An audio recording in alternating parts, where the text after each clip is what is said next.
Israel number one. No politics here. Why you no love Israel? Oh, you hate it. I'm Israel high. I'm Israel high. I'm Israel high. I'm Israel high. I'm Israel high. I'm Israel high. I'm Israel high. I'm Israel high. You have forgotten to say I'm Israel high. Do you love Israel? You must love Hamas. You are Hamas. I'm Israel high. I'm Israel high. I'm Israel high. I'm Israel high. I'm Israel high. I'm Israel high. I'm Israel high. I'm Israel high. Oh, Israel not number one for you. Oh, anti-Semitism. Israel, small nation. Israel, tiny nation surrounded by scary Muslims. Ah, you are anti-Semitism. You are Hamas. You are Hamas. No politics here. Say Israel number one. Tweet Israel number one. No politics here. No politics here. No politics here. No politics here. No politics here. No politics here. No politics here. No politics here. Say you condemn Hamas. Say I'm Israel high. Say you condemn October 7. You are Hamas. No politics here. No politics here. No politics here. No politics here. No politics here. No politics here. No politics here. No politics here. What's going on, everybody?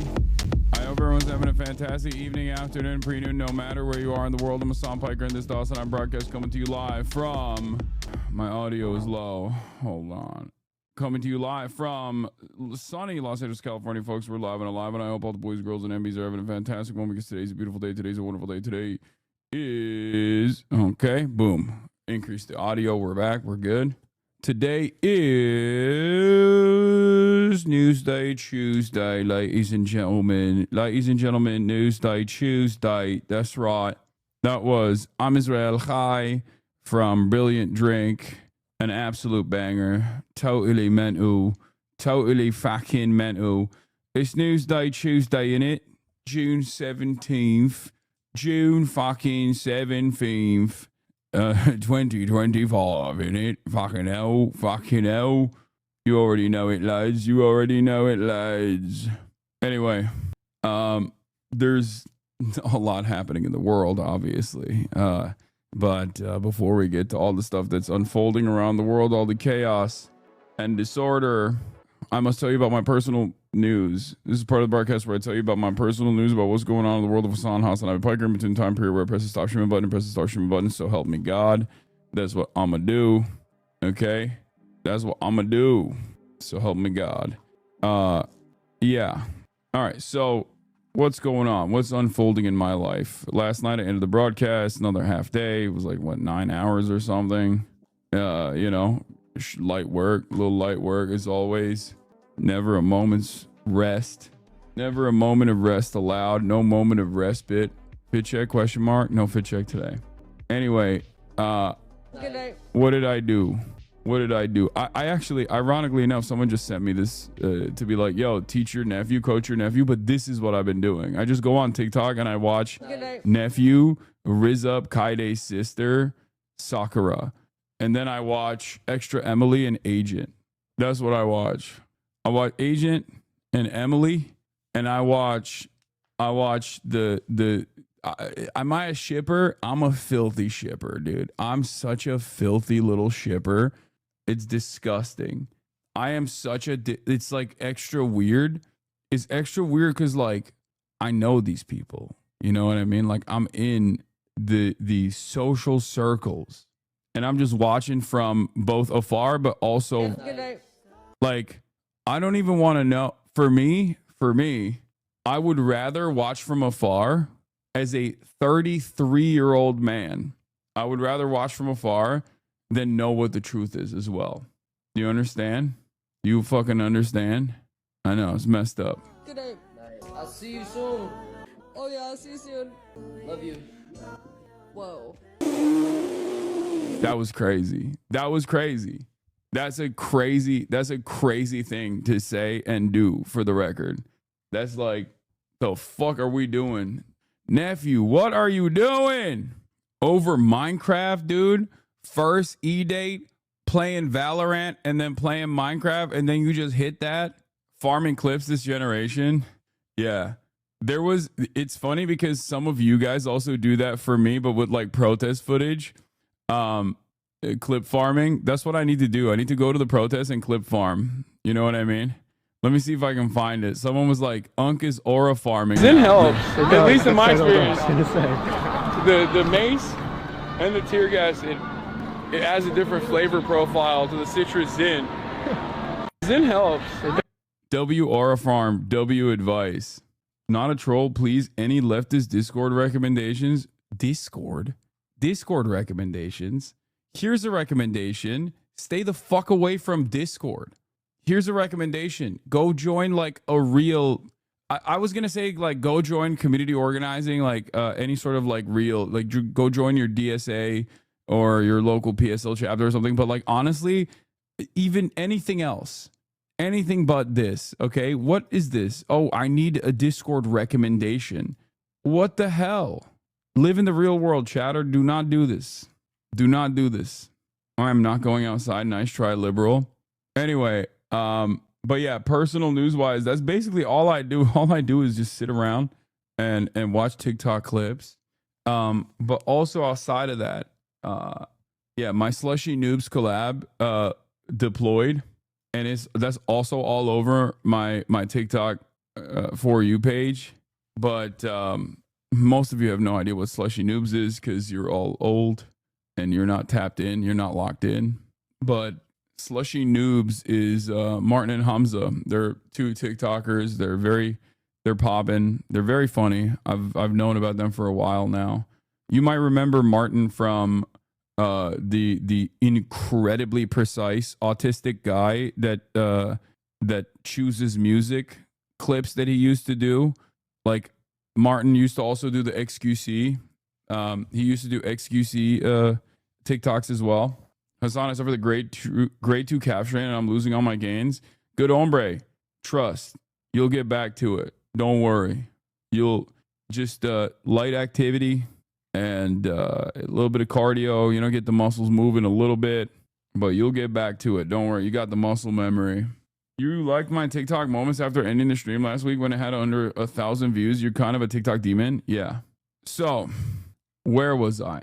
Down 1K because Hasan isn't wearing a soccer shirt. No soccer shirt today. Okay. What was I saying? Oh, personal news wise. Yeah, we finished with the fam. We finished Marie Antoine Carême, the show Carême, and it was pretty good. It's interesting that like Carême finds a way to always handle everything through cooking food, espionage. Everything is done through food. It was a fine show. It's a sex food show. If you like sex and you like food, or if you like French architecture, you will love Carême. It's very good. So other than that, woke up early this morning. I did actually take Kai to the park. I had an interview with Middle East Eye. I don't know when that will be released. I took Kai to the park after, and I also played a little bit of basketball. Like I did a little bit of cardio. I did not actually like move my foot around too much, but I want to give a shout out to that one chatter who gave me the ankle brace brand, the German brand. Because I got knee sleeves off of that brand as well, and I'm using both now, and I feel like it's pretty good. My leg is getting better every day. I crack a little Tylenol, okay, little paracetamol, little acetaminophen in the morning, and then I move the foot around a little bit, you know, and I keep that shit tight, yeah, off the yerk. Play a little bit of ball, move it around a little bit, gatekeeping the brand. Bauer Fiend is the name of the brand. Piker Broadcasting Service says Bauer Fiend. It's true. The name of the brand is Bauer Fiend. Ja, ist sehr gut. Ja, Bauer Fiend. Oh, ich möchte Bauer Fiend. Oh, ich liebe Bauer Fiend. Ich liebe Bauer Fiend. Ja, Bauer Fiend ist sehr gut. means peasant enemy in German. Acetaminophen is not anti-inflammatory though. You should do ibuprofen or Naxprofen. I don't fucking know. It's fine. In any case, you know, that's what I've been doing. Also, shouts out to Tony K Films for the incredible photos that he took. I haven't even posted them yet, but there's hella photos that he took where I'm aura farming. I might just post them on my Twitter. Maybe post them on Instagram as well. You guys did the Garp Kuzan Dap meme? Yeah, we did. Do you expect Cuomo to side with Lander or ICE? What do you think, dude? GeForce Game Ready driver update available. I ain't downloading that. But yeah, hold on, I'm gonna post this. Sometimes when you say yeah, it reminds me of this. I don't know what you're gonna send me as a link, but I'm not clicking on it. All right, anyway, listen. I thought we were doing Disco Elysium today. No, I'm not. That was never the case. All right, so yeah, that's all I got for personal news. All I got for personal news is that I played a little bit of ball. You know, I got my feet moving around. That's not a bad thing. And here we are. Here we freaking are. All right, let's get to it. There's so much happening in the world. Brad Lander cuffed by ICE. Trump keeps threatening Iran. I don't know if he actually will do it. Like, I don't know. Last night after I ended the broadcast, I was thinking like, maybe it's just big talk.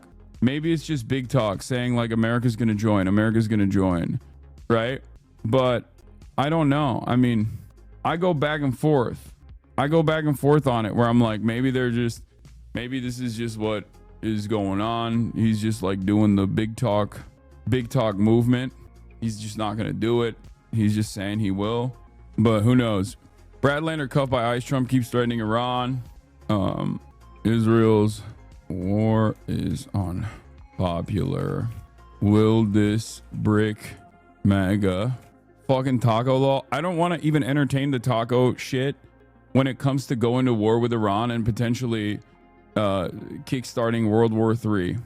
Okay, I mean, that's like, I know we say like haha taco Trump, but like low key it's good. I hope he chickens out of this. Okay, this is good for the entire planet. He chickens out of this is good for the planet. All right, we don't want this shit. Nobody wants this shit. You don't want this shit. Let's be real. Brad Lander cuffed by ICE. Yeah, Bernie endorses Zoran and so much more. Get in now. Yeah, don't say Trump always chickens out. What are you, Chuck Schumer? You know, Chuck Schumer is like, Mr. President, if you don't tell us if you're doing a side deal with Iran to not bomb them, that's kind of lame. What are you, gay? Well, Taco Trump. I hate this shit. I hate it. All right, let's get started. First and foremost, also, do we have the playlist? Why would Trump sending troops to Iran trigger World War III? I mean, listen, World War III is where battle lines are defined in one pole of the world, one plank of the world being China and the other one being America. Clearly, all of the Western liberal nations are on board with American dominance and the continuation of American dominance. They like it. They totally are on board with it. They want it. They also are very bloodthirsty. Shouts out to the fucking Germans, especially. Germans are baying for blood, it feels like. I would have never thought in my lifetime that I would see the Germans that post World War II that like seemingly were pacified. They were like polite versions of the Nazis that they used to be. Turn around and start talking about in the lamest and nerdiest ways, like, we must immediately go into war with Iran. Yeah, this is very important. This is the most important thing. Also, we hate that there are so many refugees in our country as a consequence of America's destabilization in the region. But also, we love the blood. We love the bloodshed. I'm Israel Chai. Yeah, I love the bloodshed. I want the murder. I want the murders. We need the murders. We love it. We love it. I love being the liberal and doing the murders all over. Yeah. Oh, meine Industrie. Yeah. Friedrich Merz said Israel is doing the dirty work for the West in an interview today. No, I know. That's what I'm referencing. Yeah, Israel is doing the dirty work for the West. It's defending the West. Yeah. It's crazy. It's like, bro, know your fucking place. Like, it hasn't even been 100 years since you did the fucking Holocaust, man. Why are you so excited to do Holocaust 2? I mean, you already are watching a Holocaust 2 unfold and you're defending it, but you also like directly want your hands to be bloodied. Right now it's indirectly bloodied, but you're like, I want the hands to have the more blood. I love it. Anyway, that's where we're at with fucking, that's where we're at with the world. But the reason why it's going to turn into World War III is because, again, Iran is a deeply important strategic asset, both for oil and energy production for China, but also a stabilizing force in the region for Chinese interests, as opposed to the rest of the region that is completely dominated and servile to American interests.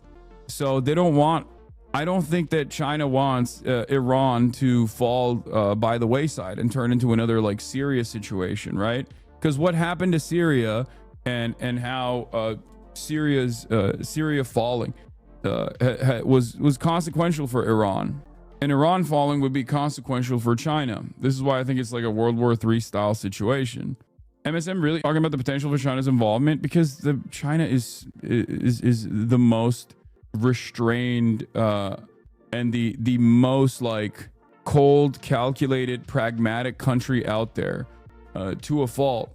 They got crazy weapons too. They got good tech, crazy weapons. Time to defend your assets. You know what I mean? That's what I think. But in any case, Donald Trump has been going fucking nutty mode, talking big shit on the timeline. And that's obviously what we're going to start off with today, because that's just the way politics runs nowadays. As you know, yesterday, he urged the evacuation of Tehran, which is an incredibly large city. I believe it's like, by some estimates, people say like there's like 12 million people. Some people say even more. There's in the greater metropolitan area, there's like at least 9 million people. You are not going to be able to evacuate 9 million, 15 million in the metro area. You're just not going to be able to do that. And people have been locked in. Some people have already started moving out of Tehran, and there's nowhere to really go. Because where are you supposed to go? They don't have gas. Israel hit the largest oil depot in Tehran already. So people are having a hard time getting gas, and people are having a hard time leaving the city to begin with. And Donald Trump is over here making threats like he's going to assassinate every single person. Like they're just going to drop a nuke on Tehran or something. It's so psychotic.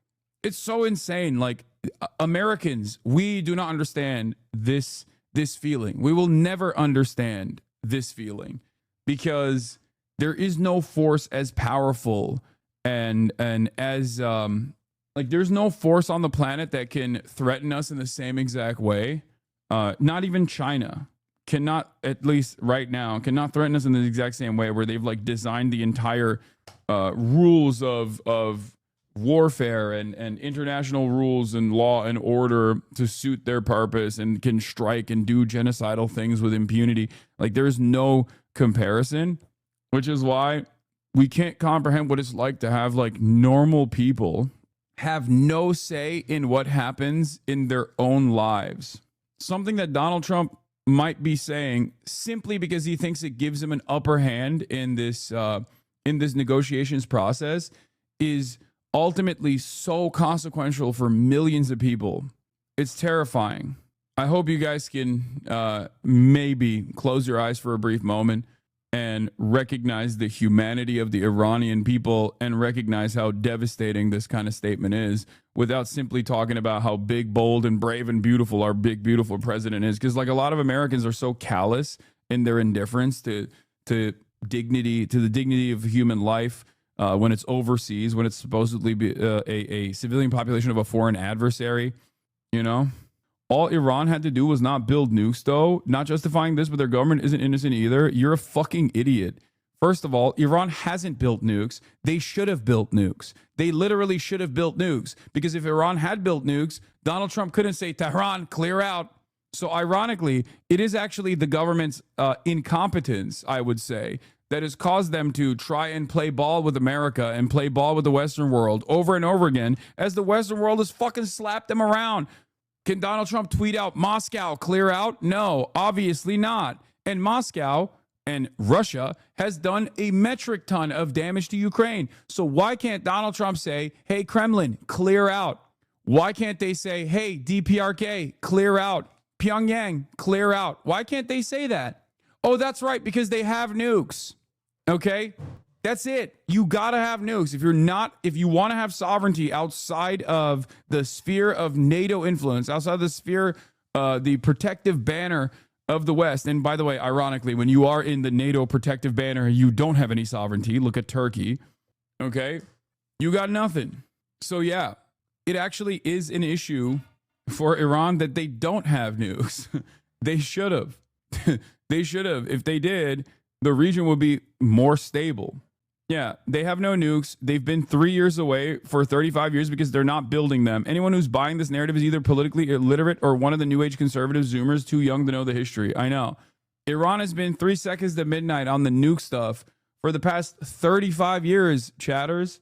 If they wanted to make them, they could have. You think the DPRK you think that the Democratic People's Republic of Korea were able to literally withstand a famine in the process, like one of the most devastating famines of all time, and then at the same time develop a nuclear program and engage in the enrichment of uranium before Iran could? Do you know how connected Iran is to the rest of the world as opposed to the DPRK? Do you know how, Iran has colleges, academics, people that actually, regardless of the government being treated as a foreign adversary, people, free travel all around the world, espionage capabilities. If Iran wanted to make nukes, they would have made them by now. And honestly, they probably should have made them by now. I think a lot of people are maybe too young or too oblivious to the reality of how this like nuclear proliferation conversation has gone on. When a country, I joke, there's the HasanAbi doctrine, but it's a joke, but it's also real, okay? What do I always say? For nation building, the HasanAbi doctrine for nation building, we joke, we fucking present it as a meme, but like it's real, right? Rule number 1, get nukes. Rule number 2, never give up the nukes. Rule number 3, if Western powers claim you have nukes, drop everything and get nukes immediately. Because once they say you have nukes, even if you don't have them, if you don't ever get them, that means they're just going to destroy you. Ukraine is a great example of a country that gave up its nukes. Look at what's going on with Ukraine. Libya is a country that cast aside any sort of like ambition for nuclear proliferation, and America still claimed that they had nukes, and they didn't. And look at Libya now. Iraq, WMDs. Oh, they have yellow cake, enriched uranium, WMDs. We have to go in and we have to check it out. Iraq didn't have nukes. I say this as someone who is an advocate for denuclearization universally. I mean, nuclear power as an energy grid is fine. You guys have bullied me too much, and that's okay. I'm on board with nuclear power plants. But as far as like nuclear weapons goes, I'm anti-nuke. Okay. I think no one should have nukes, but as long as nuclear proliferation continues and the West basically bullies every country that doesn't have nukes without any sort of scrutiny, without any sort of pushback whatsoever, you need nukes. All right, let's get to the State Department press briefing real quick. I believe it's starting soon, right? Here's what yellow cake press conference. Okay, stop. Actually, send me the State Department. I don't care about Jon Stewart's statement. Send me the link for the press department, please. Not have a nuclear weapon. Secretary of State Marco Rubio has also stated that fact as he has traveled the world working to implement President Trump's vision of peace and security. That statement has also been uttered from this podium many times. The fact that Iran cannot have a nuclear weapon is clear. As the White House reminds us, since taking office, President Trump has clearly stated no fewer than a dozen times that Iran cannot be allowed to have a nuclear weapon, for anyone who's unclear on that fact. President Trump has made the same pledge. No Guys, you fewer don't than understand. 40 America times first and being a before peaceful taking dove office. actually It meant was doing far the back as exact same thing that 2011. previous administrations have done, priorities of the which Trump is to go to war with administration's Iran. safety and security America of the first American actually people. means doing a decapitation strike on the supreme leader of Iran. America first actually means like violating violating any sort of isolationist principle that we might have actually run a campaign on. The task force is operating 24 hours a day. Over the past week, to help keep U.S. citizens informed, we have issued more than 30 security alerts to countries in the region and updated the travel advisories for Iraq and Israel. We remind U.S. citizens not to travel to Israel or Iraq and not to travel to Iran under any circumstances. We continue to monitor the complex and rapidly evolving situation on the ground as we continue to assess and address the needs of U.S. citizens. We urge all U.S. citizens to regularly visit travel.state.gov for the latest travel advisories and security updates, and to enroll in the Smart Traveler Enrollment Program, also known as STEP, to receive timely alerts and guidance from the State Department. For Americans needing assistance, and there we have a bit of the website there for you, call +1 202 501 4444. That number again is +1 202 501 4444. If you're on that website, you can also click on that red box. It will take you to a page where you can search for the embassy of your interest, where you are, where you would like to connect to be able to get help from the embassy in the country where you are. Yeah, unless you're in Israel, in which case the Israeli government doesn't want you to. U.S. Embassy. Yeah, I know Trump leaked Mike Huckabee's text message. I read this morning. What an insane screenshot. I didn't even know you could screenshot something this long. I don't know how Trump screenshotted this. A rapidly evolving dynamic, but to conclude the topper here today, I want to recognize the State Department and other U.S. government teams around the world working under threat on behalf of the American people, particularly those in Israel and Ukraine, who spent another night sheltering in bunkers as they came under attack. Our priority is the safety of Americans overseas and here at home. It is the priority of Secretary Marco Rubio. It is the priority of everyone who works in this building, and the thousands of American citizens who work anonymously and whom you will never see, who are working in embassies and consulates around the world and working with those local nations to be there for American citizens and to help facilitate American diplomacy. Our priority is the safety of Americans, yes, here at home, but also overseas. We thank all of those working on behalf of the American people, all of you watching from home and from around the world. We thank you, and for everyone around the nation, we know and honor your work as we begin another briefing here, ready to take your questions. All right. Oh, yes, sir. here we go. Yes, hi. By the way, notice how the State Department press briefings are damn near identical in their response to the previous State Department, regardless of how different things are. It's going to help Americans potentially leave the Okay. region. My goats are there. Repatriated, or Goat. depending on the countries that they're in. I guess And, Prem any is more Prem detail not you can there. get on I that. don't see him. Right. Well, I guess they revoked Zeteo's press credentials. This is live, yeah. There is always things that I can't say to you. And yet we have a long back and forth. Sometimes we have a little bit of a debate. I won't engage in that today. My responses will be perhaps a bit quicker than usual, and I'll be moving around more quickly to reach as many of you as I can. There will be less that I can answer for you because of the circumstances that we're dealing with around the world. So it is, just want you to know, it's not personal. But we're working on certain things like the task force as an example. The task force is a group of people who are working, taking the calls of people, of American citizens around the world, making sure that they get connected with what they may need in that region.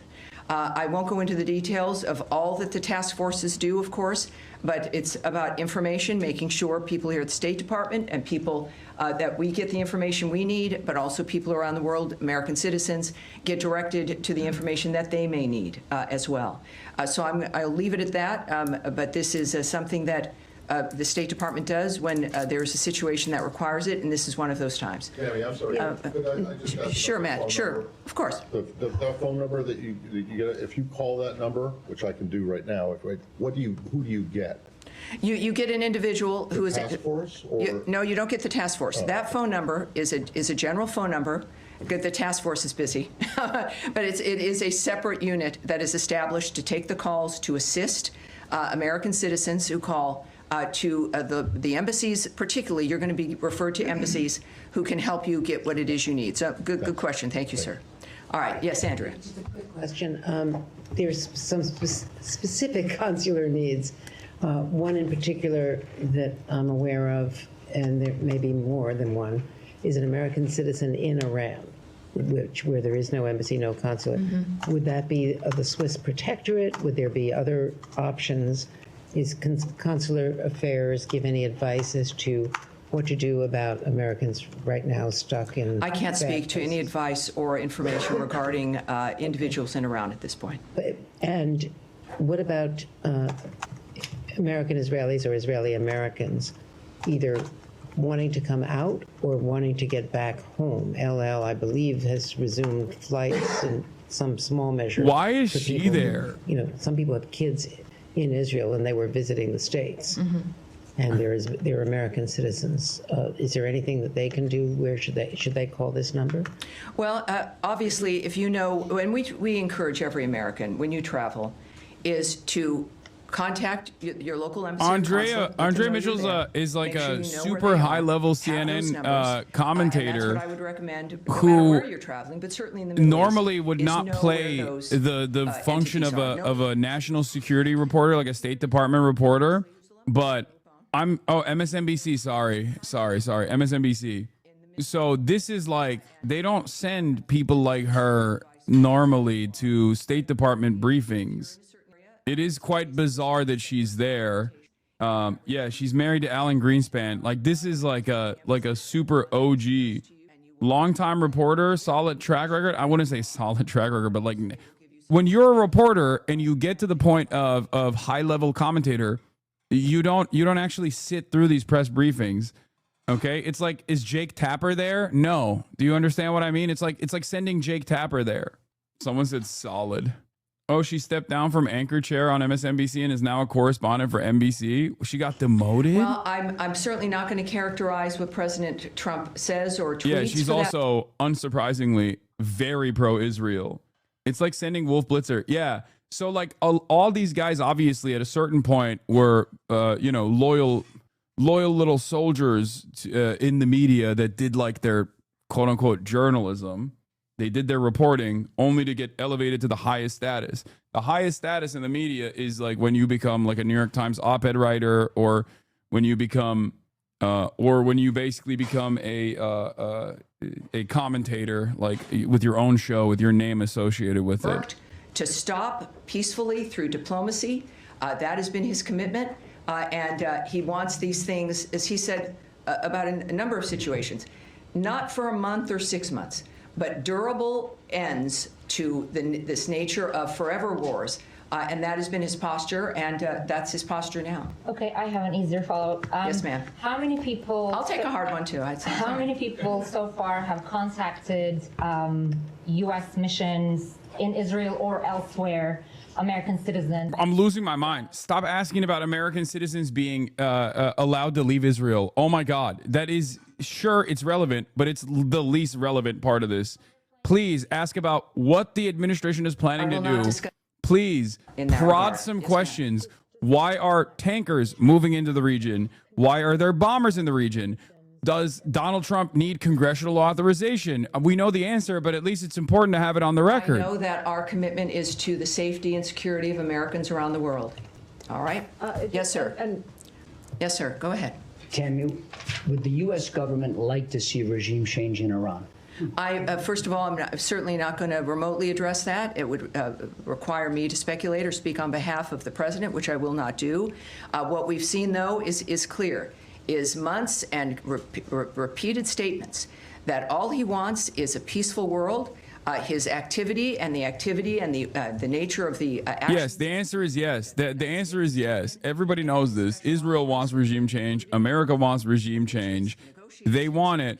The point is, will they try to get it by doing a decapitation strike?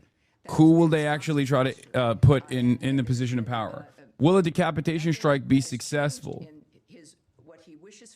Okay. All right. I'm cutting this. This fucking briefing is so stupid. Okay.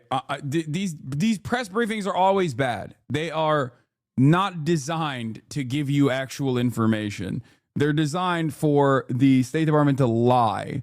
And I just wanted to show you how the similarities are between like the previous one with, you know, Matt Miller, who now considers what Israel's doing as war crimes or whatever, as opposed to what is going on currently.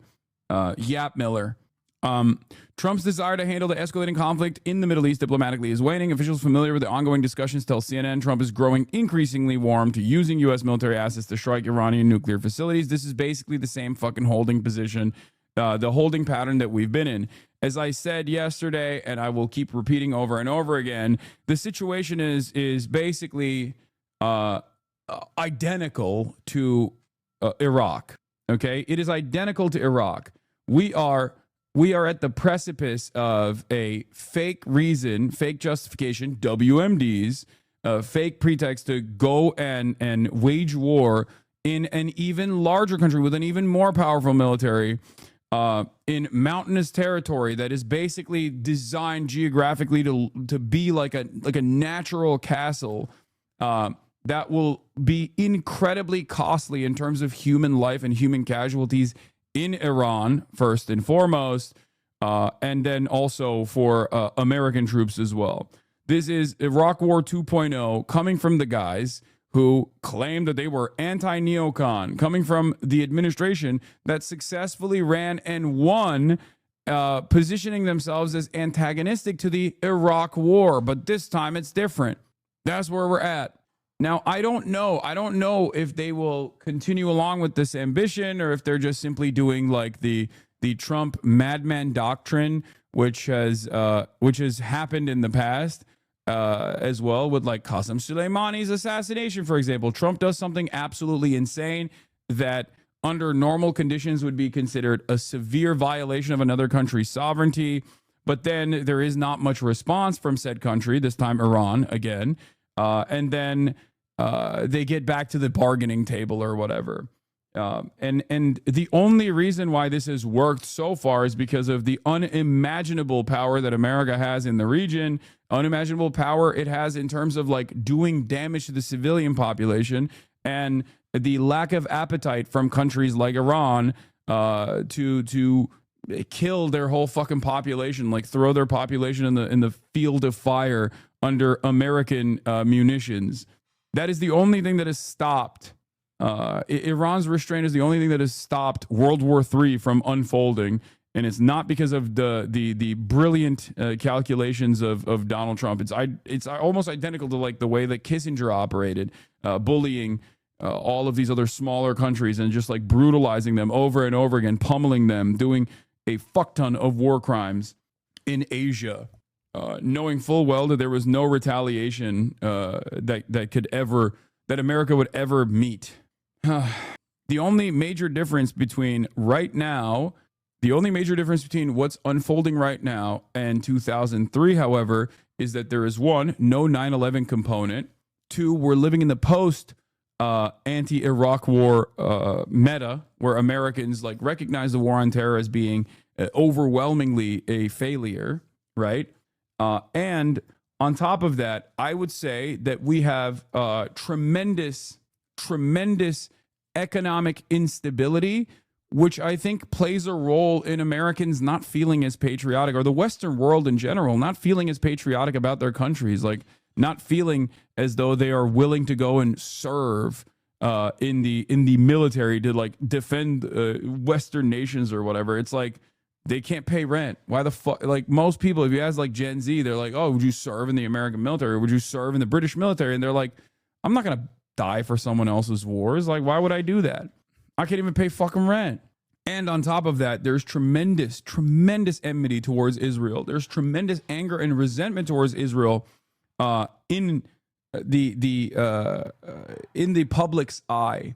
Politicians are united on defending Israel, but the American population even is not so united. It's one of the most common metas right now is like, I'm not dying for Israel. I'm not dying for Israel. That's like the rallying call of an entire generation.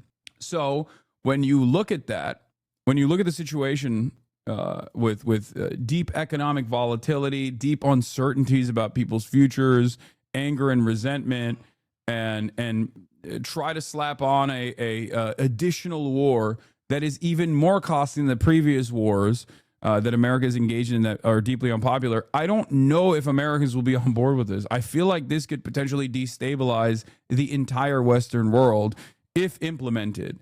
Maybe I'm wrong. Maybe America will find a way to fucking nip this in the bud and have this like full-throated pro-war propaganda that they've been pummeling, that they've been pumping out on every outlet right now. They've been doing that. They've been doing that nonstop. If you notice, like CNN and New York Times is damn near identical with the way that you hear commentary from Fox News on this stuff. There are very few outspoken anti-war people out there. You got some crazies on the right. Some of the most like crazy MAGA people are coming out against it. But then also you got like the AOCs and the Thomas Massey and the Republican Party and the Bernie Sanderses of the Democrats that are coming out against it. But overall, Democrats and Republicans, especially at the highest levels of the party, are fully on board with escalating this conflict and moving in to Iran. You are genuinely stupid if you think the whole world will end because you acting like it's the combined 7-hour invasion of Earth, which was worse. You act like you're the leftist tough guy. You would not last a single second in City 17 and nobody is crazy except the people you hired to ban for you. You act like this is the combined 7-hour invasion of Earth. You would not last a single second in City 17. Do you think Half-Life 2 is real life? Anyway. All right. But yeah, let's get back to it. President Trump urges evacuation of Tehran as the Iran-Israel conflict deepens. We're going to begin with Israel stepping up its bombing of Iran and a blunt new warning from President Trump, all while Iran continues to just fire back. Iranian missiles hit an Israeli city this morning after Israel's warplanes attacked targets in Iran's capital, including its state-run broadcaster. More Iranians are fleeing their homes. Take a look at these pictures of the cars just leaving in droves. Trump is urging them to go with an online post saying everyone should immediately evacuate. Deborah Patta is in Tel Aviv. Deborah, the situation certainly seems to be... Ken Leakenstein with new reporting coming out fresh off the presses. Trump has secretly greenlit regime change in Iran. Worst kept secret of all time, by the way. Israel wants regime change. The U.S. is fine with that, sources say. Donald Trump is lying almost about everything regarding Israel and Iran. Trump knew what Israel was going to attack Iran, knew the basic outlines of the strategy, and implicitly gave the U.S. okay. Trump also quietly and enthusiastically embraces Israel's unstated goal of regime change. 2 high-level U.S. officials involved in the internal discussions tell me. Trump hasn't officially approved anything, hasn't committed anything to paper, and hasn't signed off on any specific act. But in the dance of phone calls and back channel messages and things said and not said, the two countries found agreement. Trump has given Israel the green light by not saying no. They're calling it the yellow card or the yellow light. They're saying it's not a green light, it's not a red light, it's a yellow light, which means basically functionally whatever Israel wants to do, you can do. We're not going to say no. This is the world of statecraft at the highest level where leaders say one thing and do another. This is not for, yes, sirens in Jordan. I know. It's red alert in northern Israel. They're going to bomb Haifa again. I know. When it happens, we'll cover it. Okay, calm down. This is not only for deniability's sake or to intentionally mislead. This is not only for deniability's sake or to intentionally mislead the public. It's just the way of the world that includes a set of rules and workarounds that allow leaders to never be frank. There are massive risks involved in Israel's campaign and in America's implicit support, but in the ways of national security, we just don't get to discuss them. It all started during the Biden administration. The two knowledgeable insiders tell me when Israel first pitched America on the campaign playing out now, fearing escalation and things spinning out of control, fearing the United States getting dragged in, fearing Iranian civilian deaths, Biden vetoed Israel's plan that is under the table and off the record in the shadow world of deniable diplomacy. Washington's lack of assent meant that direct action to operate outside the context of Hamas were off the table. Instead, Israel in 2024 carried out a spate of assassinations of extremely high-level adversaries. First, Israel killed Hamas leader Ismail Haniyeh in Tehran.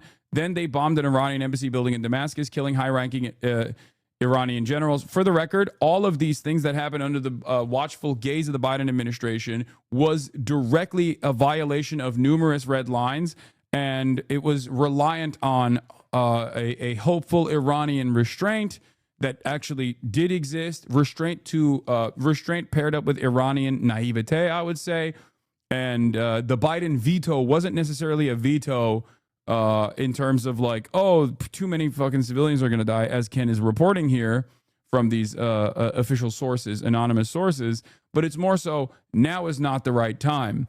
Now that actually the axis of resistance have been entirely gutted, and there is very few striking capabilities that can come from all of the fronts, with the exception of Yemen, basically. Now that Syria is toppled and Hezbollah is decapitated, and even like all of the IRGC troop positions in Iraq have been compromised, it is much more difficult for Iran to create an air of deterrence and restraint around Israel.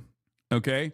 Now is a better opportunity for Israel to strike Iran, which is why they're doing it, right now, as opposed to under the Biden administration.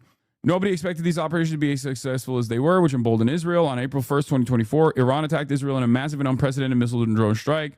Quietly, the U.S. military helped defend its number one ally. The Arab states looked the other way. The Iranian attack was largely thwarted, which sources tell me came as a surprise to the U.S. government and further emboldened Israel.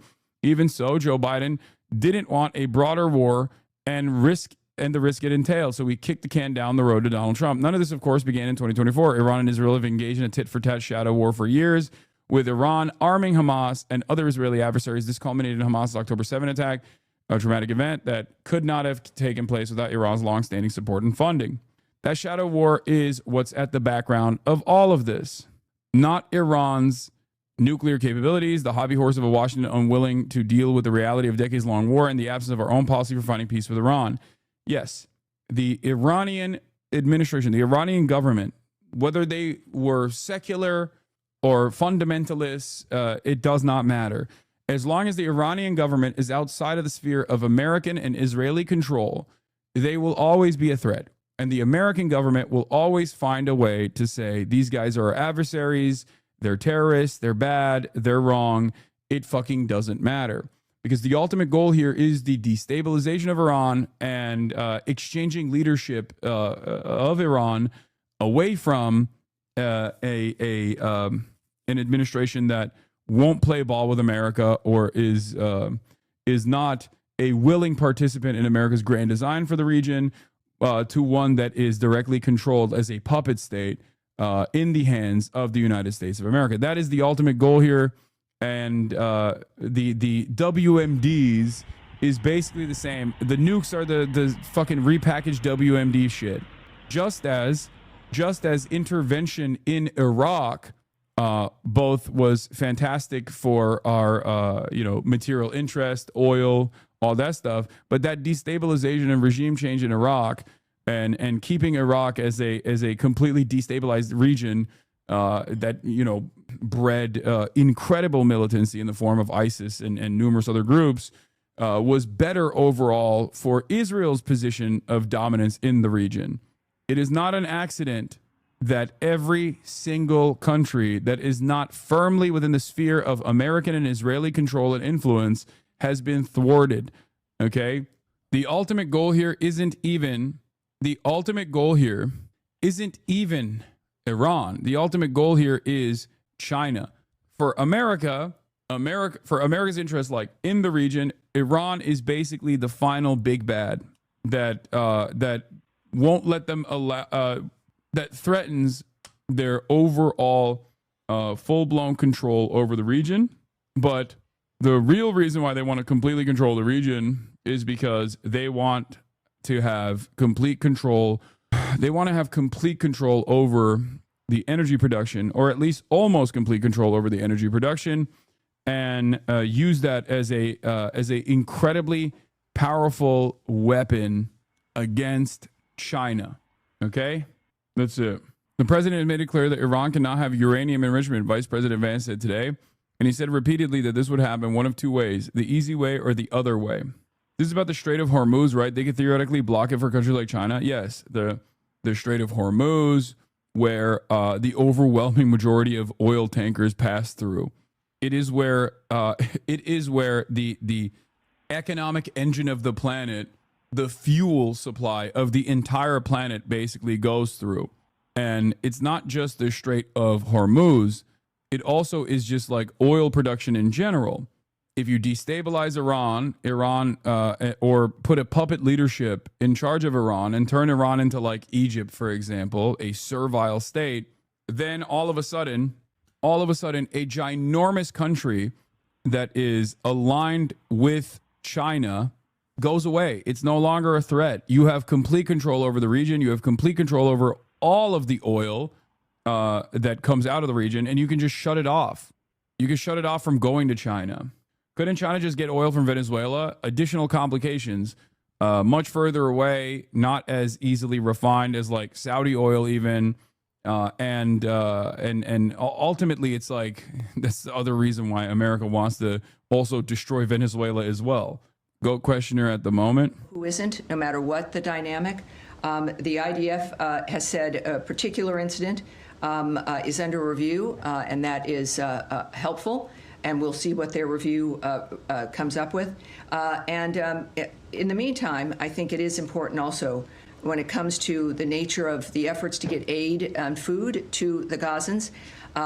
We now know, can report that the Gaza Humanitarian Foundation now is working at 4 distribution sites and has distributed nearly 26 million meals to date. So it is, again, a conversation. Matt Miller responds. Matt Miller ass response, bro. Straight up. Anyway, getting back to this. In reality, while the negotiations commenced in secret chambers involving just a handful of principal officials, Trump and his closest advisors talked about Israel's longstanding plan. A hint of these discussions appeared this past weekend when Trump told the Wall Street Journal that his team had foreknowledge of Israel's plans. The lesson Israel took from 2024 is that Iran might be able to bloody its nose, but not destroy it or the region. Not now, anyway. Israel also assesses that its many attacks on Iran's proxies, the emergence of a new Syrian regime, the failure of nuclear talks, and of course, its precise intelligence on Iran's leadership makes this the best moment to act. We now have complete and total control of the skies over Iran, Trump blurted out today. His use of the word we tell that he is fully behind Israel. It will take a while for the military and the bureaucracy and, of course, Congress to catch up. The news media will be filled with stories about the contradictions of this and that, about how close Iran was or wasn't acquiring a nuclear weapon, about World War III, and how toppling the Iranian regime is just the next Iraq or Libya, right up until it happens, whatever it will be. Everyone should evacuate Tehran, Trump said on Monday. President Trump has been unusually tight-lipped about Israel's military campaign. Asked Monday about the possibility of regime change, the normally loquacious Trump said simply, I want to see no nuclear weapon in Iran, and we're well on our way to making sure that happens. Pressed further at the G7 before the president walked out about what he knew, he answered totally out of character that he didn't want to talk about that. Israel has not yet officially said that its goal is regime change. I mean, they have. It's that's part of the game as well. But with much of Iran's military leadership eliminated in a lightning-fast series of strikes Friday, Israel's objectives clearly extend beyond just halting their nuclear program. According to the IDF, as of yesterday, Israel struck more than 865 targets, really aim points at targets, not targets themselves. The IDF says 20-plus senior military commanders have been eliminated. Israel's also attacking Iranian missile launchers, and it says it has already eliminated 120, a third of Iran's force. Aware of Israel's desire to mount a stronger attack, Trump publicly said he wanted 60 days to negotiate with Iran. I had 60 days, and they had 60 days, and on the 61st day, I said, we don't have a deal. Wall Street Journal is reporting Iran developing a trigger. Israeli intelligence showed Iran is working on a trigger useful for a nuclear bomb. I mean, this could be real. It could be totally fake, phony Israeli propaganda. The problem right now is that as events are unfolding, most of the information that you see, especially from mainstream media, especially from Israeli outlets, are going to be bullshit. Okay? This is a funny headline. We can take Trump's word for his word, U.S. State Department says. Back at the U.S. State Department briefing, spokesperson Tammy Bruce is asked about Trump's comments that he wants a real end to the Iran-Israel conflict. We can take Trump's word for his word, Bruce says, but I'm not going to speculate in the larger sense on what that would mean. That is up to the president. He's the singular guiding hand about what will be occurring from this point forward. Anyway, I'm telling you, I think this has been the plan for a lot longer. There's only two options out of this.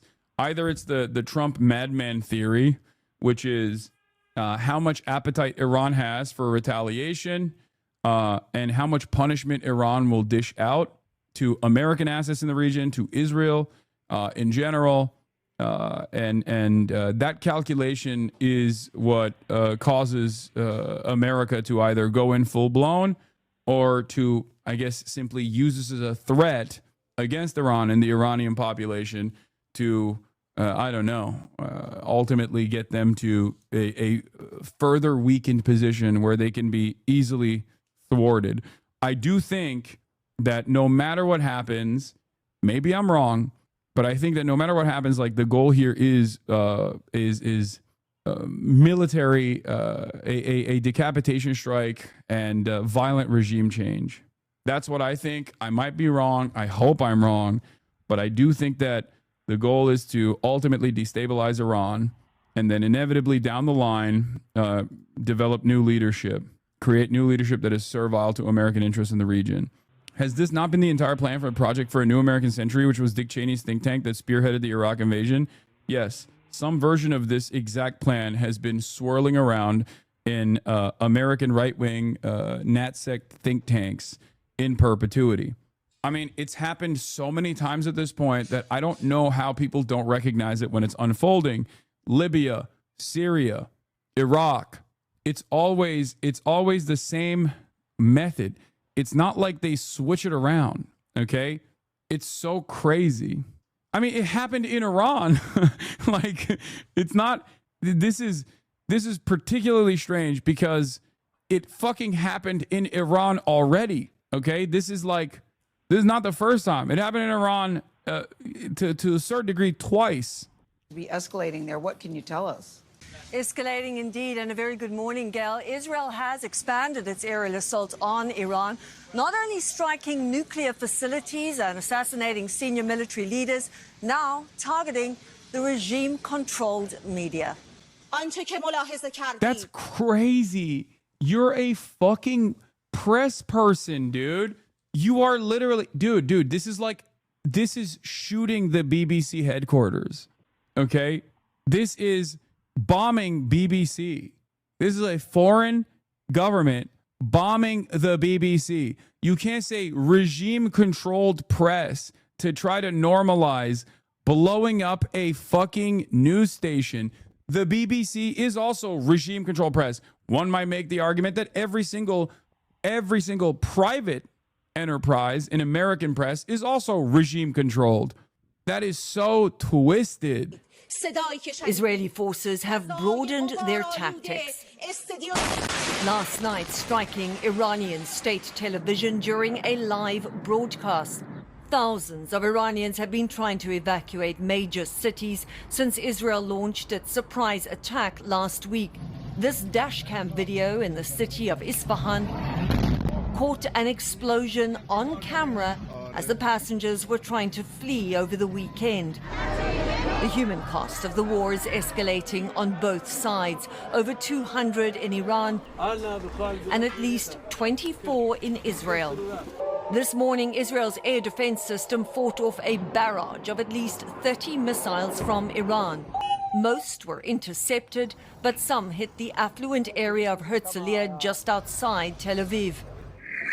In the city of Petah Tikva, this is the moment an Iranian missile slammed into an apartment block, killing 4 people. Israeli-American Lihi Greiner was with her husband and 3 children. Hassan, you're a liar. You claim that only the LA Persians are against the Iranian regime, but you know that's not true. 70 to 80% of all Iranians hate the current regime and want it gone. Stop spreading lies. I never said the Iranian regime is popular, okay, in Iran or elsewhere. I'm simply stating, once again, that outside military intervention is not a celebrated act unless you are a complete fucking sociopath. Shut the fuck up. Get your stupid ass Hasbara out of here. Do you know how many people I know personally that have family members who are against the Islamic Republic and are now collectively saying, okay, well, there's a far greater evil here. American and Israeli intervention, military intervention. No one who is living under the rocket fire is going to go, well, at least this rocket fire is for a higher purpose. I know I'm going to die. I know my home has exploded, but at least it's for a higher purpose. We will be able to dismantle the Ayatollah's treacherous nature. It's idiotic. So dumb. New report from the Center of Media Monitoring, a year-long analysis of BBC's coverage of Israel's war on Gaza reveals a pattern of bias, double standards, and silencing of Palestinian voices. Despite 38 more Palestinian deaths, Israeli fatalities received 33 times more coverage per month. The least surprising information of all time. Anyway, let's continue.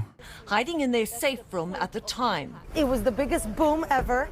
Even our safe room was shaking. Shattered glass was strewn across her apartment. Because we are not IRI. It's good if Israel hits Iran, because then it's gonna diminish the power of IRI. We are not them. Let them attack the embassy. Like, let's go. Like, they're cheering for Israel and America to start bombing them. How much of a cuckold you have to be like, oh, please, America, bomb us. Bomb us. I would love you to bomb us, because that really fucking worked out for any other fucking country that was bombed by US. Shut the fuck up, retards! No, you guys don't understand. This guy is clearly an asset. He doesn't know what he's saying. No, I have it on good authority that every Persian in Tehran is saying, please bomb us. Please, I am Iranian. I am Persian. Please bomb us. Please, Israel, please bomb us. That's what they're saying, right? Fucking stupid ass, dumbass, moronic donkeys in the fucking chat. That's not what I said. Holy shit, man. Oh my god. These are the fucking people who are cheering for fucking Israel. All right? And That's not what I said. Yeah, no, you simply act as though I'm making an argument that the Islamic Republic is very popular. The government is very popular in Iran. I've never said that. Okay? In the hopes that other people that read your stupid ass comment will think the implication there is that, like, it's actually valid to fucking bomb Iran because you're a moron. Okay? I didn't say this is good, but don't say it's only Persians in LA. Oh my lord. Oh my fucking lord. Is that chatter even Iranian? Probably. Do you like what Israel is doing to Iran? Do you like it? Do you think it's good? Do you think it's valid? If you don't like the current administration, don't you feel like Israel bombing Iran only hardens, only puts people in a desperate situation where the administration, the current administration, the existing administration, and support for it hardens because all of a sudden there's a much larger problem? Don't you feel like this is consistent all around the world when a much larger superpower or regional power comes in and decides to engage in military action? No, HasanAbi, not at all. But the people are just so tired. They want change any way they can. Yeah, you're a fucking pussy. You are a pussy. You don't want to be like, no, the people actually love that Israel is bombing Iran, because you would sound like a fucking moron if you were to say that. So you're trying to take the long road of basically saying, oh, the people are just tired. They want a regime change any way they can. Any way they can implies that they want regime change through Israeli attacks. Okay? Shut the fuck up. Just say it with your goddamn chest. Say it. Perhaps you also recognize how stupid that sounds, which is why you're not saying it, which is why you get really butthurt when I fucking call you out. Yeah, once again, people hate Saddam. We have to liberate. The people will welcome us liberators. People hate the Ayatollah. We have to bomb Iran. They will welcome us. They will welcome us as liberators. Russia said that about Ukraine. Ukraine is Nazified. Zelensky is corrupt. We have to fucking bomb Ukraine. They will welcome as liberators. They will welcome us as liberators. Every fucking regional power and superpower says the exact same dumb fuck bullshit. Okay? These countries have issues, of course, but they need to be worked out through the regular process, through popular mobilization, through potentially a real revolution. And any kind of foreign intervention puts a fucking direct stop on that. Benjamin Netanyahu said, people hate Hamas. We are liberating Palestinians from Hamas.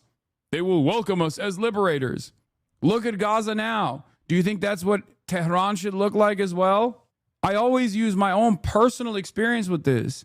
America has always had complete control through the Cold War over Turkey by way of NATO. Okay, they did an Operation Gladio in Turkey. They have complete control over Turkey. Okay, Turkey has American nukes in American military bases inside of its national boundaries. But as soon as Erdogan stepped a little bit out of line, they tried to fucking do a coup d'etat. What happened?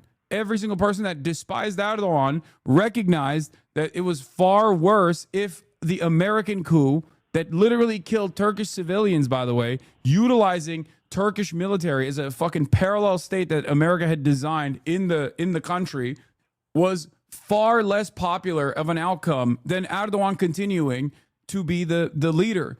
Erdogan developed so much popularity that he was able to actually, one, implement martial law in the country for an extended period of time, claim that every single one of his political opposition and his enemies are actually Fethullah Gulen, a CIA asset, the one that America used, the cleric that used to live in the fucking Poconos before he died.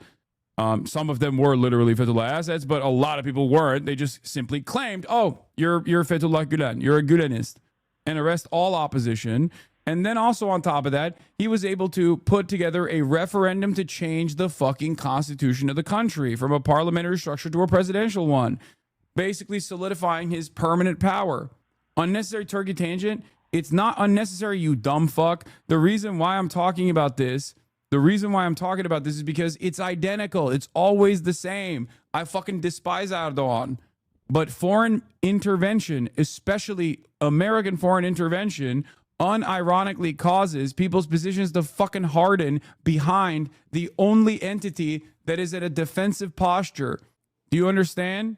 So if you want real democratic regime change in Iran, then fucking tell America to stay the fuck out of Iran.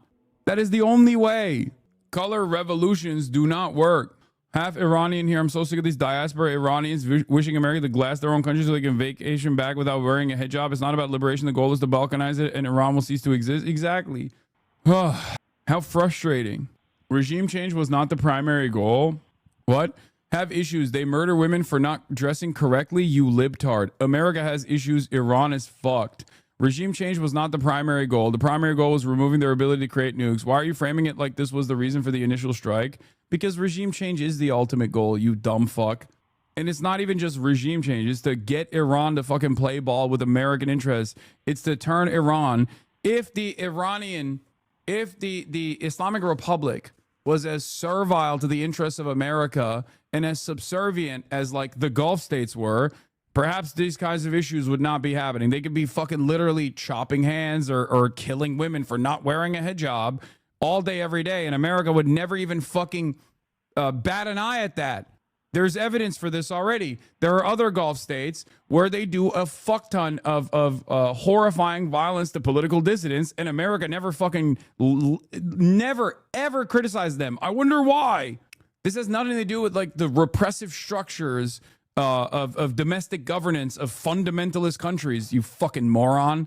As an Iranian, even my mother, who's super against the regime, speaks out against them, is upset with Israel and America. Same with my family in Tehran. Exactly. Of course. The current Islamic Republic was literally designed as a direct consequence of the anger and popular mobilization that took place because of the previous coup that took place with American intervention. They put the Shah in charge. He was fucking ruthless. He was a ruthless monarch and an autocrat, and he was destroying the population. And it was so frustrating that there was popular mobilization against it. And the only guys that were seen as like the uncorruptible anti-Western forces were ironically the what became the Ayatollah, okay? The Islamist forces. You think Iranians don't fucking recognize that? Anyway, I don't even know why I'm responding to this guy. He doesn't know anything. Regime change is not the primary goal. Yeah, okay, dude. Oops, that just seemingly happened. Like initially, the revolution, the Iranian revolution was popular mobilization of all different political dissidents in the country, including leftist mobilization in the country as well. What came after that was actually an issue of consequence, because in order to basically in order to solidify and centralize support around the Ayatollah, the Islamic Republic basically fucking destroyed any kind of leftist mobilization that actually helped them thwart the Shah. They turned around and implemented similar policies of brutality towards their own fucking allies that helped them, fucking win power. That's where a lot of this resentment and frustration towards the current regime comes from inside of Iran. Iran almost had an internal regime change over the hijab protests in 2022. Like, Jesus fuck. Iran is one step away from the government collapsing due to public pressure. Doing this just reinforces support for the government is stupid. The Ayatollah was propped up too, though. There was real communist mobilization during the revolution, and the Ayatollah used them and then executed all of them. My aunt was a member and got away from the raids that rounded up the commies. Yeah. I agree with your statement about intervention undermining progress. Do you believe it applies to North Korea? I would go so far as to say that the current North Korean government takes advantage of the economic strangulation that the country experiences and keeps the country and its information as limited as possible in order to maintain its power. So yes, it would make it quite difficult to maintain a stranglehold on the population in the way that like the Kim dynasty has if they had complete connection to the outside world. I don't like Israel at all. They're committing a genocide, but you don't do enough to call out the Iranian regime, Hassan. You make them seem like the good guys a lot of time when they're not. They fund terrorist groups and kill their own people like it's nothing. They've been stealing money, destroying the country, then sending embezzled money to the U.S. and Canada for their kids living there. Their only goal is to oppress their own people and steal as much as possible. Oh, brother, I don't know why we're playing this song and dance, okay? I don't know why. If you want to criticize the Islamic Republic, the largest criticism should be that they've been unimaginably restrained in an effort not to incur severe penalties for the Iranian civilian population. Remove the fatwa for developing a nuclear weapon now. Okay? Yeah. Do you think carpet bombing Tehran will actually solve this equation, will solve this problem? Because if the answer is no, then there is no reason for us to have this back and forth. It's the same. Dude, I don't know if it's the tendency of liberalism to be like, excuse me, why aren't you criticizing Hamas right now? As like the Palestinian population is getting slaughtered by Israel. It takes liberals 7 to 8 months of total societal collapse and annihilation to finally recognize, yeah, maybe actually I shouldn't be criticizing Hamas here. And maybe Israel is the larger evil here, the greater evil here. Maybe I shouldn't be criticizing the Islamic Republic in this moment, you know? Maybe America and Israel are far more consequential and far worse for the Iranian population right now. Like, do you have to watch people from your country get fucking slaughtered? How many people do you have to see die before you go, okay, maybe Israel is worse, my bad? Because inevitably, you are going to arrive at that conclusion. And the ones that don't basically become full tilt reactionaries. Why are you watching Jason clips when you're 40? My nephew, that's why. I watched one Jason clip in the morning. We've been doing Iran-Israel coverage for the past fucking hour and 30 minutes, and this guy's still operating on his Motorola phone. It's like, oh, got you. I'm not prepared for any terror. I'm not prepared. We don't want terror. Israelis don't want terror. We want okay, sure. peace. Iranian media is now reporting that they hit an Israeli military intelligence site. Some of these stupid diaspora Iranians, they're subject to years of Western psyops, causing them to internalize Western colonial traits like white supremacy, anti-Arab racism, as well as Islamophobia.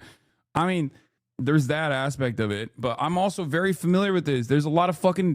Dude, it's the same shit with diaspora Cubans. They also salivate at the prospect of nuking Cuba, okay? This is how it works.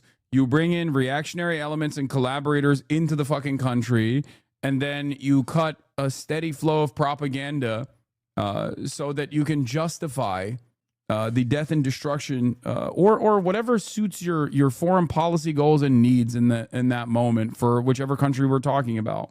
I'm an anti-monarchist Saudi, and if Israel started bombing Saudi Arabia, I would suddenly be a hog for Saudi. I mean, don't worry, that's not going to happen anytime soon because Saudi Arabia is a very wonderful ally to America and Israel.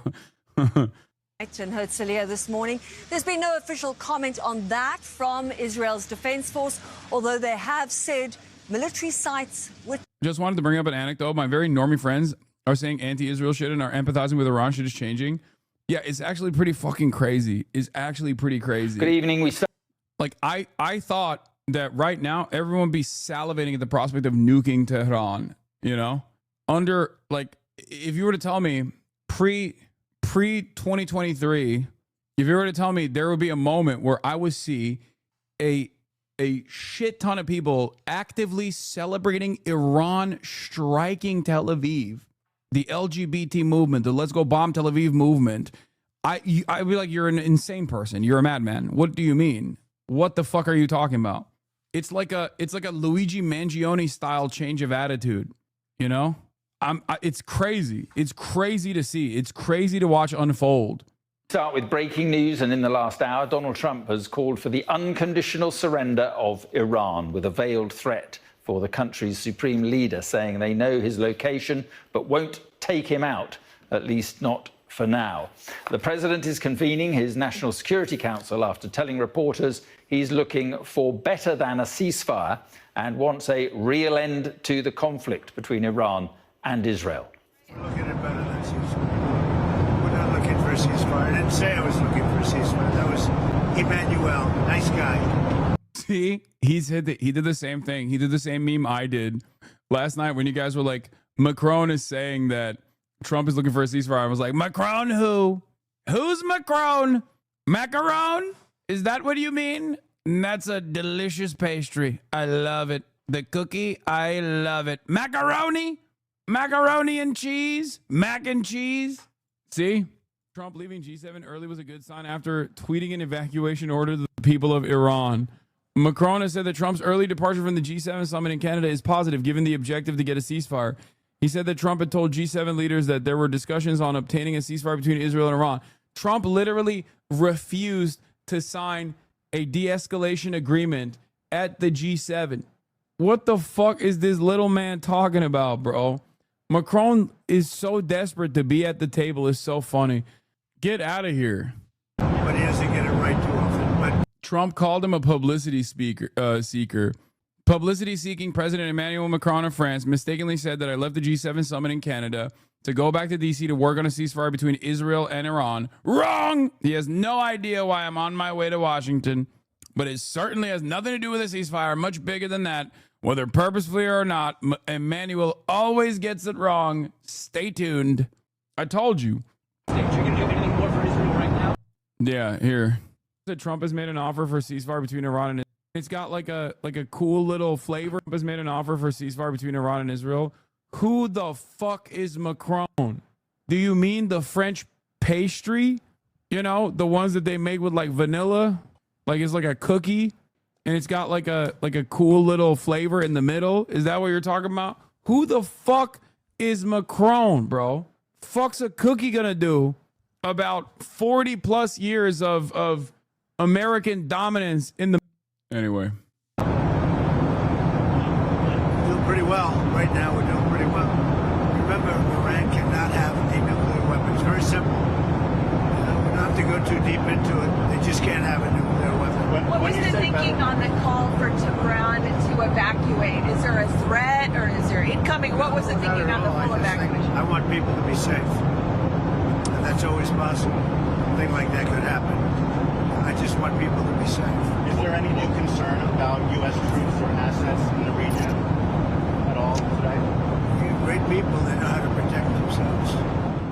And in the last hour, the president said this on his Truth Social channel. We know exactly where the so I'm Iranian, and from my opinion, I think the IRGC government was never good to his people. Maybe 75% of people resent them and want them gone, but this is our country and our history, and we not going to be cuckold and ask them to liberate us by killing us and bombing us. I think 75% will fight for their country and resent Israel more for the killing and destruction. I mean, yeah, that is my assessment as well. I think it's ridiculous to assume that like there is, no matter how much resentment exists for the current administration, when when Western intervention comes around, Western military intervention comes around and starts fucking killing your people, you're going to resent them more than the admin.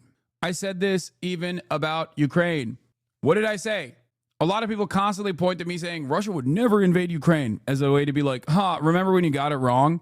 My analysis also featured a second part that people never fucking talk about, which was that Ukraine is a nation designed around not being a part of Russia, okay? Its entire national project and its mythology is quite literally about not being Russian, okay?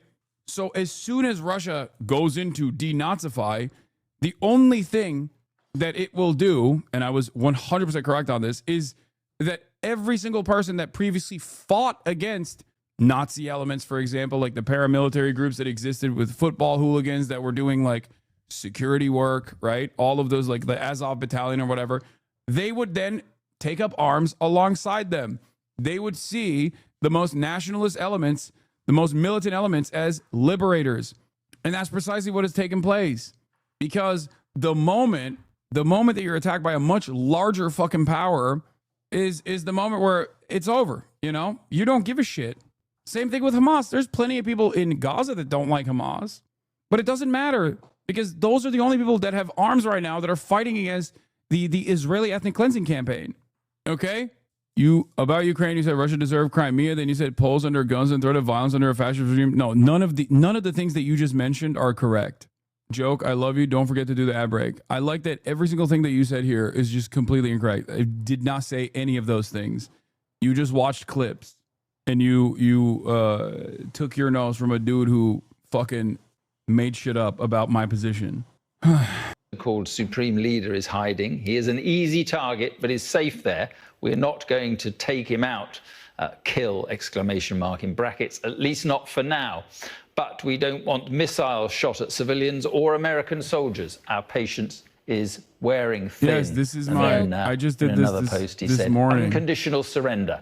Well, our US correspondent Mark Stone is in Washington. Well, Mark, obviously Donald Trump facing a major decision. Difficult to know really what is going on in the Trump mind. What? Side tangent? Why are you anti-Erdogan? Wouldn't you say he's progressed the country into the right direction since he's been leader? I feel like the fascist accusations are completely incorrect.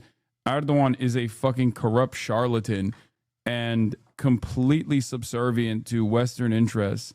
He is America's attack dog, even on his foreign policy stuff, which is what like a lot of Turks actually give him credit for. I still think that it's easy to do foreign policy when your ultimate goal is to serve America as a NATO ally. He also arrested his most popular political opposition unjustifiably. He is Mr. Fake fuck Netanyahu. He's the top dog of. He is the top dog at acting as though he hates Benjamin Netanyahu while simultaneously serving America's interests and therefore helping Israel. Great argument, Hassan, but what if I just lied and pretended you were wrong? Well, then I can't do anything about that.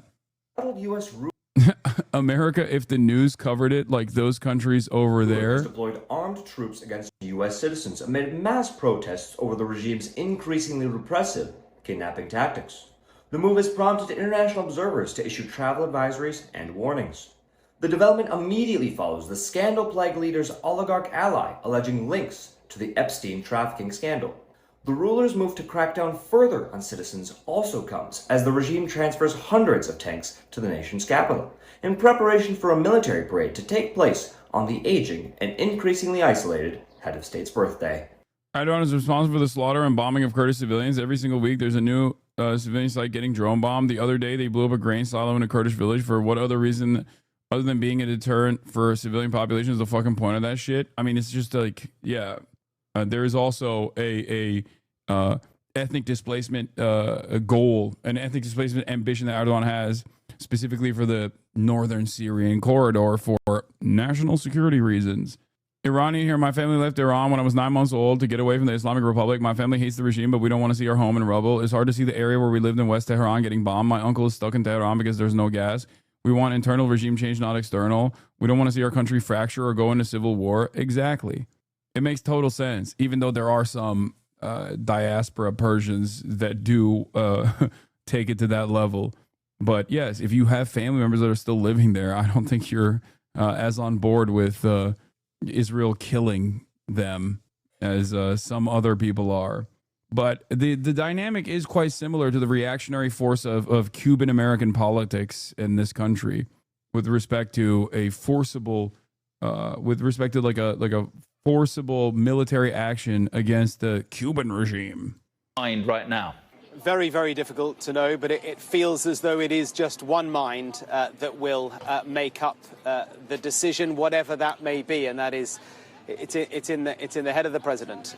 He is about to convene a meeting of his National Security Council here at the White House. We haven't seen any comings and goings yet, and there is no Marine on the door of the West Wing, so my assumption is it hasn't yet begun, but you get a sense of this highest stakes diplomacy that is taking place now over social media.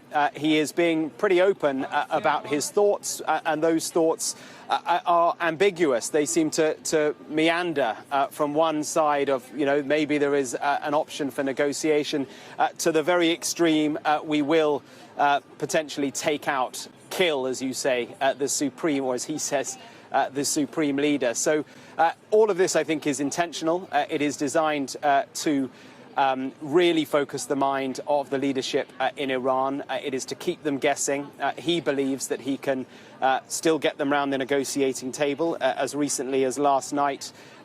Again, very intentionally, White House sources were briefing U.S. media, Axios in this case, that Steve Witkoff, the president's Middle East envoy, is prepared and ready to meet the Iranian foreign minister. But then at the same time, Donald Trump talking about bunker busting bombs being dropped on Iran's nuclear sites. So that is the sort of backdrop, I guess. And into that, world leaders don't quite know, I don't think, what the game is, even though they were around a table with Donald Trump just yesterday at the G7, a meeting which he left early. Again, that I think is designed to add jeopardy and a sense of the unknown to what might happen. He left in a hurry last night, was posting on social media well into the night, and again early this morning. What is this? Isn't the Iranian government's fault for not working with the West like Saudis to prevent this war, even for its own survival and people's benefit? Long before this war started as a foreign policy, would it not be truly sovereign then, or what? What the fuck? Dude, that's crazy. Why are people not kissing the ring is wild. This also just simply does not take into consideration what Western intervention looked like. The current administration in Iran is a direct response to how angry people were at the previous Western-backed puppet state leadership, which was a fucking monarch. Like, what are we talking about? Also, in spite of all that, they did fucking do that. They did the Obama denuclearization agreement. In spite of their understandable resentment, they literally followed through. Trump threw it aside, and then was in the process, I believe, of restoring it to in a similar fashion. So far, Israel has launched. Ayatollah Khamenei could fix this with 3 words: Trump Tower Tehran. Yeah, true. Hundreds of ballistic missiles into Iran, striking 35 critical sites during Operation Rising Lion. Now, new reports out today indicate there is damage to the infamous underground nuclear facility in Natanz. The former Israeli ambassador to the United States, Michael Oren, joins us shortly from Tel Aviv, and Fox team coverage is ready. Mark Meredith will have live reaction from the White House. We start, though, with our senior correspondent, Mike Tobin, is live in Tel Aviv. Selçuk Bayraktar, Leonardo ile güçlerimizi birleştirecek kullanımız LBA Systems hayırlı olmasını istiyorum. Wishing the very best for LBA Systems joint venture with Leonardo. Turkish chatter says, did you see this? Wait, is this where you find out, Turkish chatter, that Bayraktars actually used to get components from Israel directly? And I don't even know if they still do, but they might. Is that, are you a tanky? I have to pee, I'll be back. Are you a tanky? Are you a tanky? Are you a tanky? What many people don't realize is that doing an agreement with the other side, reneging on it, moving the goalposts, and then blaming the other side has been the foreign policy playbook of both the U.S. and Israel for decades. Yes, and they always get away with it. They get away with it because no one turns around and says like, no one ever calls into question. Erdoğan'ın damadı bu. Hayır be abi, millet inanmıyor. Bayraktar bu adam bu şirket İsrail'e parça mı ne yolluyor? Evet, İsrail parçaları da Bayraktar'ın aslında bir parçasında yani. Bayraktar İsrail parçaları da kullanıyor. Hayır ama millet inanmıyor, AKP'liler. Evet, salaklar. Tamam işte.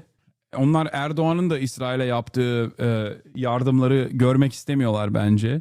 Turks hate Israel and they hate America. But it's really funny because Erdoğan, in his theatrics, is always positioning himself as like anti-America and anti-Israel, especially anti-Israel. And yet, he plays such an important role in maintaining America's strategic interests in the region. And Turks have no idea. They're so oblivious to this. They literally go, oh, that's my goat. Erdo goat. Reis. He's doing it. He's doing it. Reis. Before October 7th, secular Turks definitely did not hate Israel. Well, some secular Turks didn't. Okay? Oh, we know you hate America, Lamau. I mean, I live here. I remember because they yelled at me. They fucking yelled at me nonstop. I remember. They all quieted down real quick though. They all, every single fucking Turkish, every single Turkish movement that ripped my asshole apart after October 7 for saying that they were being servile to Western interests by defending Israel because they fucking hate Arabs. Every single one of them turned around and now act as though they were not antagonistic to Palestinians in the immediate aftermath of October 7. Every single one of them. You guys don't know this because most of you are English speaking and you don't speak Turkish, but the websites, all the fucking forums, like all of the Turkish online, like especially like the nationalist secular movements that were somewhat in opposition to the Erdogan government, like all these other like new movements that were building online, they were super loud about saying shit like, oh, if you love Palestine so much, why don't you go and fight there? That's what they used to say. Very quickly, well, at least they were willing to change their opinion. It's not that they changed their opinion necessarily. It's that they were forced to change their opinion. Okay, according to Caitlin Collins, the national security team in the national security team meeting in the Situation Room has ended. It lasted for over an hour.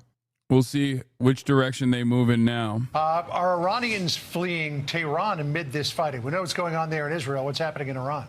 Well, as far as the missile attacks that are coming out of Iran, their size and intensity have decreased dramatically. We've had a couple of missile attacks today.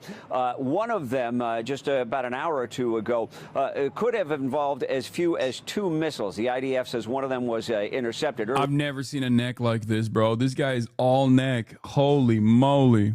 Earlier this morning, there was a missile attack involving some 20 ballistic missiles out of Iran. 4 of those got through. The damage was minimal. It resulted in a bus that caught fire, a structure that caught fire, and several craters that were formed in the ground, but no injuries reported from that. Now, Israel's defense minister has taken to the airways with a warning for Ayatollah. That man will never experience whiplash.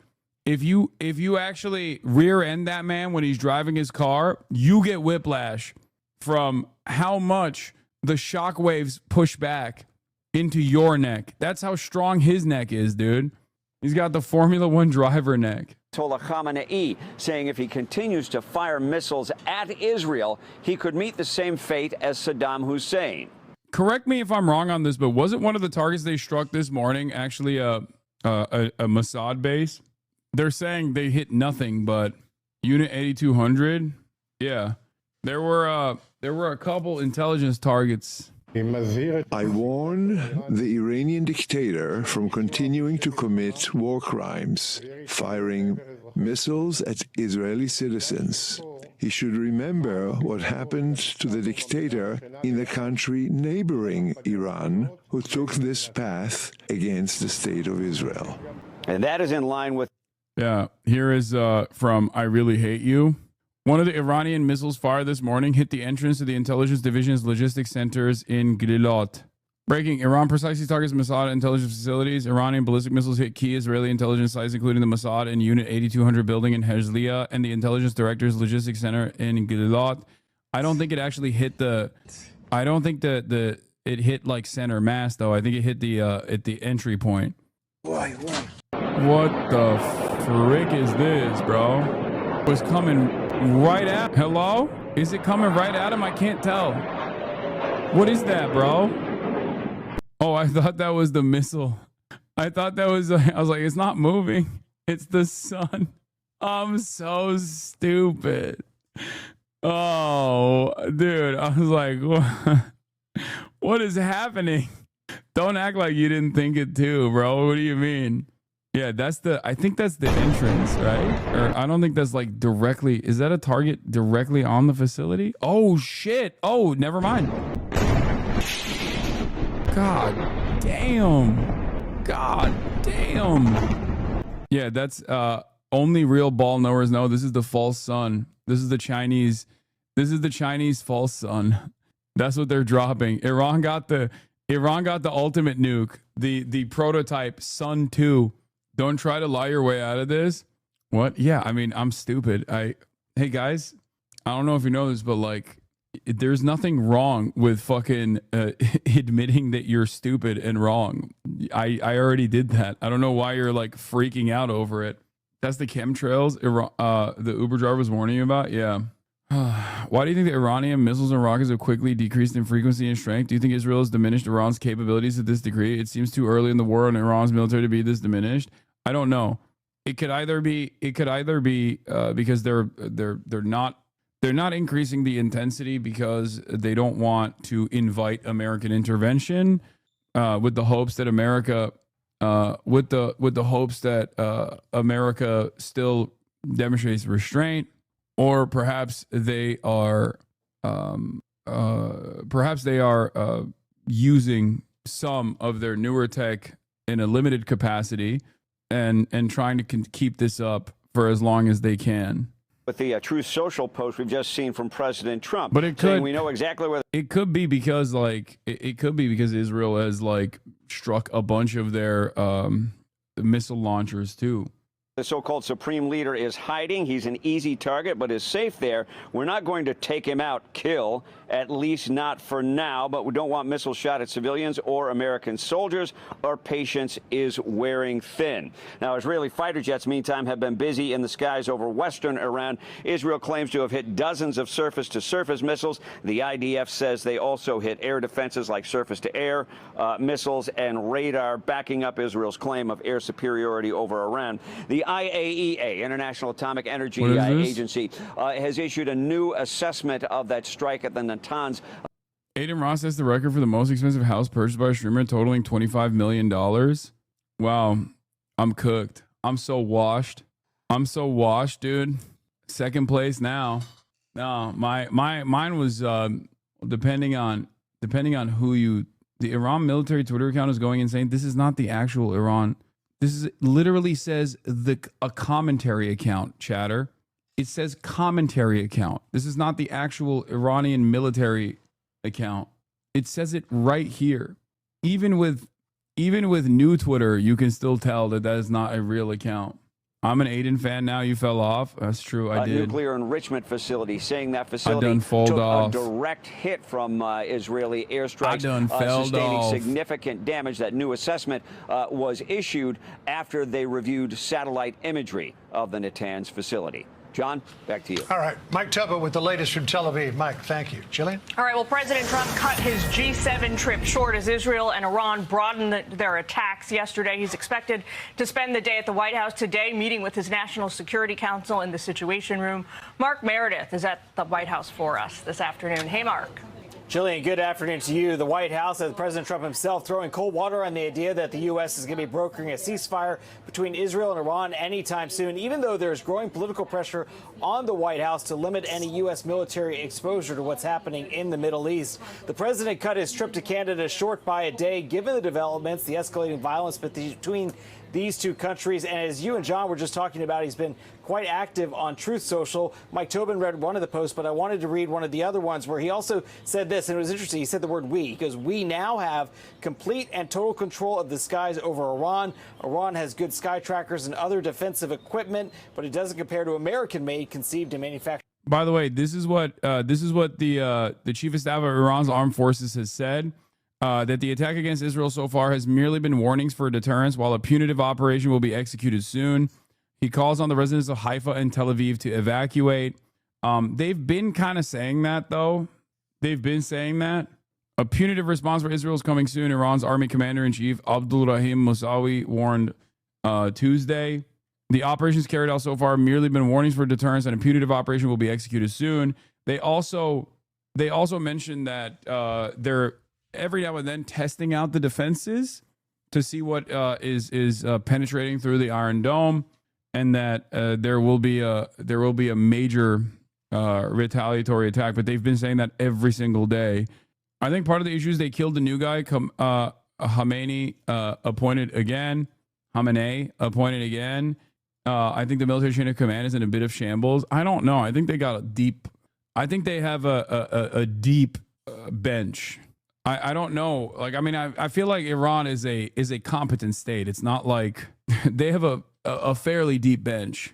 If anything, they might actually be eradicating the nepotism slowly but surely within the IRGC that might cause the IRGC to be a better fighting force overall by consistently assassinating like 75-year-old dudes that have been doing this for far too fucking long. It's like that meta of if you kill a spider, you're making the spiders evolve by making sure that the only spiders that survive are the ones that don't die. Like, the IRGC does kind of have a gerontocracy. It's not a joke. So, actual spooky analysis. Are you a Fed? What do you mean? I mean, there is actually a issue with the gerontocracy within the IRGC for sure. There is definitely an issue with nepotism. But yeah, Iran and Hezbollah, they have a robust chain of command and the resources to direct the war while taking command casualties. Yeah, they've also designed their whole government around this. They've designed their entire government around this. It's the same as Israel. Like, we talk about Benjamin Netanyahu potentially being assassinated or something, but like, that doesn't change the dynamic for Israel at all. There are thousands of people that will take his place and maybe even be more violent than Benjamin Netanyahu. It's not like Russia, where I think, like, if there was a direct decapitation strike against Vladimir Putin and heads of state in Russia, I think that Russia would fall into a state of collapse because there's no contingency plan, as far as I know. Whereas with Iran, that's not the same. And the same goes for Israel too. Like, they would suffer a tremendous propaganda blow, but I think they would. It would not actually destroy their operations at all. Yeah, Israel confirms the elimination of over 20 high-ranking Iranian military officials in recent precision strikes, marking one of the most significant decapitation operations in decades. It's an impressive tactical accomplishment, but Iran is not a terrorist organization. It's a country of 80 million people with hundreds of thousands in the armed forces, and there's a chain of command and redundancies. In as much as gerontocracy is a problem, it might even help. Oh my God, he said the same thing that I did. That's crazy. Like, Channel 12 reports Israeli estimates suggested the United States may join the war against Iran tonight. They just keep fucking pumping this out. Channel 14 said it yesterday. Now Channel 12 is saying it today. Any day now, any moment now. What's your take on Putin and Erdogan's phone call? It looks like a team up against Israel, but a wild squad. No. Trump is considering joining Israel on strikes of Iranian nuclear sites, including Fordow. Sources confirmed to Jim Laporta and Jennifer J. Jacobs.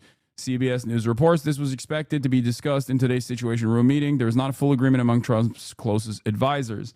This is from 9 minutes ago. They're moving one step closer. Two things.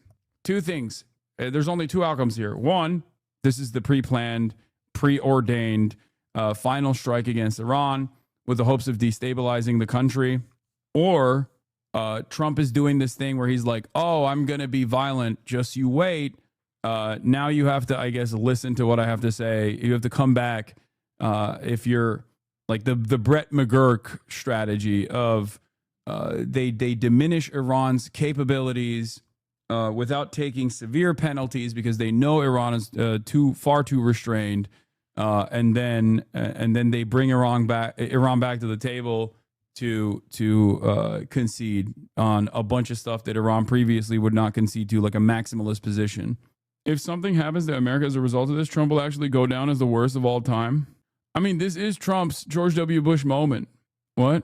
I'm going to spell this out just for once. Plain F word. So people can link this tweet to the knuckle-dragging, mouth-breathing, shit-eating simian creatures that whine about boots on the ground as if America is going to conduct a land invasion of Iran with 11 guerrillian troops and fighting the case for a generation. Everything that makes Iran a problem comes from a factory, and those factories can be vaporized from the air. Most U.S. casualties in Iraq were caused by sophisticated off-route EFP mines mass-produced by Iran. The rockets fired at Israel in such massive quantities that it threatened to deplete Israeli Iron Dome interceptor stocks mass-produced by Iran. None of this happens without Iranian mass weapons production, many millions of dollars in fiscal support. Every single forever war in the Middle East is caused and perpetuated by Iran, and only consequence for us is ending it would be a 3% bump in Lockheed Martin stock, and that's fucking it. Oh, I hate these fucking assholes, dude. This is the long-winded version of Houthis gonna find out today what it's like. Houthis gonna find out what it's like, why Americans don't have health care. They just do this over and over again, and it doesn't fucking matter. Oh my God. Why is it that people have so much fucking overwhelming confidence?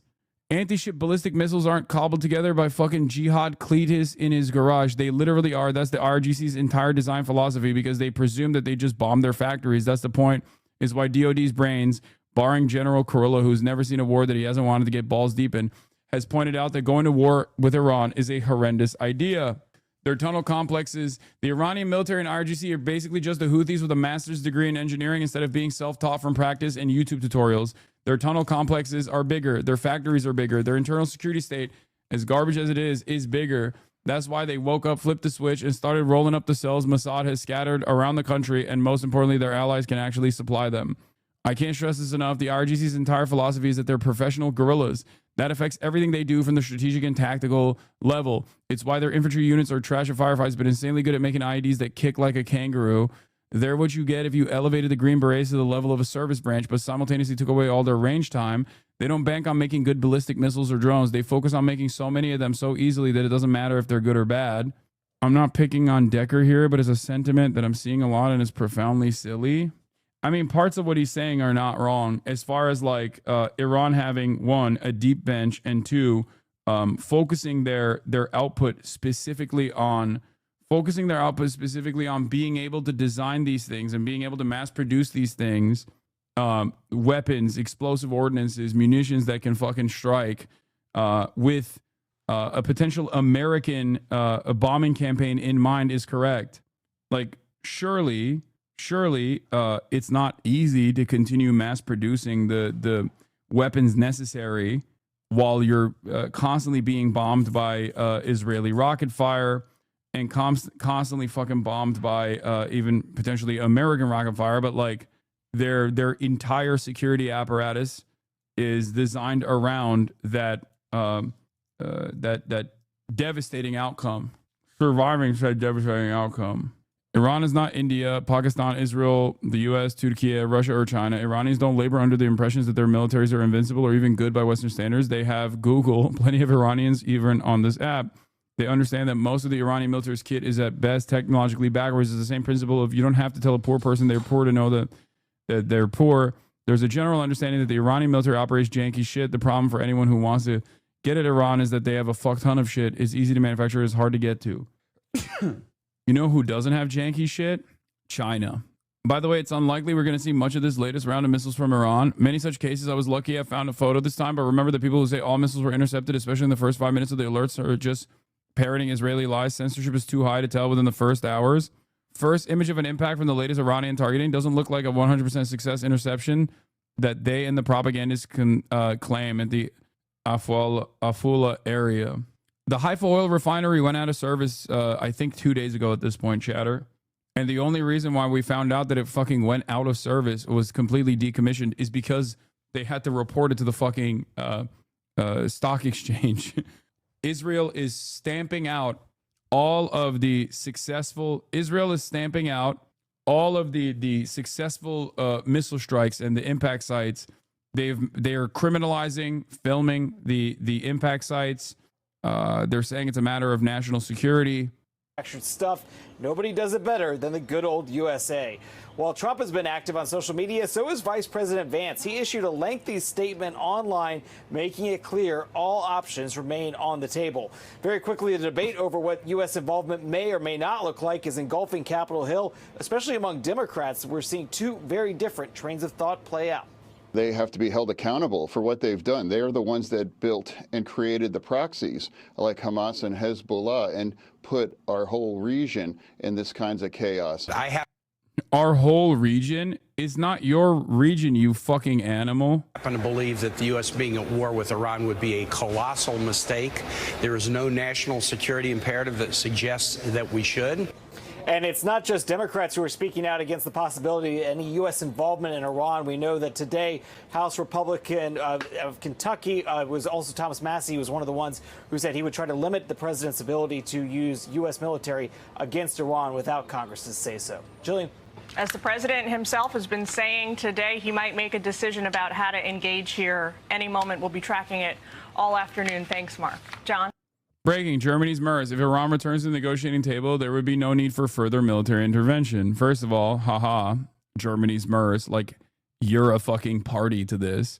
You're just a fucking servile little piggy for American interests. Know your fucking place. This is no different fundamentally than what Macron is saying. The only difference is he's actually saying something that is in line with American interests, as opposed to Macron claiming that, fucking, what do you call it? As opposed to Macron claiming that the fucking thing is Trump is actually looking for a ceasefire. Okay. I know. MERS also said Israel's doing our dirty work. I know. They were at the fucking negotiating table when this started. What's the point of even saying this? Anyone moved by this bullshit lacks the capacity to remember things that happened more than a day ago. You bet. All right, let's go live to Tel Aviv now, bring in the former Israeli ambassador to the United States, Michael Oren. Michael, it's good to be with you. I want to start you here. This is the latest from President Trump. A couple of big posts on Truth Social. He said, first of all, we know exactly where the so-called supreme leader is hiding. He is an easy target, but is safe there. We are not going to take him out, in brackets, kill, at least not for now. But we don't want missiles shot at civilians or American soldiers. Our patience is wearing thin. And then a few minutes later, the president followed up with this, said unconditional surrender. Sounds like he's done talking to Iran. He just wants them to lay down their arms. He wants them to agree to end their nuclear program, or it may escalate from here. What are you thinking in this moment? I think it's extraordinary. We're in a truly historic moment. John, Jillian, always good to be with you. Who would have thought? This is one of the world's most wicked regimes. It's not just that they have tried to destroy the state of Israel again and again for the last 46 years. They are the world's largest state sponsor of terror. They're responsible for thousands of deaths of Americans too around the world. They are the major backers of Hezbollah and Hamas that triggered this horrendous Middle Eastern war for the last year and a half. They supplied the drones and the rockets that kill Ukrainians. I can go on and on. This is a truly wicked, wicked regime. And when the president says total surrender, unconditional surrender, we couldn't agree more. And we hope it's not just about their nuclear program. It's the end of Iran's support for terror. It's the end of Iran's attempt to assassinate American leaders, including President Trump himself. I mean, who lets a regime get away with that? It's not just about their ability to enrich uranium. So it's an extraordinary moment. And we greatly appreciate the president's support for us throughout this crisis. It's providing us with munitions, even with jet fuel. And if the president decides that he, in the United States, wants to intervene directly, we're the last people who are going to say no. Well, let me ask you this question. Can Israel accomplish its goals of eliminating Iran's nuclear program without U.S. help? But about eliminating, we certainly degrade it extremely.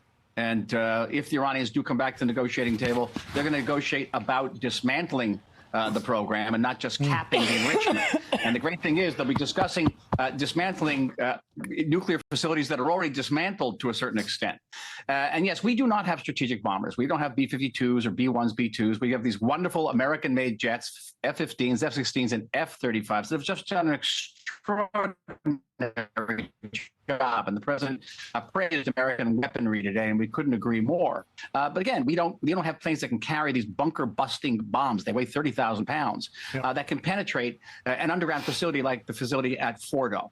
We could take our time. We could begin to sort of peel off various layers of that mountain, but that would take a very long time. The United States can do it much more swiftly, cleanly, and effectively.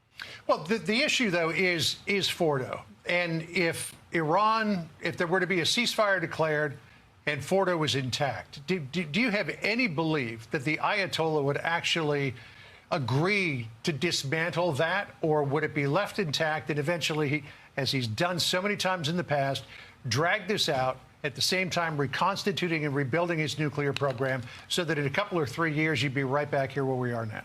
Exactly. That's our feeling, too, that that the whole system, the whole architecture of the Iranian nuclear program has to be dismantled and has to be verified, whether it's dismantled through.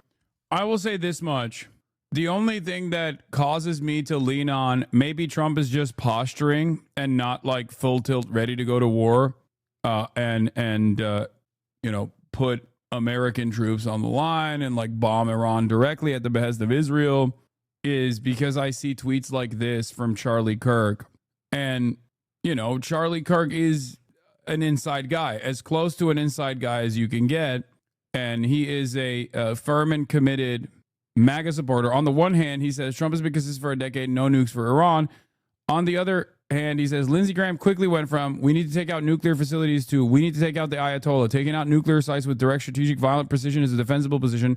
Toppling yet another regime is pathological and asinine. This is insane. Regime change will result in a bloody civil war, killing hundreds of thousands, creating another massive Muslim refugee crisis. Toppling a leader is never as easy as you think. It almost always results in further involvement, a civil war, and chaos. Resist this. I think this makes me feel like their goal is to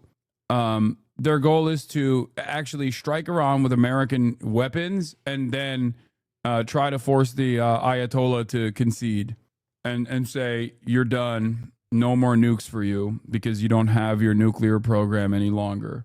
Oh, this was funny. I saw this. We won in Gaza and Iran. We will play the final with Turkey. Israeli media channel 13. Devlet Bahçeli also came out.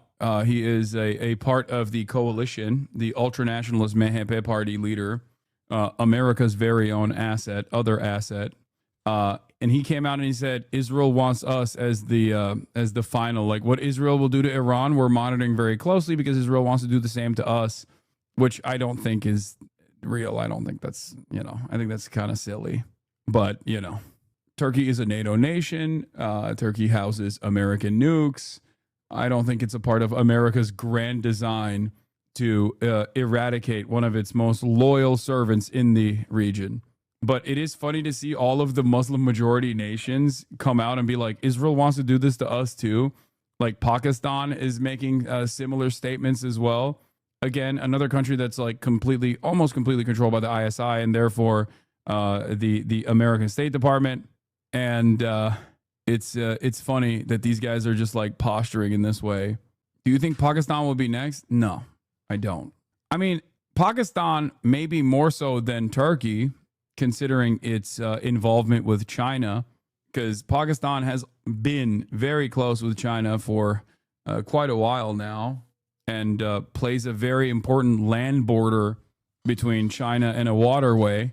And therefore, I can see some destabilization happening in Pakistan before anywhere else, but they have nukes, so they have sovereignty. Through an agreement or is dismantled through a kinetic measures, as they say euphemistically, by military measures, that is okay too. That's the goal, though. But I would stress it shouldn't be just about the nuclear program. It has to be what we used to call, sort of the euphemistically, Iran's malign behavior, as if Iran was sort of wrecking its room in some way. Iran. This guy's just killed hundreds of Americans. In Beirut, as you remember, John, assassinated American leaders, everyone from John Bolton to Michael pay the president himself. And by the way, they tried to assassinate me when I was in Washington, D.C. They don't care. These people are terrorists, and they should not get anywhere near a nuclear facility. So, you know, we talk about the head of the snake, and President Trump has said we know where the Ayatollah is. He's safe for now, at least. Apparently, there are reports that the president vetoed the idea that Israel would take him out. Senator John Fetterman was on Fox earlier today and said he thought that was a mistake. Listen here. I think they should have targeted him, absolutely taken him out. I think the way Israel operates, they just take out the leadership just like they did with Hezbollah. And they've already done that with the Iranian leadership, just took them out even laying in their beds. And they didn't take down the whole building. They actually targeted where they lay in bed. So what do you think about that, Michael? I mean, you took out the head of the military and the new heads of the military. They were just taken out this morning. You took out Nasrallah. You took out Haniyeh. You've taken out Hamas leadership time and time again. He snuck Haniyeh in there.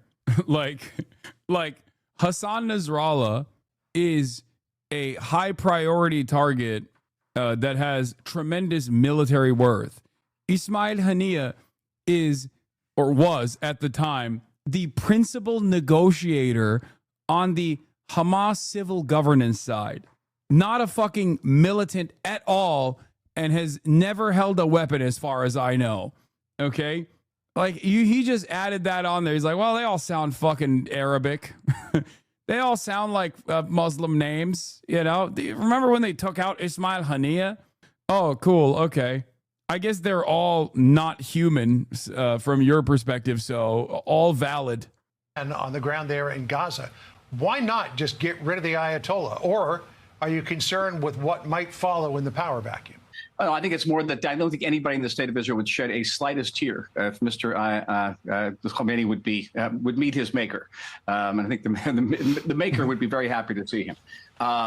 No, I think what I really thought, you know, is my background is in military history. When the president said unconditional surrender, what does that evoke? It meant when Roosevelt said that about Japan in World War II. And when Japan surrendered, Roosevelt and the Allies said, well, we're going to keep Emperor Hirohito, even though he bears a tremendous amount of responsibility for the attack on Pearl Harbor and the horrors that Japan affected throughout the world during the war. We're going to keep him because we need his legitimacy to legitimize the surrender. Now, that was the first thing that came to mind. This guy's connection is so ass cheese. Moments ago, this post on Truth Social, perhaps the key line is the first sentence. The thing that doesn't make sense is, like, if Israel has complete control over Iranian skies, then does that mean that, like, Israel is allowing Iran to still continue striking inside of Tel Aviv and inside of Israel? Like, that makes no sense. They're like, oh yeah, we have complete control over the skies of Iran. So every time a fucking ballistic missile actually successfully hits Israel, as it did this morning, around the same time that this fucking dumbass tweeted about how he has complete control over the the Iranian skies, I guess, like, Israel is allowing that to happen. They're like, nope, that's great. We love it. We love when... Also, I love that he just says, we now have complete control. Like, he's like, yep, me and Israel, we both, we're in it together. We now have complete and total control of the skies over Iran. And he seems to say American equipment is overcoming Iranian defenses. CNN's Jeff Zeleny is at the White House. First and foremost, what do we make of that post? And just before we came on the air, the president put it up there about we having control of the skies over Iran. Dana is so funny. Come on, Dana. You really hate that. You really hate that. You hate that the GOAT is saying we when talking about Israel. Really? Come on, Dana. I've heard you speak about Israel before. Are you acting different right now, Dana? Word is the central point there. We, of course, joining the longtime ally of the U.S., Israel, but using that construction. Jeff Zeleny, of course, longtime ally of Israel. We certainly implies that the United States is working in a partnership, in cooperation with. Yeah, Dana Fash went from Dana Fash to Dana Bothist. Israel. And now this is the most declarative thing that the president has said yet about the question that is hanging over this entire debate here at the White House. The president, of course, flying back overnight to Washington from the meeting of the G7 leaders in Canada. He believed that this was an urgent moment that he needed to be back here for. Just a few moments ago, Secretary of State Marco Rubio arrived here at the White House. So we do believe that there will be that meeting convening at some point in the Situation Room. But again, the central question, how directly will the U.S. be involved in ferreting out and perhaps destroying? Iran has readied missiles and military gear to strike U.S. bases in the Middle East if Washington enters Israel's war. Source, the New York Times. Iran's nuclear capabilities. That is really a central question, not only for the Trump foreign policy, but certainly for the world. And this is something that the president, when he was being sworn into office on Inauguration Day, he talked about being a peacemaker. He talked about ending long wars. Of course, that has been the anthem of his really last 10. By the way, new polling out for Newswire, Insider Advantage poll.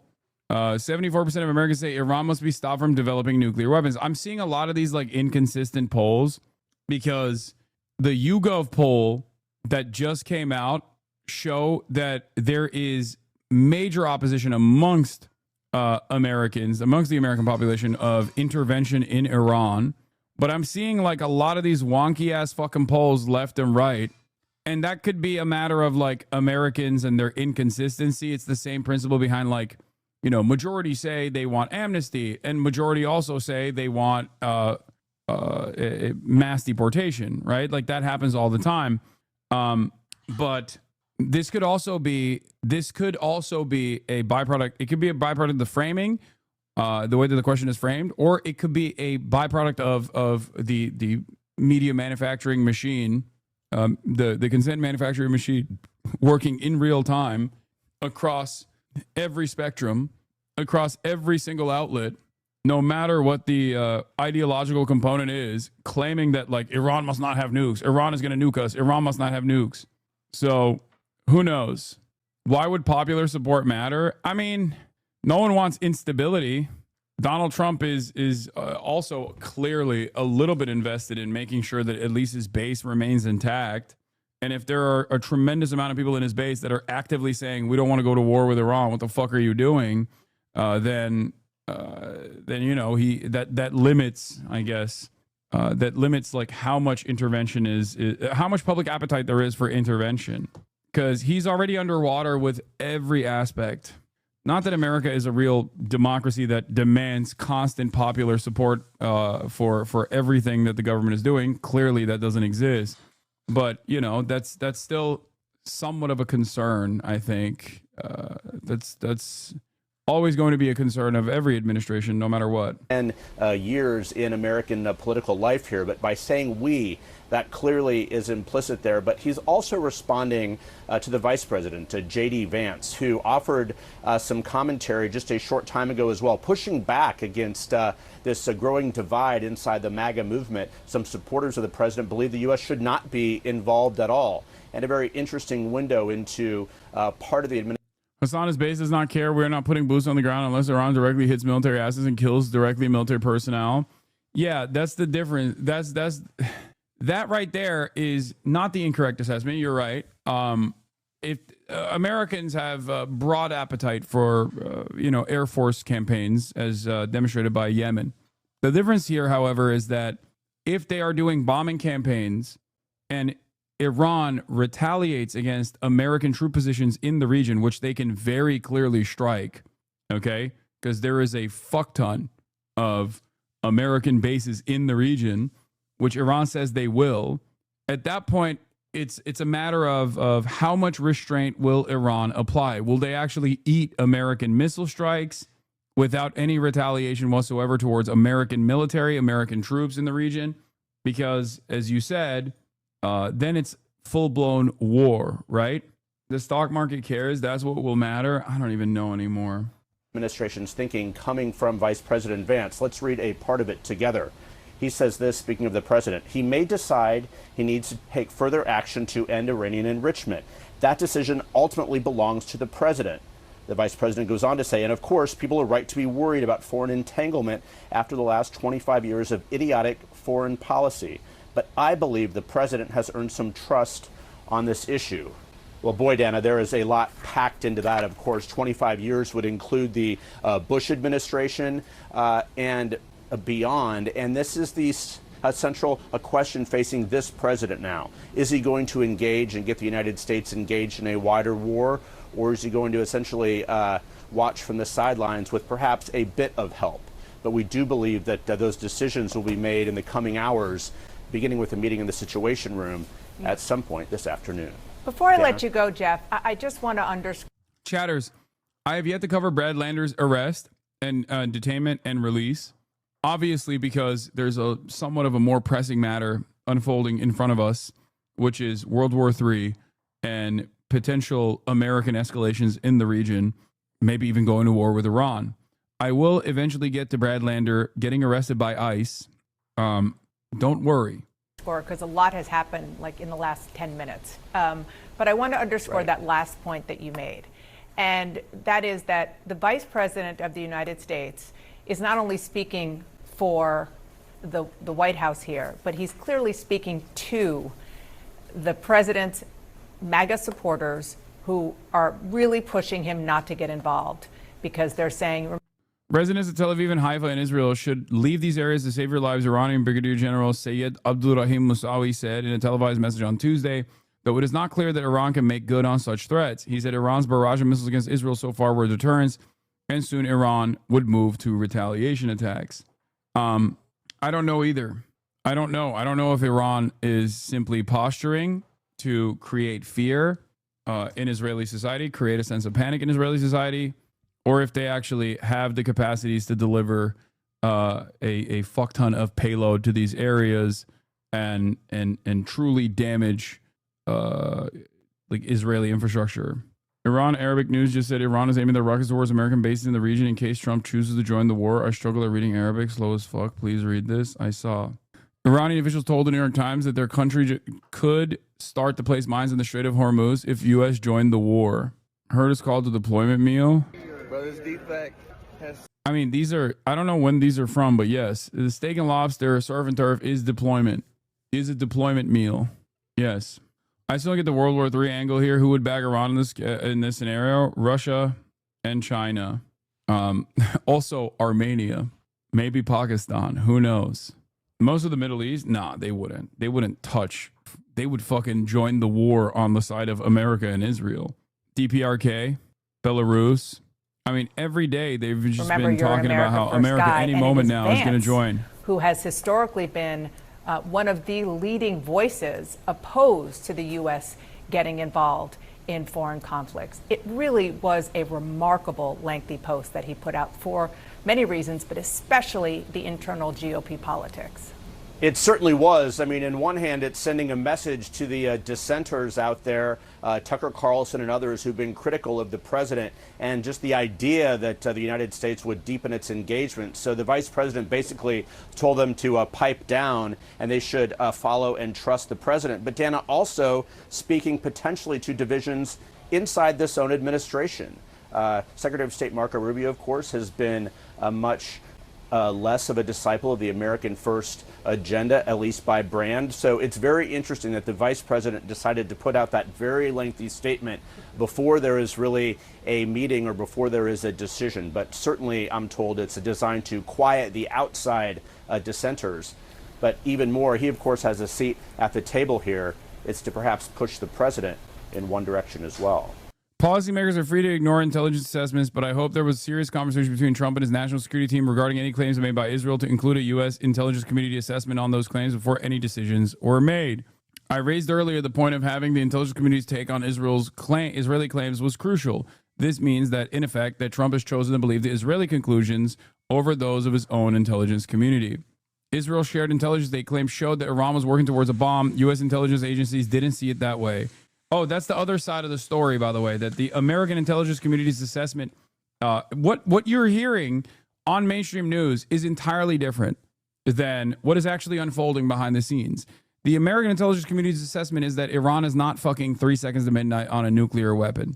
Even Tulsi Gabbard said that. She confirmed it. And of course, Vance's statement was a wishy-washy way of trying to fucking fix it. Look, I'm seeing this from the inside, and I'm admittedly biased towards our president and my friend. God, I hate him. He's such a pussy. I hate JD Vance so much. Oh my God. Oh my God. I think the thing that really pisses me off is this incredibly millennial way of posting when you're the goddamn vice president. My friend, but there's a lot of crazy stuff on social media, so I wanted to address some things directly on the Iran issue. First, POTUS has been amazingly consistent over the 10 years that Iran cannot have a nuclear weapon. Over the last few months, he encouraged his foreign policy team to reach a deal with the Iranians to accomplish his goal. The president has made clear that Iran cannot have uranium enrichment, and he said repeatedly that this would happen one of two ways, the easy way or the other way. Second, I've seen a lot of confusion over the issue of civilian nuclear power and uranium enrichment. These are distinct issues.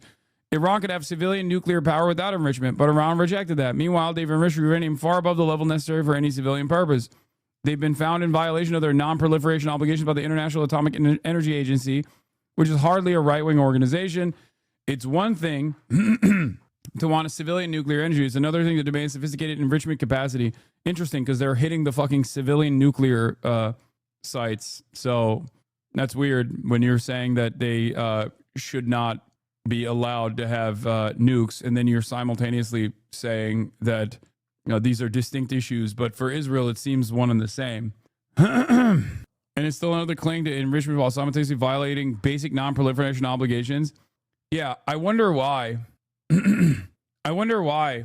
You know who also is in violation of non-proliferation obligations because they never signed on to it? Fucking Israel, man. Israel. Okay? Israel has nukes, has never signed a non-proliferation treaty, refuses to sign it. Everybody knows they have nukes. You're in the American government. You know they definitely have nukes. You know exactly how many nukes they have. Also, unlike Iran, I believe, if I'm not mistaken, Israel does have the capacity to deliver payload to America. Iran does not. Okay? Iran's maximum missile distance is like barely getting to Eastern Europe. Israel, on the other hand, well, that's a different story. Khalil, no! Once again, pure projection. Pure projection. Everything Israel says about their enemies is projection, okay? When they say Iran could nuke France, read that as a threat that Israel could nuke France, okay? A dangerously unstable government that is a nuclear power.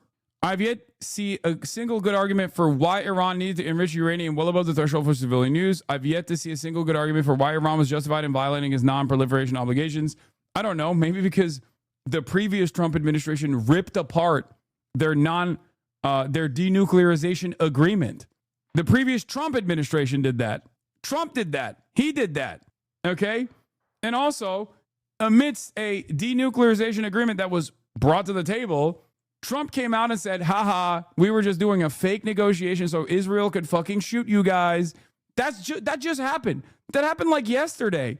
Sure, maybe you forget what took place in, I don't know, when you were a pussy-ass libtard who fucking said Donald Trump is actually Hitler. Maybe you weren't paying close attention to what Donald Trump was doing with ripping apart the Obama-era denuclearization agreement. But don't act like you weren't in the fucking room 3 days ago. That didn't happen that long ago. What, like a week ago, there was a fucking denuclearization negotiation taking place. There were maximalist positions that America was abiding by, but as is the art of the deal, you're supposed to make concessions, right? You called Trump Hitler. Yeah, I think Donald Trump is a fascist. Yes. Are you talking about JD Vance? Because he did as well. Meanwhile, the president has shown remarkable restraint in keeping our military focused on protecting our troops and protecting our citizens. He may decide he needs to take further action to end Iranian enrichment. That decision ultimately belongs to the president. He's so weepy. He's so weepy in the way he talks. I hate him. It's just like, I thought homo-fascism was going to come from the Democrats as opposed to the homophobic fascism from the Republicans. But JD Vance is fucking carrying the torch of homo-fascism on the fucking Republican right, single-handedly. Okay? The fucking weepy, condescending, like, oh, you guys are really doing it again, huh? I hate it. But I believe the president has earned some trust on this issue. Have you said thank you once? And having seen this up close and personal, I can assure you that he is only interested in using American military to accomplish the American people's goals. Aaron Mate, I've yet to see a single good argument for why Iran needs to enrich uranium. The argument is that Trump broke the original Iran nuclear deal, which capped Iran's enrichment at a threshold for civilian use. By killing that deal, which Iran was adhering to, Trump sent the message that the U.S. would not accept Iran enriching even for civilian use. So Iran, as it was allowed to do under the deal, given Trump's violation of it, increased enrichment in the hopes of convincing the U.S. to return to the deal and abandon its crippling sanctions that strangle Iran's economy. What were they supposed to do? Wait for Donald Trump, Joe Biden, and then Donald Trump again to change their minds? If one wants to argue that the original deal that Trump broke was flawed because it was set to expire, well, Trump could have tried to renegotiate it. He didn't. He simply killed it, reimposed crippling sanctions, and then assassinated Iran's top general as he was trying to de-escalate Saudi Arabia. One could also argue that Iran made a tactical error in enriching at a higher level, but it not only has the right to do so, it did so while actively negotiating with Trump and repeatedly renouncing nuclear weapons as long as it has. Just a few months ago, the U.S. intelligence community affirmed that Iran was not building a nuclear weapon, and Supreme Leader Khamenei has not authorized the nuclear weapons program suspended in 2003.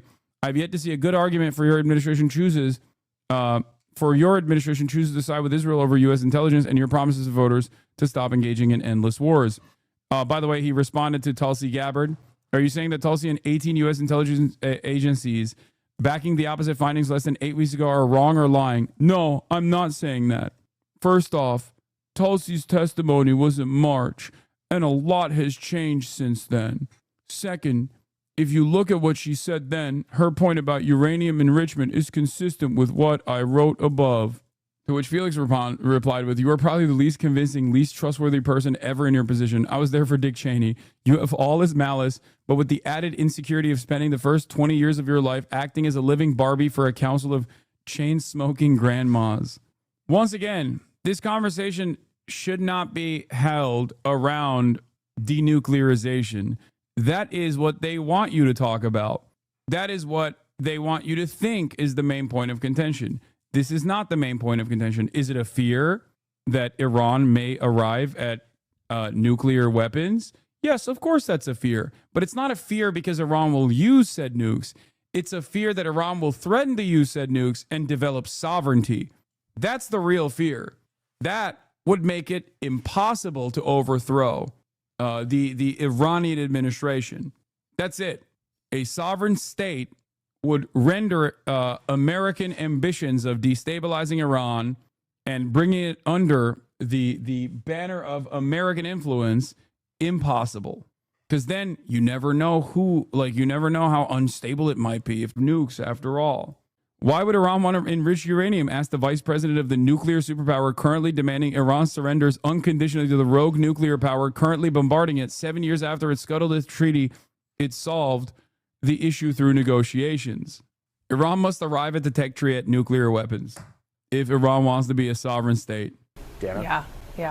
Really, really fascinating turn of events in the last few minutes. Jeff, thank you so much for reporting it and making sense of it for us. And we have a terrific group of reporters here at the table to continue doing just that. CNN's Stephen Collinson, CNN's MJ Lee, Tyler Pager of the New York Times, and CNN's Lauren Fox. I just want to pick up where I just left off, Stephen, with Jeff. And I would even, perhaps go a step further, which is that not only is Vance sending a message to MAGA world, to Tucker Carlson and Steve Bannon, we'll hear some of what they have been saying in the last 24 hours in a second, but also maybe laying the groundwork for what's to come.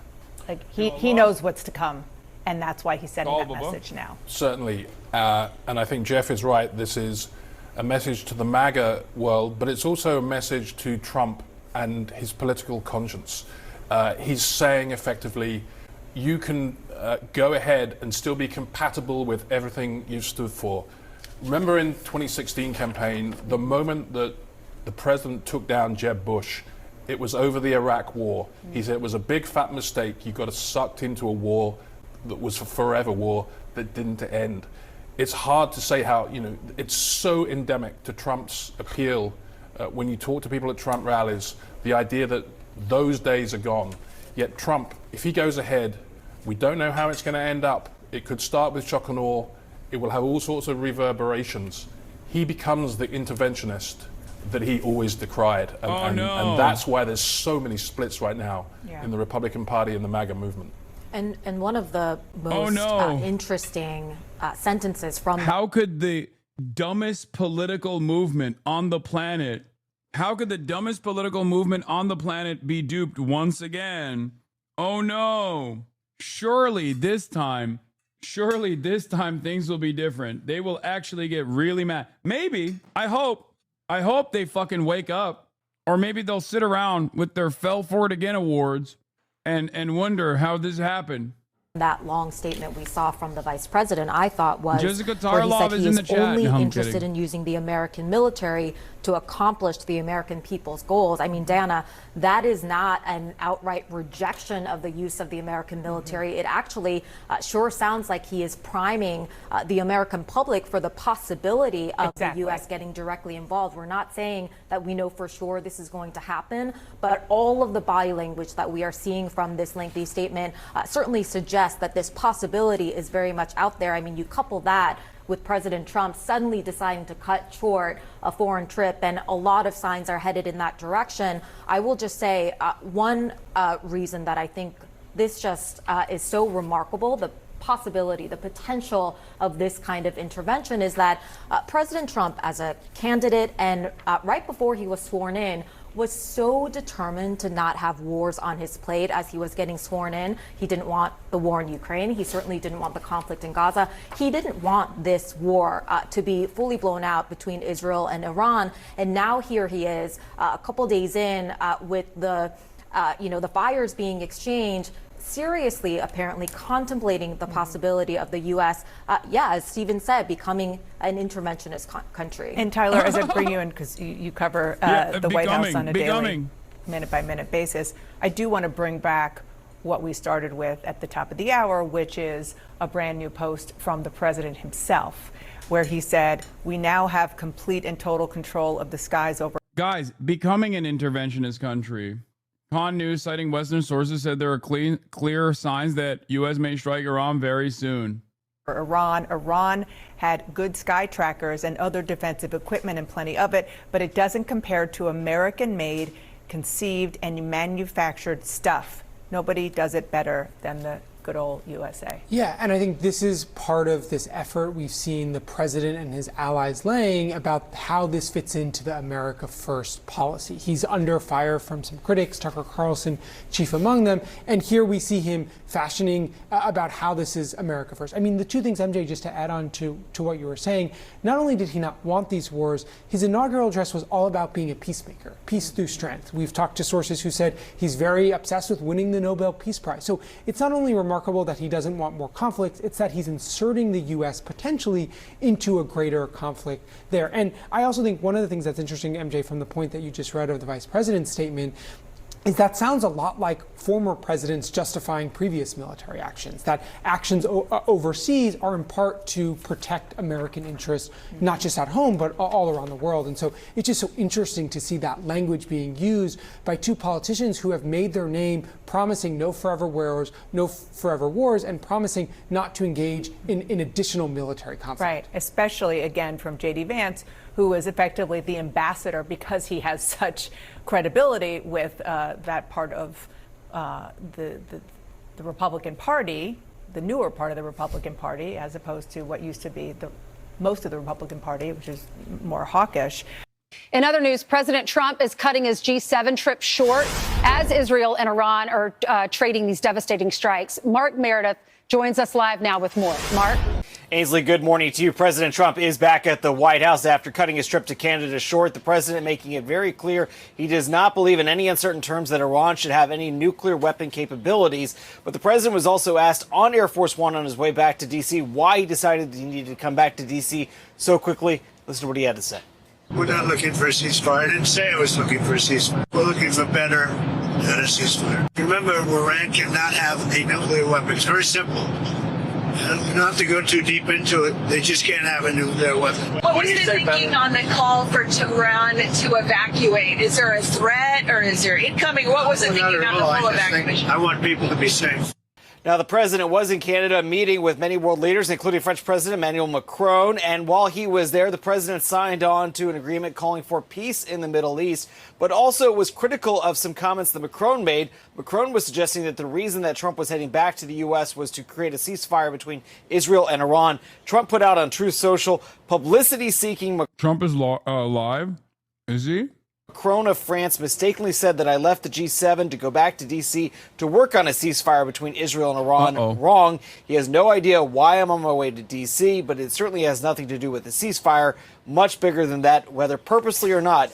Emmanuel always gets it wrong. Stay tuned. We'll be looking to see if the French president has any new reaction while he is still in Canada. But the president, he is back here in D.C. meeting with his national security team. We don't have an updated schedule yet, guys, so we don't know if we'll see the president address the situation on camera later today. But, of course, there are so many developments happening in real time. And Brian, Lawrence, and Hazen? It's not the Israeli-Iran conflict. I get it. But the president is on a fast track to get a trade deal, it looks like, with Canada. He had formally signed the one with the U.K., and I personally think that he was not thrilled about the Ukrainian talks that were on tap. Chatters, I know Brad Lander has been released. Shut the fuck up. He probably knows he's going to get pressured to hit Russia with sanctions. I don't think he was really looking forward to that session. Do you think that played into it, Mark? Well, Brian, Macron and Trump have certainly had interesting relationships over the last year. Trump last year praised him as a pretty smart guy, but obviously we've seen the back and forth that Macron has had. He's been very vocal when it comes to the Ukraine issue, and Macron obviously wanting to keep Europe and the U.S. involved with Ukraine. However, I would imagine with so much of the focus, though, for the president's going to be on what happens next with whether or not Israel goes forward with an even larger attack against Tehran. Trump was asked about that on the plane, why he said the people of Tehran should evacuate. He didn't elaborate further, but obviously people are reading between the lines that a possibility of a major attack is still on the table. All right, Mark. Thanks so much. Do you know if they made up at all, the Macrons? I mean, after that little incident on the plane? The president and his wife? Chris, could you follow up? President Trump left the G7 summit in Canada one day early to keep track of the fighting in the Middle East. As the president returned to Washington, he told reporters that he wants Iran to give up any thoughts of developing a nuclear weapon. Nancy Cortez is in Calgary covering the summit of Western leaders that will continue today without Trump. Nancy, good morning. Good morning, Nate. That's right. The G7 summit will have to do with just 6 leaders here in Canada today after President Trump's abrupt departure last night. Overnight, aboard Air Force One flying home, he told reporters that he plans to spend the day in the Situation Room and that his new goal is for Iran to shutter its nuclear facilities entirely unless Israel destroys them first. Flying home from Canada early this morning, President Trump said he had to get back to monitor Israel's bombardment of Iran, which he suggested could intensify over the next few days. Iran cannot have a nuclear weapon. It's very simple. This was supposed to be a 2-day meeting of the minds for the leaders of the world's largest democracies. But towards the end of day one, Trump's press secretary posted this. President Trump had a great day at the G7 and much was accomplished. But because of what's going Like a baby. They're talking about him like he's a kindergartner, dude. on in the Middle East, he will be leaving tonight. And I have to be back early for obvious reasons. Before departing, Trump posted this ominous message, urging everyone to evacuate Tehran. I want people to be safe. And that's always possible. A thing like that could happen. I just want people to be safe. White House officials say the U.S. has no plans to join the fight, though refueling jets and a second carrier strike group are moving closer to the region, just in case Iran tries to strike U.S. bases. Well, we'll come down so hard if they do anything to our people. We'll come down so hard, then the gloves are off so beautifully. No, they just in case. don't have to touch our troops. President Trump said this morning that he has not reached out to Iran to initiate peace talks. He said they should have taken the deal that was on the table because they are now losing this conflict badly. Here in Canada, the summit goes on, with Canadian officials telling CBS News that they were given a heads up that President Trump was planning to depart early before the news was made public. Nate. Nancy, thank you.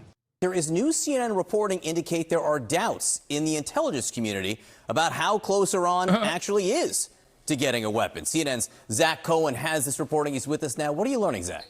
Yeah, John, there appears to be some daylight between the U.S. intelligence community and Israel, and I guess now Donald Trump, on this question of how close Iran is to obtaining a nuclear weapon. And specifically, sources telling me and our colleague Katie Bo-Lillis that the intelligence community assessed before the most recent Israeli strikes that Iran was years away, as much as 3 years away, from not only obtaining a nuclear weapon, but developing the system meant to deliver it at a target of its choosing. And that does really run counter to the more urgent and dire timeline that Israel and Donald Trump have put forward in recent days. Israel, of course, saying, and Israeli Prime Minister Benjamin Netanyahu saying that Iran has been working in secret to develop nuclear weapons over the last several months, and that it's very close to having a nuclear weapon. Donald Trump, of course, addressing this question today when he was asked by reporters about his Director of National Intelligence, Tulsi Gabbard's testimony in March, where she said that Iran is not actively working towards a nuclear weapon. Take a listen to what Donald Trump said when he was asked this question today. You've always said that you don't believe Iran should be able to have a nuclear weapon, but how close do you personally think that they were to getting one? Because Tulsi Gabbard testified in March that the intelligence community said Iran wasn't building a nuclear weapon. I don't care what she said. I think they were very close to having it. So why does this matter, right? Israel has used this sort of urgent warning about Iran's nuclear program as justification for its latest round of preemptive strikes on Iran's nuclear facilities. Of course, this big question still hangs over the entire situation as to whether or not Donald Trump and the U.S. will become directly involved in the conflict. Donald Trump has said as recently as today that he wants to dismantle Iran's nuclear program. In order to do so, that will require one of two things, experts tell us, either a negotiated deal or U.S. military strikes. All right, Zach Cohen, some brand new reporting that fits right in where this story is right now. Appreciate your work on this. Thank you very much. With us now is CNN Global Affairs analyst Brett McGurk. He's a former White House coordinator for the Middle East and North Africa who's been deeply involved in discussions in and around Iran for many, many years. And thank God we got a true diversity of opinion once again. Biden's very own Middle East envoy here, responsible for one of the most responsible figures for Israel's genocide under the Biden leadership. Brett, what I want to focus on is President Trump headed to the Situation Room this morning, and much of the discussion might be focused around one site in particular, one nuclear site. I just want to put it on the map here so people can see. It's the Fordo nuclear enrichment site. We can push in a little bit to give people a sense of what it looks like, the area looks like. Why is this site so important? Well, John, I think the president should be in the Situation Room today. The Situation Room was actually created by JFK after the Bay of Pigs fiasco for a situation like this, to provide full spectrum awareness for a president as he has to make critical decisions. And there are three immediate priorities, and one of them is what you just mentioned. But number one, the protection of Americans in the region and the protection of Israel. We have to surge the missile interceptors into Israel. We're doing that as Dude, sick. Dude, so much diversity of opinion. Do you see that? It's so strange. You rarely ever hear someone on, you rarely ever see someone as a global affairs analyst come on and be like, hey, maybe we shouldn't go to fucking war with Iran. That seems kind of stupid. Doesn't that strike you as odd? I've yet to hear from one fucking professional analyst that they have on that says, this seems like a stupid decision. As Nick just said, a very small number of missiles yesterday. It looks like about 10. Can't draw a conclusion yet, but the Israelis are taking out not only the missiles, but the launchers. Very important. Second, you want to contain this conflict to Israel and Iran, not have regional spread. So far, that objective is being met, and I think the signals the administration is putting out are very good. Third, and this gets to your point, you want to keep particularly the Israelis focused on the stated objectives of this military campaign. The stated objectives are dismantling the nuclear program and the missile program. That's it. You want to avoid mission creep. Now, on the nuclear program, there are three main sites, two enrichment sites, one at Natanz, much of which is above ground, some below ground. The Israelis appear to have very effectively targeted that site. The second enrichment... We can't have people like consistently sending me the Twitter user Village Crazy Lady to make a point about uranium enrichment. Please stop. Facility is an underground facility called Fordo, which you just mentioned.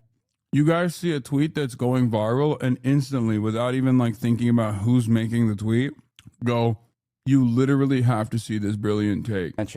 deep underground, dug into a mountain. It was an undisclosed facility until 2009 when it was discovered by intelligence and announced. Iran has... Oh, damn. I was about to address the one chatter that said, why are you always eating stuff? It's because I'm a human being and I need to consume food over the course of a 10-hour broadcast. Very advanced centrifuges in that facility. Just last week, before this started, they threatened to spin fuel through those advanced centrifuges. Iran is cooking tonight. Yeah, the Iranian state media claims there will be a surprise tonight that the world will remember for centuries. There's also another thing that people were saying. They keep saying that over and over again. Iranian media outlet Noor News reported that the confession of the Israeli F-35 pilot whose jet was downed by the Iranian Air Force will be published soon.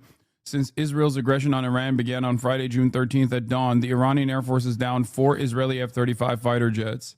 This is what I heard as well. Iran doesn't realize that their veiled threats against Israel don't only keep Israelis up at night, it keeps us up at night as well. We are the real victims here. Okay? Every time they say, oh, just wait, just you fucking wait. It's like shit, quick F, mini F, calm down.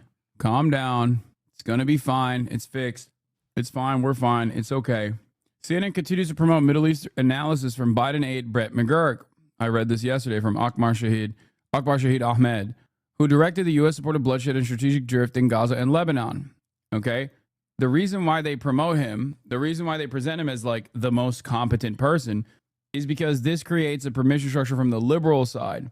This is the guy most responsible for Biden's fucking death and destruction in the region. Now, basically saying Trump's ambitions with respect to Israel is actually valid.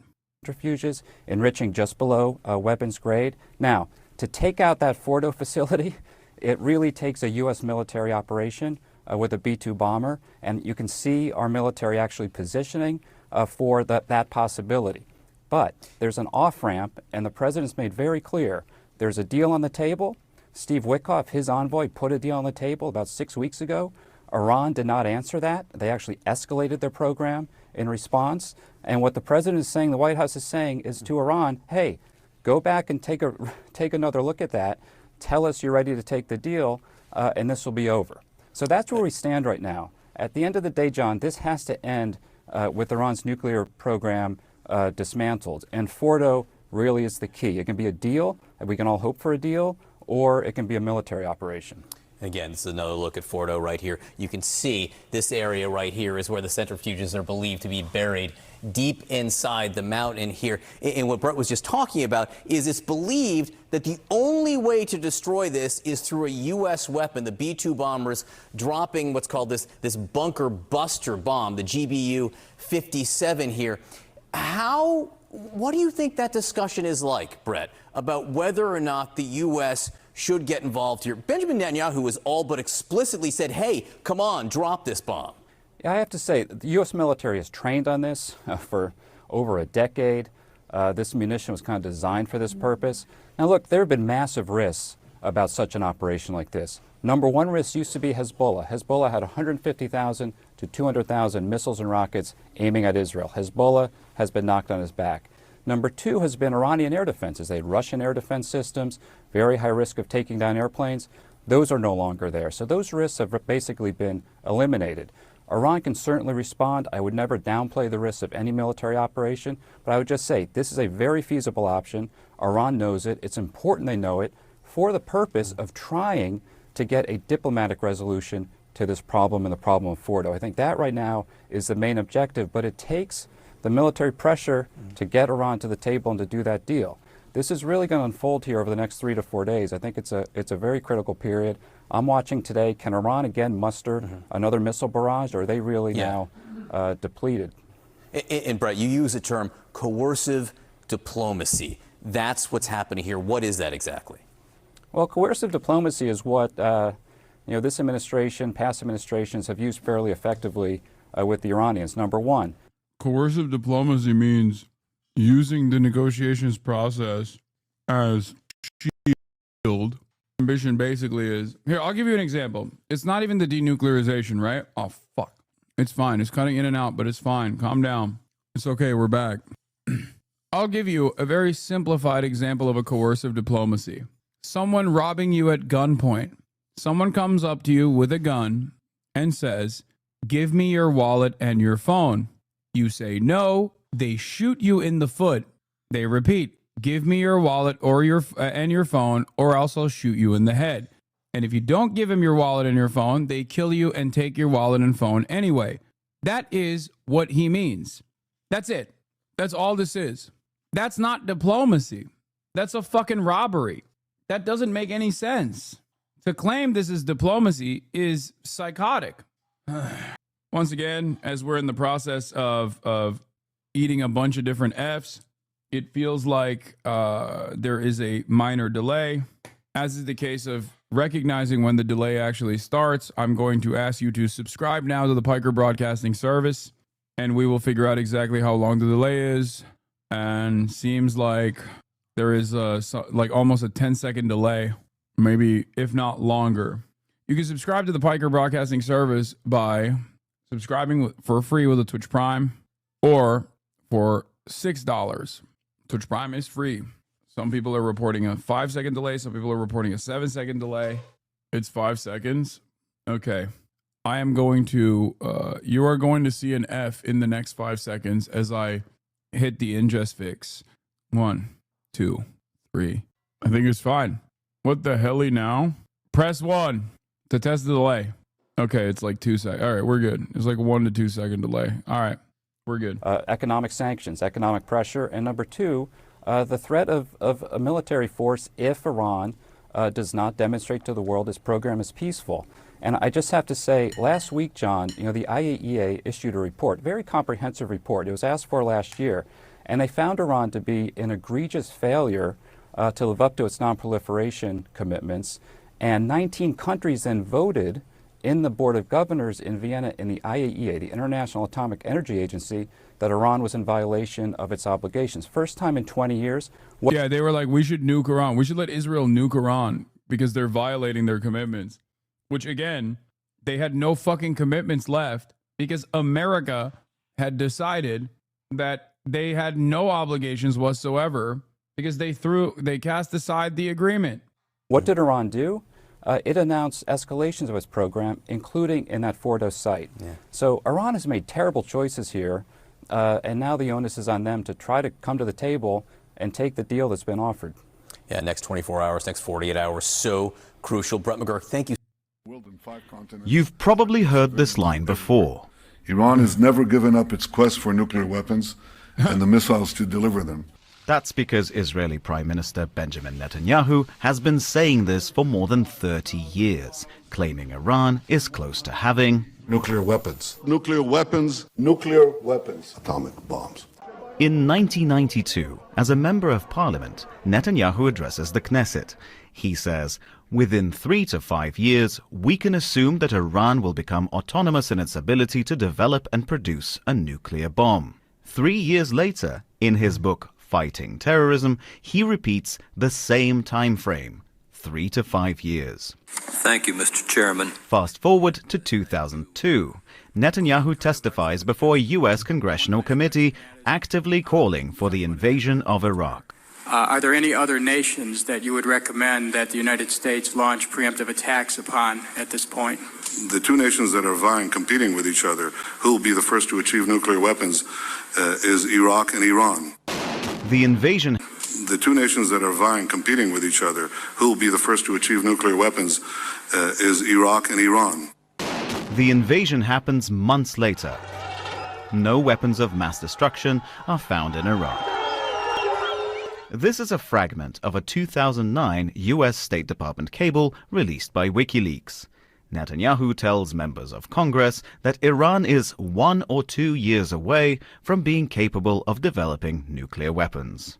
They're online. It's 2012, and Netanyahu is holding up his infamous cartoon bomb at the UN General Assembly. By next spring, at most by next summer, at current enrichment rates, they will have finished the medium enrichment and move on to the final stage. From there, it's only a few months, possibly a few weeks, before they get enough enriched uranium for the first bomb. And now, 33 years after Netanyahu's first so-called imminent warning, Israel attacks Iran. And if not stopped, Iran could produce a nuclear weapon in a very short time. It could be a year, it could be within a few months, less than a year. That's despite the US Director of National Intelligence saying Iran isn't building a nuclear weapon months earlier. Iran lied. But for Netanyahu, he loves his little PowerPoint presentations, man. Big time. The slogan has been the same for decades. Dmitry Medvedenko, Al Jazeera. Make sure to subscribe to our channel to get the latest news from Al Jazeera.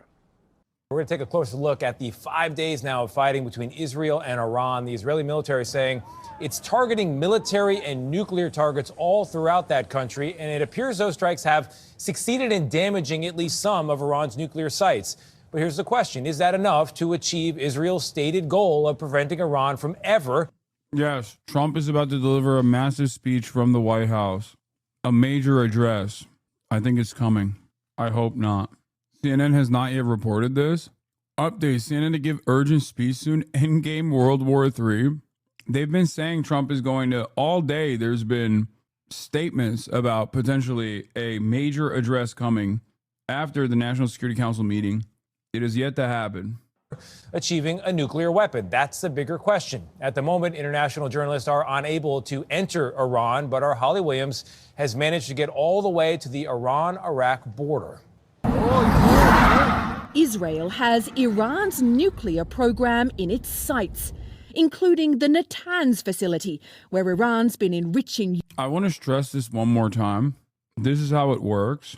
No mentions whatsoever of why this would be spectacularly stupid, how dangerous this is, how stupid this is. No mention of this whatsoever. No opposition to this whatsoever. The only difference between liberal mainstream outlets and right-wing media is aesthetics. One side is demonstrating maximalist bloodlust about why we must bomb Iran racistly. The other side is doing a cold, calculated, logical reasoning for why we must bomb Iran, sometimes for gay reasons. You know, they're homophobic over there. That's the only difference. Actually, that's not even true. Lindsey Graham literally also said they're homophobic over there. We must bomb them. So I guess we must do regime change because they're homophobic, which is hilarious for fucking Lindsey in the closet Graham to say. There is no debate between whether or not we must bomb Iran. The only difference of opinion comes from how hard we could bomb Iran and how hard we could get away with bombing Iran and how awesome it would be. But it's never about why we mustn't do this. Uranium up to 60%, a step on the way to the 90% used in nuclear weapons. Iran's nuclear ambitions are a threat to Israel's existence, according to Prime Minister Benjamin Netanyahu. I mean, Mark Bar Mohammed isn't wrong when he says polling showing that Americans oppose a war doesn't mean anything. This country is too stupid and thoughtless to even notice if a war happens. They'll continue on their lives and not care. The government knows this too. The population is trained to be placid. Yes, this is something that I've brought up as well. Like the media infrastructure is designed. The media infrastructure is designed to basically make Americans not care about war happening all the time, that America is involved in all the time. So that's the reason why a lot of Americans fancy themselves to be peace lovers, you know, peaceful doves, because they never see it. The difference between war in that region versus war with Iran, however, is that Iran does have direct access to measures. Iran has the capabilities of launching measures that would make you feel the pain as well. Do you understand? Oil. And also death of American service members by a lot. Destruction of U.S. Military personnel and gear. Shutting off the Strait of Hormuz. All of these things, lighting up the Saudi oil refineries. All of these things would universalize the pain. At which point, the nothing ever happens Andes would come to the recognition that things do happen. Because as I've said time and time again, that nothing ever happens, guys, are basically the Gen Z version of like Fukuyama end of history people, where it comes with the this sheltered opinion that you can only arrive at if you live in the heart of empire, if you live in the comforts of Western empire, like countries in the West. Nothing happens to you. Things are always happening. They're just not happening to you. When someone says nothing ever happens, what they mean is I never get impacted by the things that are happening because the entire system is designed so that you never actually feel it. Things are always happening. So that is the other side of escalating tensions with Iran. Things might happen in a way that actually bursts our bubble, our comfortable existence in the Western world. Oil shock being one of the immediate responses. A former deputy secretary of the DoD said many of the U.S. bases in the Middle East do not have the capability of protecting themselves with ballistic missile barrages like the one like they've been launching at Israel. Anyway, let's continue. Iran has produced enough highly enriched uranium for 9 atom bombs. 9. But experts say Israel's war will be in vain unless it destroys the Fordow nuclear site, where Iran is also enriching uranium while denying any intention of building. What is this? Unfortunately, this is where liberals are at. Masterful gambit. Abandon Harris. A message to President Donald J. Trump and the Vice President J.D. Vance. Let us be clear. If this administration leads the U.S. into this war, we will respond with the full strength of our movement. What fucking movement exists with Abandon Harris? Like, low-key, I know ContraPoints is like super fucking libbed up, but what is this statement? Like, what do you mean? What movement is Abandon Harris? Oh no, the limited number of people that didn't vote for Kamala Harris are gonna come after Donald Trump. Hey Hasan, I've been following you for some time. I wouldn't say I'm a huge fan, but one criticism I have of you is your lack of coverage of the Pahlavi family and the direct connection with the Israeli government. I don't support Israel or Iran, by the way, but I think you need to shed more light on it. What does that even mean? Bomb. Fordow is the hardest to get at because it's so far underground. Jonathan Panikov is a former deputy national intelligence officer and told us Israel may not have the firepower it... Thank you for the 50 bones. God damn. The Piker Broadcasting Service is brought to you, the viewers, by you, the viewers. Your continued support keeps the broadcast ad-free for all and also allows me, Mr. Piker of Piker Broadcasting Service, to maintain my editorial independence. Thank you. Bye-bye. Needs.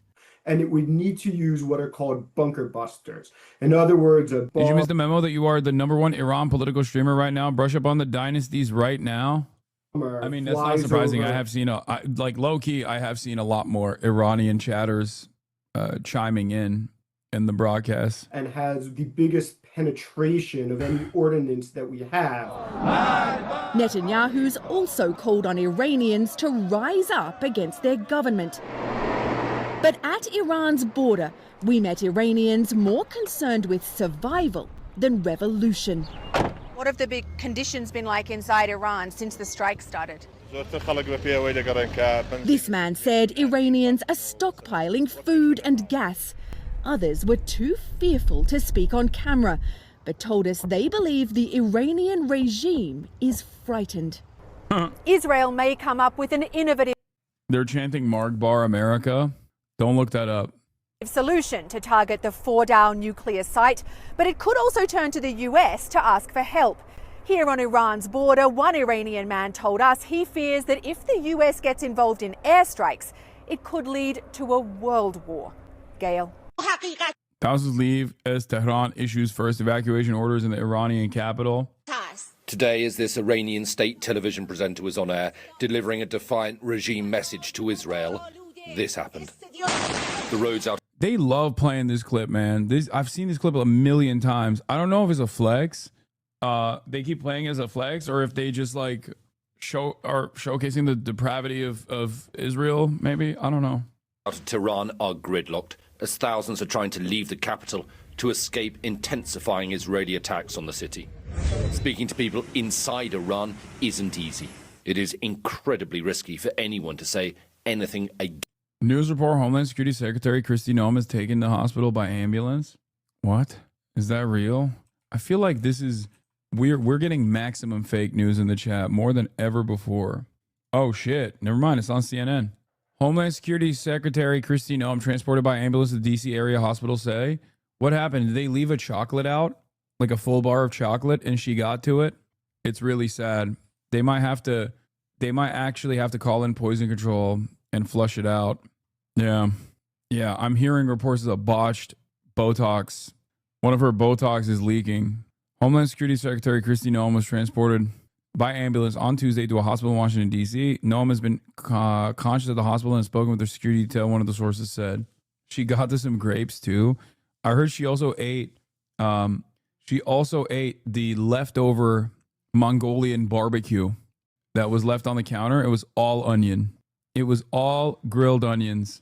Really sad state of affairs. They might have to pump her stomach. Against the regime.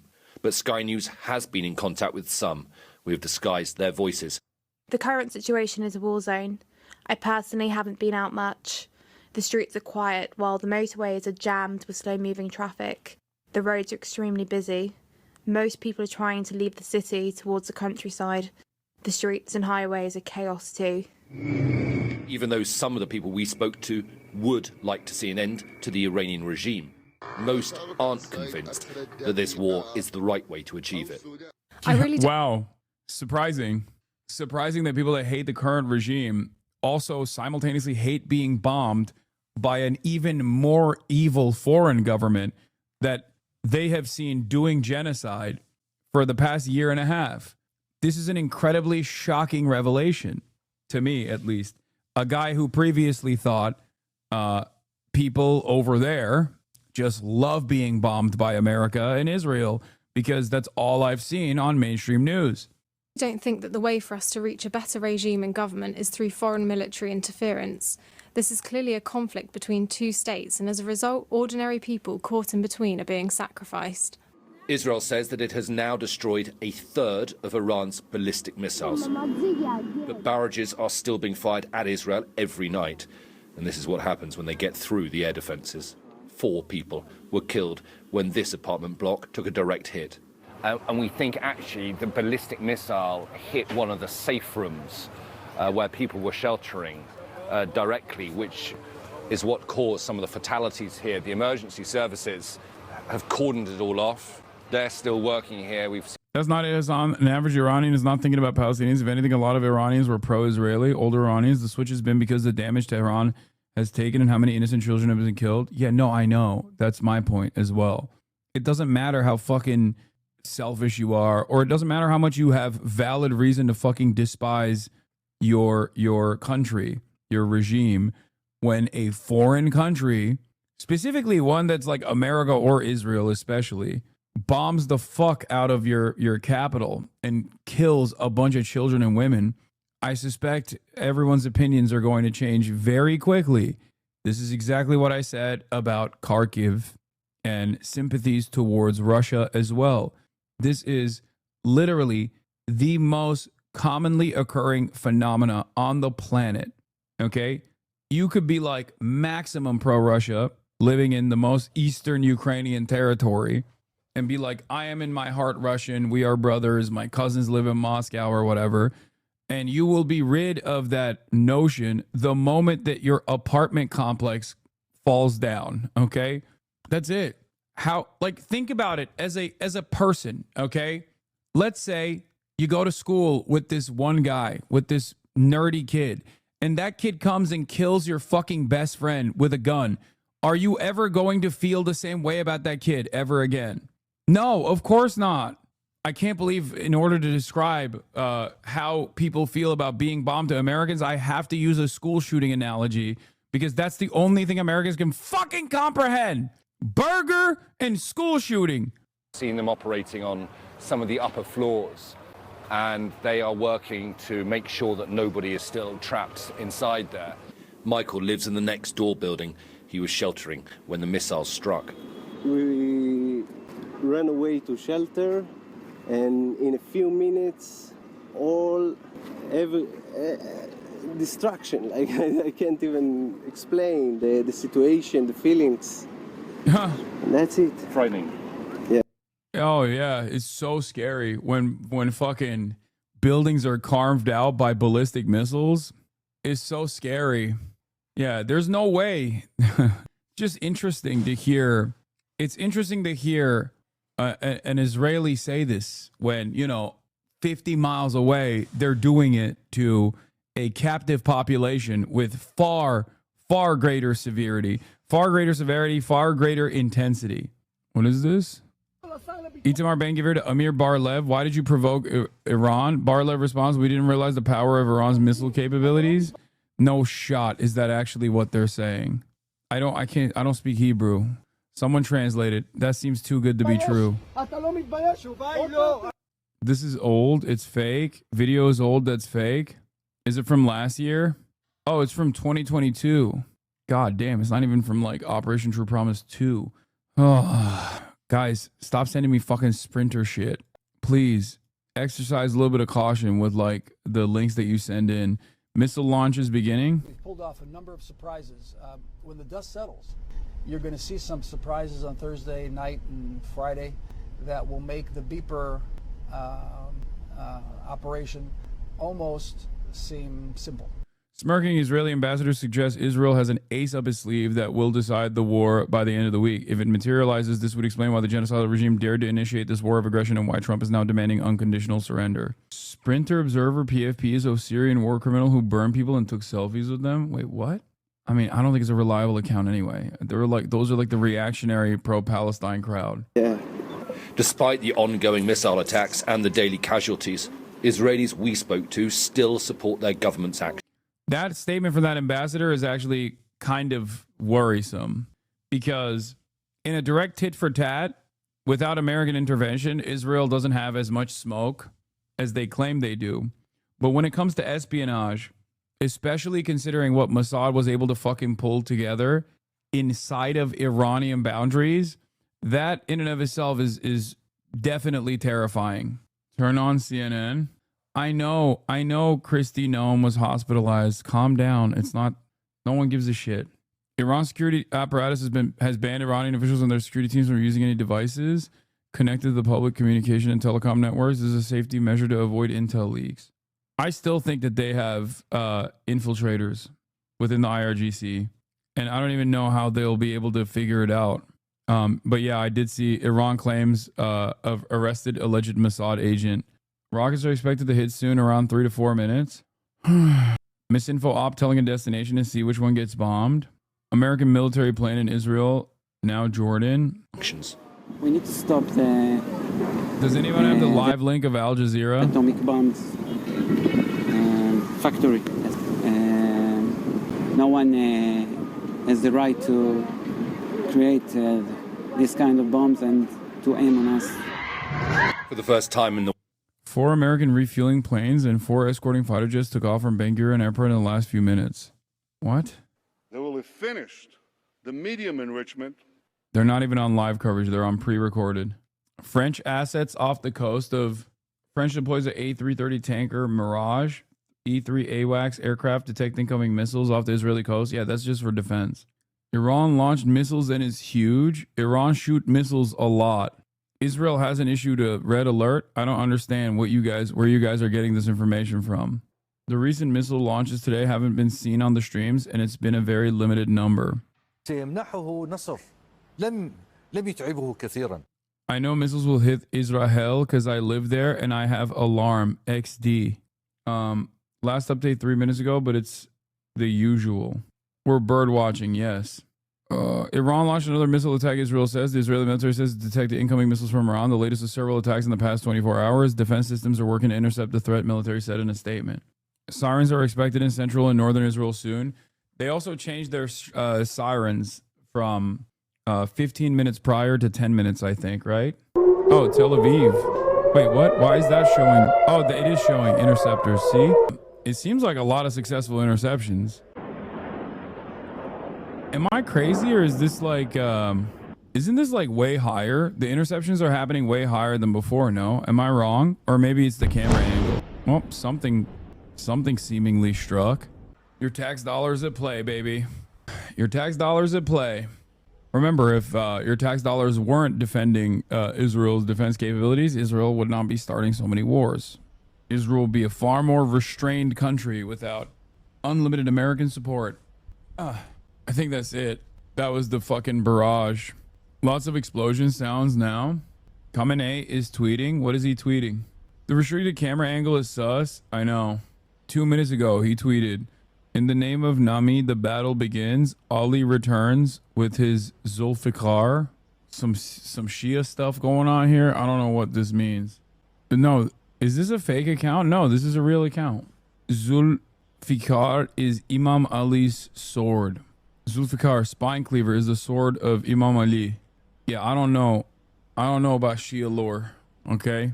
Referencing a famous battle Imam Ali won when he dueled an infidel and won with his Zulfikar sword. Israeli media reports 5 impacts in Tel Aviv. It's Sunni lore as well. I'm Sunni. I mean, I don't know enough Sunni lore either. Is that an anime? It sounds like an anime plot. Yeah, I mean, every fucking religion is an anime plot. Have you seen the lore that evangelicals believe? Open News Live. Also going off and several explosions heard in the Israeli city as the Israeli military said its defensive systems were operating to intercept missiles that were launched from Iran towards Israel. Let's bring in Bernard Smith, who's keeping an eye on things in Israel for us from Amman, Jordan. Bernard, bring us up to speed with what's been happening. What have you seen or heard?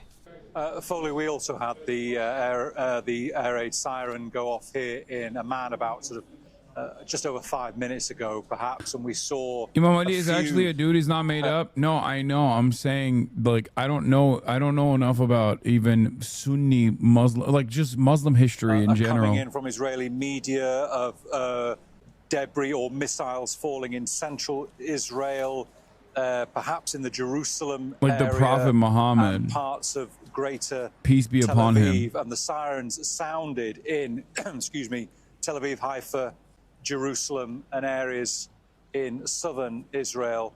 This is about the 8th wave of missiles from Iran in the last 24 hours. As we reported earlier, the number of missiles Iran seems to be firing at any particular time is less than it was a few days ago in the initial 24 hours of this war. A couple of hundred fired overnight, Saturday to Sunday, 65, say the Israelis, Sunday to Monday, and 30 from Monday to Tuesday. And the Israelis say they've destroyed about 200 missile launching locations in Iran, and they believe that the Iranians can't fire the number of missiles they want to. Clearly, they are still capable, though, of firing missiles. Israel says most of the missiles that are fired are intercepted by the Iron Dome, but as we've seen by the defense systems, but as we've seen in the last 3 or 4 days, missiles, some do get through and cause considerable devastation when they hit a target. Yeah, I was going to ask you about the impact of the Iranian attacks over the past 5 days. I mean, even as you say, it's been less intense in the last 24 hours. The missiles that have been fired from Friday to Sunday have had quite an impact on the ground in Israel. They have. But that's why you're not getting why Israel attacks Muslims. It goes back to Abraham. They consider Muslims as illegitimate lineage of Abraham. Dude, you are out of your fucking mind if you think that there is any this is the what Islamic version of what dumbass Americans say. This is a religious battle that's been going on for thousands of years. Shut the fuck up. Okay? Please stop. It has nothing to do with that and everything to do with America and Israel's own fucking foreign policy agendas. The idea that this is like a 1,000-year battle is so fucking stupid. Please, are you out of your goddamn mind? Why you think he calls them Amalek? I know why, but that is just seasoning that they add on to the genocidal ambitions. The real reason why they want to fucking ethnically cleanse that area is not because they think like this is a religious fucking war. That's just branding. Why are you guys believing in this dumbass branding? Did George W. Bush invade Iraq because God told him because this is a religious conquest as well? Oh my God. If that's the case, why the fuck did Jews and Muslims live side by side. No, they don't. They don't believe it either. It's like Theodor Herzl was not a religious Jew. Okay? Theodor Herzl was not a religious Jew. The father of Zionism is not a religious Jew at all. He just thought that if there was some sort of religious justification, he could bring more people on board with the cause. That's it. Without one of the leaders, U.S. President Donald Trump left the conference in Alberta a day early as the crisis between Israel and Iran grows. Our diplomatic editor, James Space, has more from the summit in Banff, Canada. Well, all of the leaders here, even though it's not... Religion is certainly a part of it. Not the main reason. No, it's just seasoning. Religion is simply the way that these governments, which are all secular, these governments can justify some of these actions to the dumbest subsects of society. It was also a much more effective tool, an effective means of propaganda back in the day when there was a larger number of dumb fucks who were ready to believe it. Nowadays, there aren't that many dumb fucks, I thought, but there are still some who come in and go, nah, you don't understand. This is like real. This is a religious thing. This is actually a religious war. Tel Aviv on fire? No, it's not. Shut up. Oh, never mind. I think they might have actually struck something in Tel Aviv. For now, was just talking tough to put pressure on the Iranians to make concessions. I have to say, a very different tone. Like, Iran is not a secular government, and Iran's fucking reason for waging war against Israel is not a religious one, regardless of what the Ayatollah just posted on fucking Twitter. The reason why Iran is bombing Israel is not because they're like, oh yeah, we want to kill all the Jews and purge them from the land. The reason why Iran is blowing up Israeli targets right now is directly because Israel fucking attacked them and violated their sovereignty.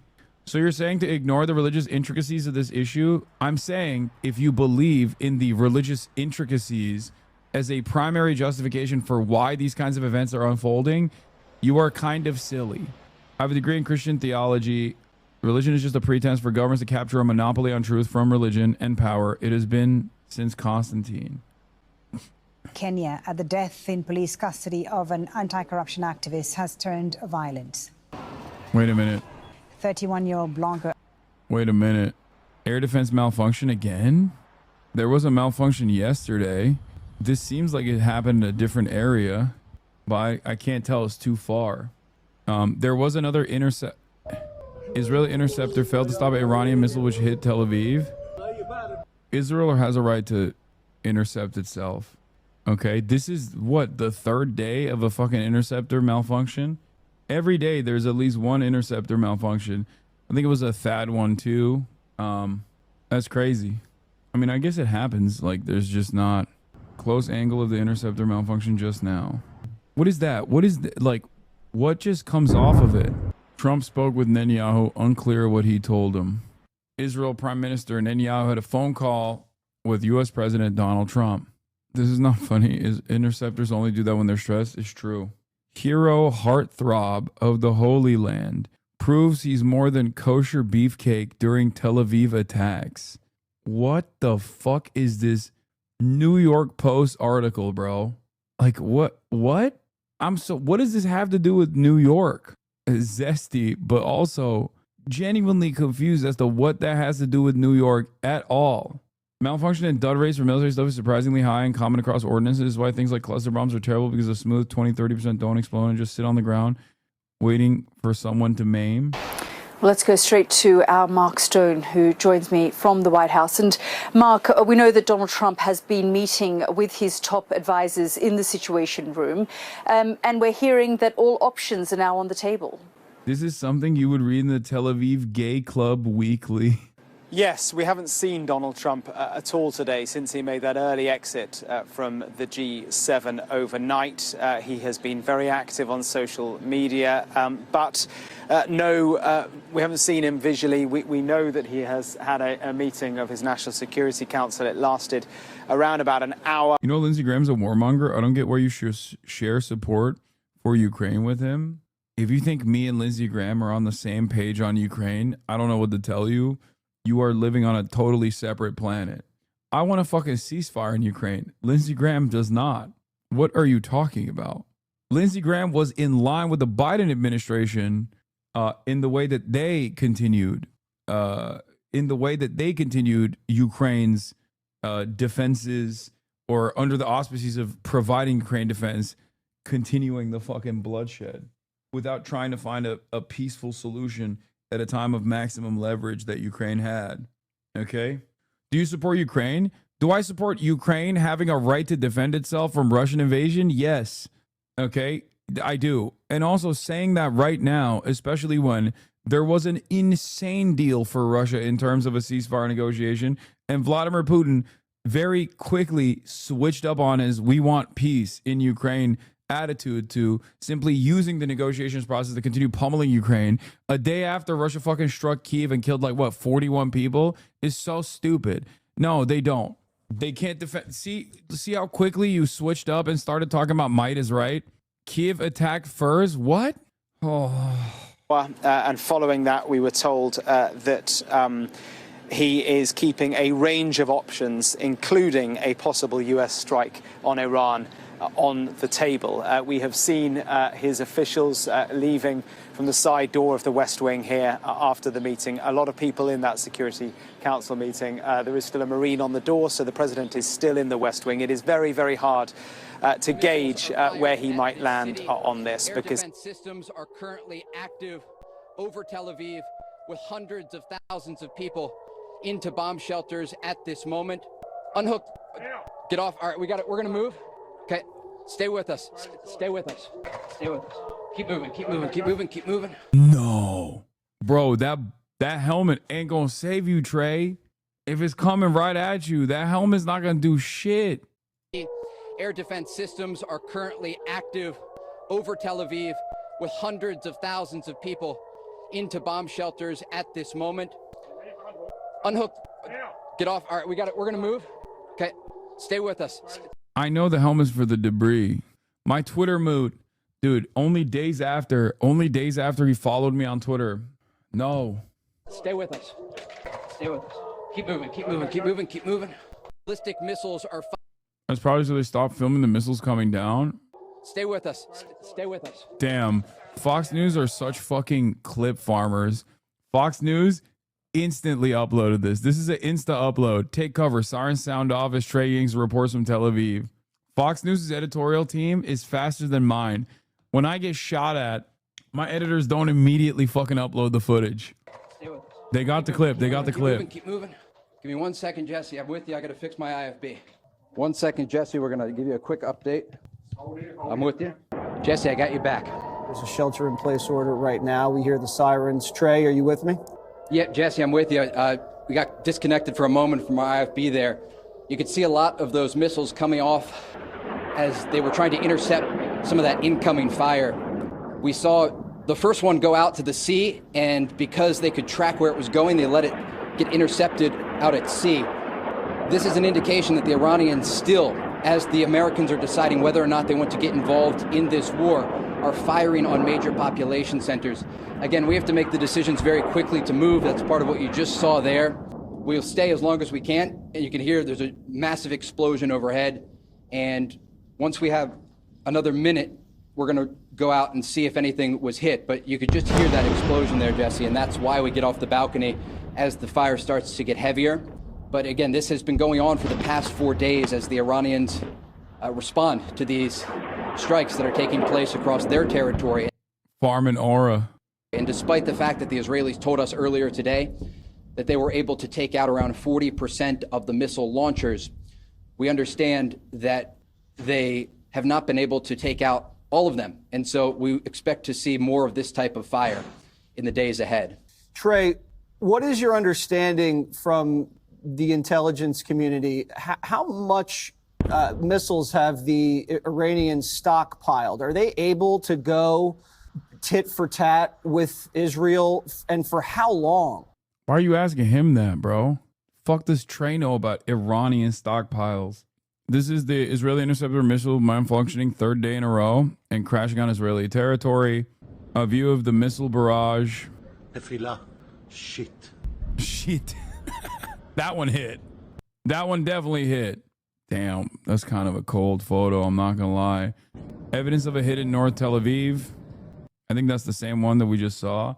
Yeah, there is a Tel Aviv impact for sure. Some of these guys are still getting in. We're just having a much harder time seeing the actual impact sites because Israel is doing everything in its fucking power to, like, the Israeli government is making it much harder for there to be images images shot from even phone cameras and stuff. Pray for Vivid, please. Ashutosh, how come you always post about entering shelters after the attack is over? Spotty communication with your paymasters. Iran fired ballistic missiles. Sirens will sound soon. In the shelter now. Why does this account still act like it's not fucking posting from Uttar Pradesh? Like, literally everyone knows. Everyone knows. MF Joom, welcome back. It's like that one. There's like, Twitter has so many race change accounts.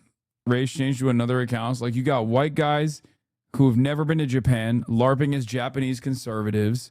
You got a shit ton of Indians LARPing as though they are living in the UK as white nationalists, or Indians that are LARPing as ultra Zionists in Israel. Yeah, Radio Genoa is a Cambodian man. Like, there's so many impacts just now. Oh yeah, Tefillah. Shit. Stop with the anti-Indian hate, homie. Is not. This has nothing to do with anti-Indian hate. I also don't even. I think it's great that these dudes are making money that way. I don't give a fuck. I just wish they weren't like pumping out so much white nationalist propaganda. Bro, the $34 in payout goes a much longer way for him than it would for a homegrown white supremacist domestic terrorist, you know? Yeah, so they have around 2,000 missiles, according to a senior Israeli intelligence official that I spoke with over the weekend. The concern here is that they're not able to hit all of the stockpiles because the Iranians have been preparing for the war that is currently taking place with Israel for the past few decades. And so they not only will stockpile missiles in the sides of mountains and deep underground, but they hide the launchers. And so these are mobile launchers in many cases. Eventually, they will run out of missiles. And that is part of the reason that Israeli officials are encouraging the United States to get involved at this very moment, because they understand it's a window of opportunity. They have weakened the Iranians enough that they've taken out many of the missile launching platforms. They have struck both the Isfahan and the Natanz nuclear facilities. And they have left just really a large facility called the Fordow facility, where the most advanced part of the Iranian nuclear program is currently developing. And so if we see the Americans get involved, this is one of the likely targets, because America has bunker buster bombs. They have the ability to strike even deeper underground than the Israelis do. And according to that pilot, yeah, I've heard reports of Mazar Air Base was subjected to direct bombardment. Military censorship has been imposed on the videos that I spoke with earlier, an Israeli fighter. Is there evidence that Iran is weakened, or is it just Israel's word? I mean, the only way that we can know if Iran has truly been weakened or not is by their response and their constant bombardment of Israel. Israel knows this as well, which is precisely the reason why they stopped showing the footage of impact sites. So we can't even fucking tell. But it does seem like in the aftermath, when the dust is settled, the next day when Israel chooses to report on certain impact sites, that Iran's capabilities have not been as diminished as Israel would suggest. Donald Trump, for example, said they have complete air superiority over Iran now. They can fly wherever they want in Iran and strike whichever target that they want to strike in Iran. If that was the case, Israel would be probably round the clock flying F-35s over Iranian airspace and basically waiting for, especially with the deep intelligence that they have from the IRGC, they would wait for any sort of military response to come through from Iran and simultaneously intercept the fucking missiles, or at the very least strike the locations where the missiles are coming out of. Having said that, Iran has stated that they've taken out, at this point, 4 F-35 jets. So it doesn't feel like they have the air superiority that they claim that they do over Iran. But I don't know. They did report that the volume of missiles have changed from 64 to 30. That's indicative of strategy change or problems with launch sites. They've got a good Air Force, correct. Very few, if any, successful intercepts on the ones headed to the airbase. I don't know. I just have no way of verifying it. The F-35 is fake. LAWMA, I don't know if it is or not. They've also stated that they would release the hostage footage. Iranian news media said that they will release footage of the Air Force pilot that they have caught as a captive. Isn't the entire purpose of F-35s to be, undestroyable? I used to think that Air-35s were, even as bombers, it's supposed to do everything. It's supposed to be air-to-air. It's supposed to be a bomber if necessary. It's supposed to do it all, okay? It's supposed to be for surveillance. It's supposed to do air-to-air. It's supposed to do bombings if you need to. But it's a multi-role fighter, a master of none. What's the term? Jack of all trades, master of none. Basically, seems like that's what the F-35 is coming out to. The cope is, oh, well, they don't actually offer full capabilities to our foreign allies as opposed to the American F-35s. However, even if that was the case, the American F-35, according to New York Times reporting that was not really heavily discussed, the New York Times reporting on why the Trump administration came to a ceasefire with Yemen revealed from inside anonymous military sources that even the Yemeni air defenses were able to almost hit an F-35. Like they came close to taking out an F-35, which was part of the calculations as to why they wanted to do a ceasefire with Yemen. That in and of itself is incredible. You're not talking about the AI F-35? No, dude, I'm not talking about the fucking AI footage. One is like a ginormous plane, much larger than any plane that has ever existed, surrounded by people that look like tiny little ants next to this supposed F-35. Or the other AI footage that wasn't even a fucking F-35. I believe it was like a F-16, but there was an AI footage anyway. Those are fake. I'm not talking about those at all. No, we don't have any real footage of F-35s being downed. That's not what I'm saying at all.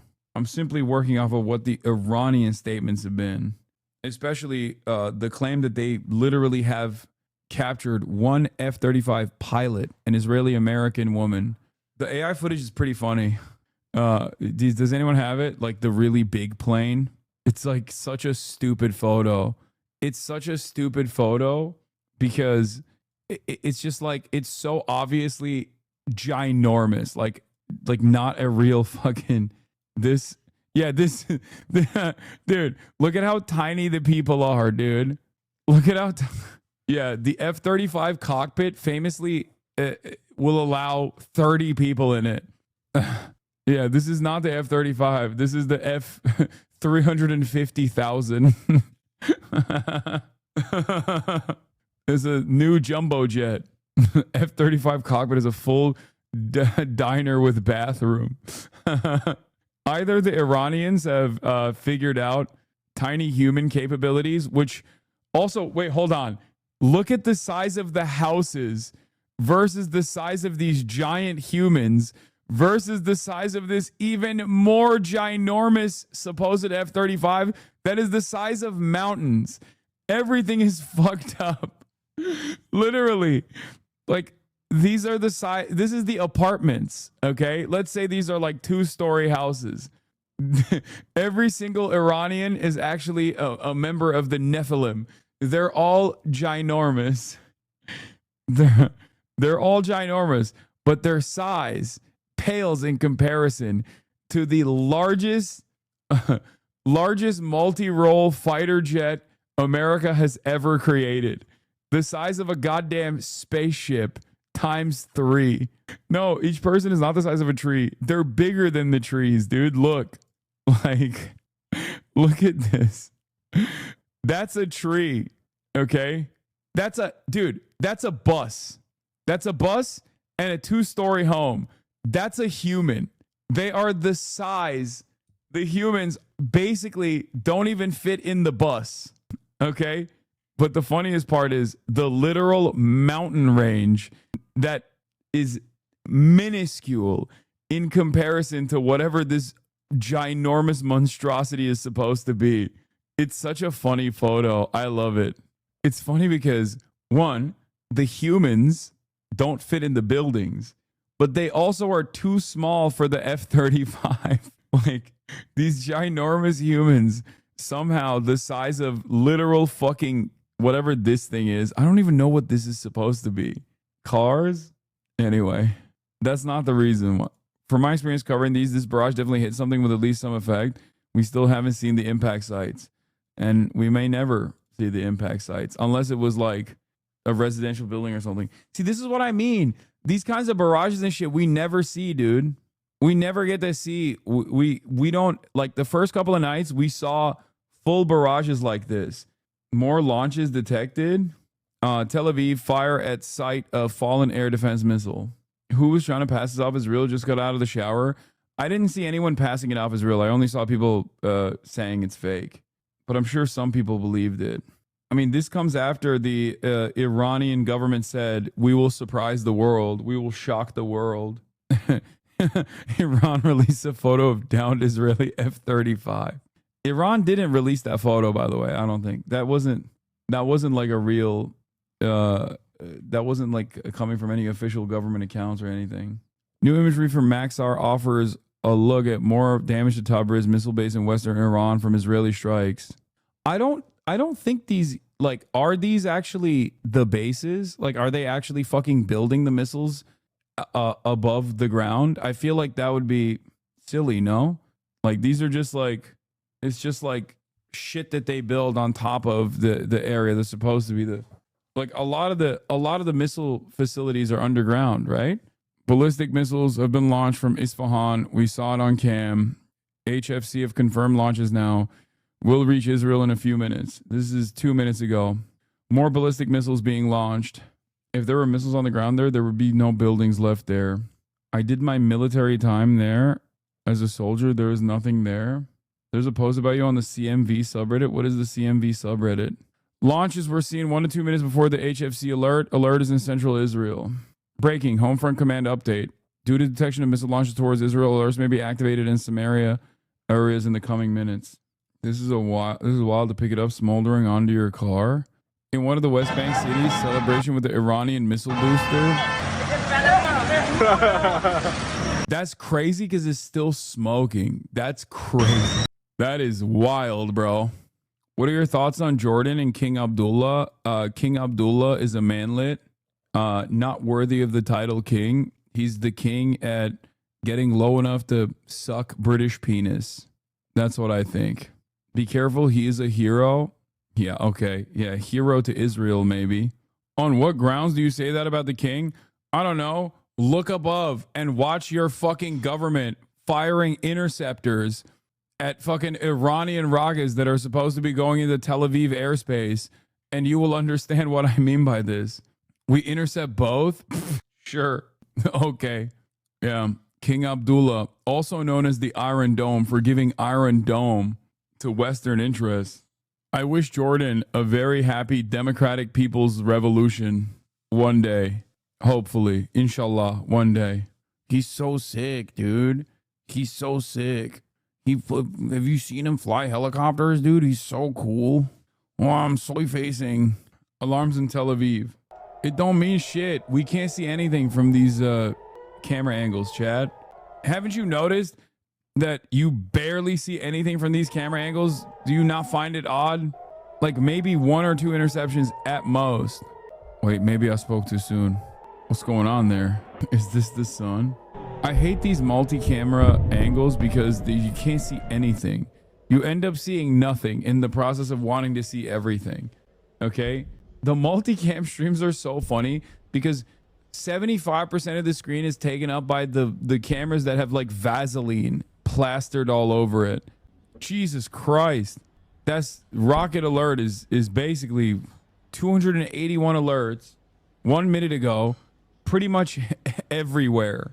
Okay, we're bound to see some momentum if that's... Isn't this the exact same one as the AP one, chat? The AP camera guy definitely has been told not to show the impacts, at least from what it seems.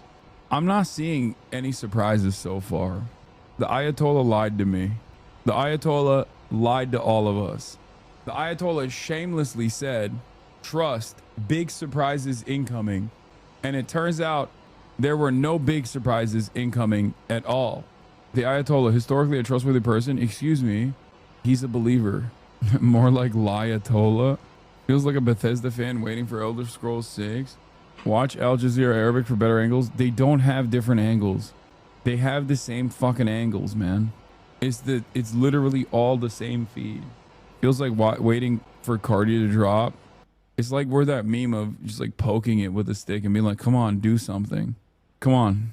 That's what it feels like every time I'm like watching the fucking AP live feeds. Come on.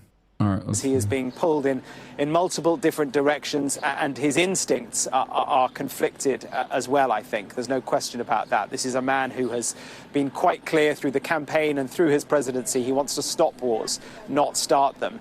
And yet he is also someone who enjoys as I said in my report, the art of the deal. And Isn't this good that people won't die? Yeah, but I want to watch F-35 jets smoldering, okay?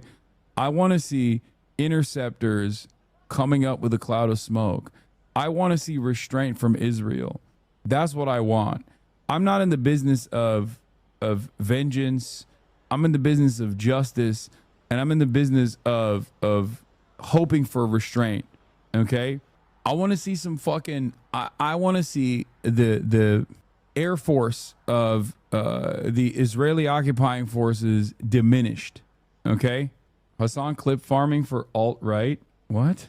Clip farming for alt-right? What are you talking about? Watch out, you could get banned for this stuff. Wait, what? No, I wouldn't. I'm not doing anything or saying anything that's like, yeah, people, they're gonna ban me because he said he doesn't want vengeance. He wants justice. He wants Israel to show restraint. I know, what a scary thing that I just said.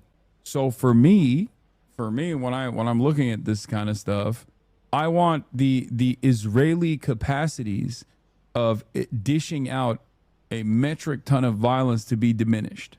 Okay, that's what I want, because while these events are unfolding, Israel is still. You're kind of saying you want war and destruction. What? No, I'm not. No, I'm saying I want there to be no war and no destruction. You are thinking that as long as like Israel, the Israeli military incurs any sort of fucking material damage, that means war and destruction. But the reason why I'm saying that, and the reason why you don't understand what I mean, is because you don't think that Israel killing 71 people at the fucking aid drop location literally yesterday in fucking Gaza is also more destruction. Because I guess the hidden underlying premise there that you are operating off of is that those Palestinians deserve it. They're not real humans. Do you see what I mean? They shot and killed 50 plus people. You said you wanted Israel to have spent its resources? Yes. Yeah. Can I make it even any more clear? Exactly. Because every fucking Israeli tank that blows up, or every Israeli Air Force, every Israeli Air Force fighter jet that gets destroyed literally means they can't use that to kill Palestinian children. When I talked about the Ukrainian drone strikes inside of Russia, inside of deep Russian territory, blowing up Russian fighter jets, and how that was actually a very cool moment and unironically a good thing that took place, everybody understood what I mean. But when I talk about Israeli Air Force jets that are killing children at a higher clip than Russian fucking Air Force bombers are, even, all of a sudden, this is anti-Semitic. How dare you say this? This makes no sense. How can you understand one but not understand the other? You basically arrive at the conclusion that one must be anti-Semitically saying you shouldn't kill children. That's the point. If you say don't kill children, and any effort that actually cripples the child murder machine is actually bad, because the child murder machine is good from your estimation. Israeli news reports 30 missiles hit them. They launched another wave already. We could hear the launches in Tehran. They're still going? This is from earlier. This was the second barrage. This is the video from the second barrage that we saw. War Monitor says so far no impacts or casualties have been reported in the last barrage. I don't know where this is from. The Tehran cam is probably AA fire. For the second time in less than an hour, missile launches have been detected from Iran. Ynet reports alarms expected in central Israel. This was the last barrage. Given the threats to the Ayatollah, isn't Iran likely to go full strength for his own survival at this point? Iran better be saving the good shit for when USA gets involved because it does not look good. The thing is, we don't know if this is impactful or not, because I feel like a lot of the impact is sheltered. Remember that. That's why there's so much confusion in the reporting, where some people are saying like, oh, it actually hit. There were numerous targets struck, and then after like 10 minutes after Iran reports ballistic missiles launched, you hear the sirens, okay? And then 10 minutes after the sirens, or 20 minutes after the sirens, you start seeing video footage come out from people's phone cameras, never directly from the live feeds or whatever. Live feeds will show some of these interceptions, but in order to get a full grasp of what's going on, you have to wait. Hey, just here to remind you, you're a horrible person. Bye-bye. Wait, why? I wish these guys that come in here would be a little bit more clear about why they think, oh my God, what the hell is this? I wish they would tell me what it is, like what their gripe is. They'll just be like, nah, you're just a bad person. Why? Because I don't want fucking children to die? Like, what do you mean? You bring a real anti-child murder policy to the table that me and the rest of the child murderers don't like. We don't vibe with it. Explosions were visible in the sky over Tel Aviv as air raid sirens sound across the city. The mid-air explosions were likely caused by interceptors fired by Israel's air defense system. This account, looks like a car lot or some sort of depot after a missile strike. 10 or more so missiles arrived in Tel Aviv. Unclear if there are any impacts yet.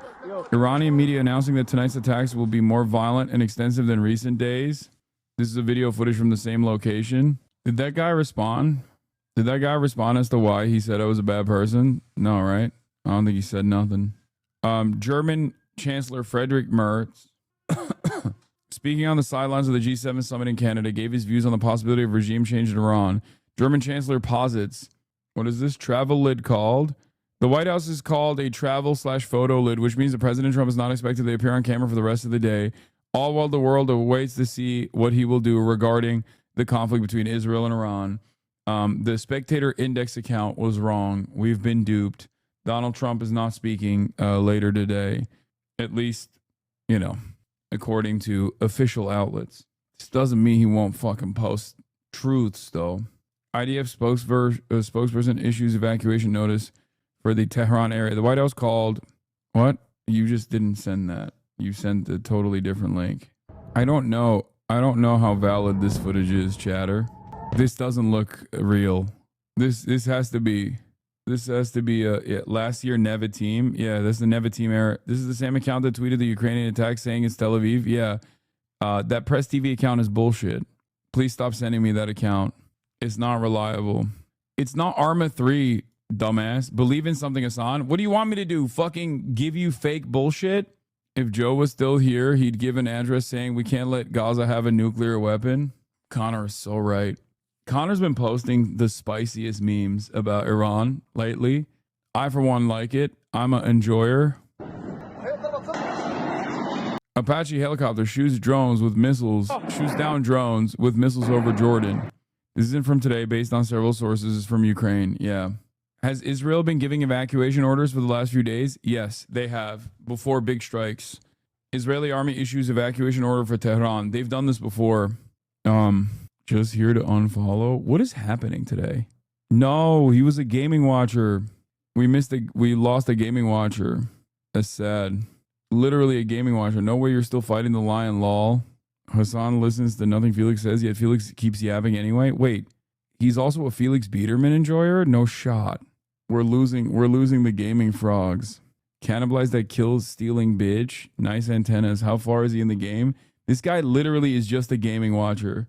Felix was round giving Elden Ring DLC advice. Oh, true. Oh my God, he literally is just a gaming watcher. We lost another one. It's over. It's over. Nobody wants to fucking watch me game anymore. Even the last remaining gaming watchers are leaving. Okay. While we await further confirmation of strikes, I'm going to continue with my coverage. Macron warns against military action in Iran. God, so much of the so much of the coverage revolves around like Iranian strike priorities, strike targets, just over and over and over again. Okay. The thing that I wanted to continue talking about is that in the backdrop of all of this, I've been still following Emmanuel Fabian, who is the IDF correspondent for Times of Israel, talk about all of the military casualty reports that they release sporadically. Okay. The IDF is still receiving casualties from Hamas in Gaza, which is fucking crazy.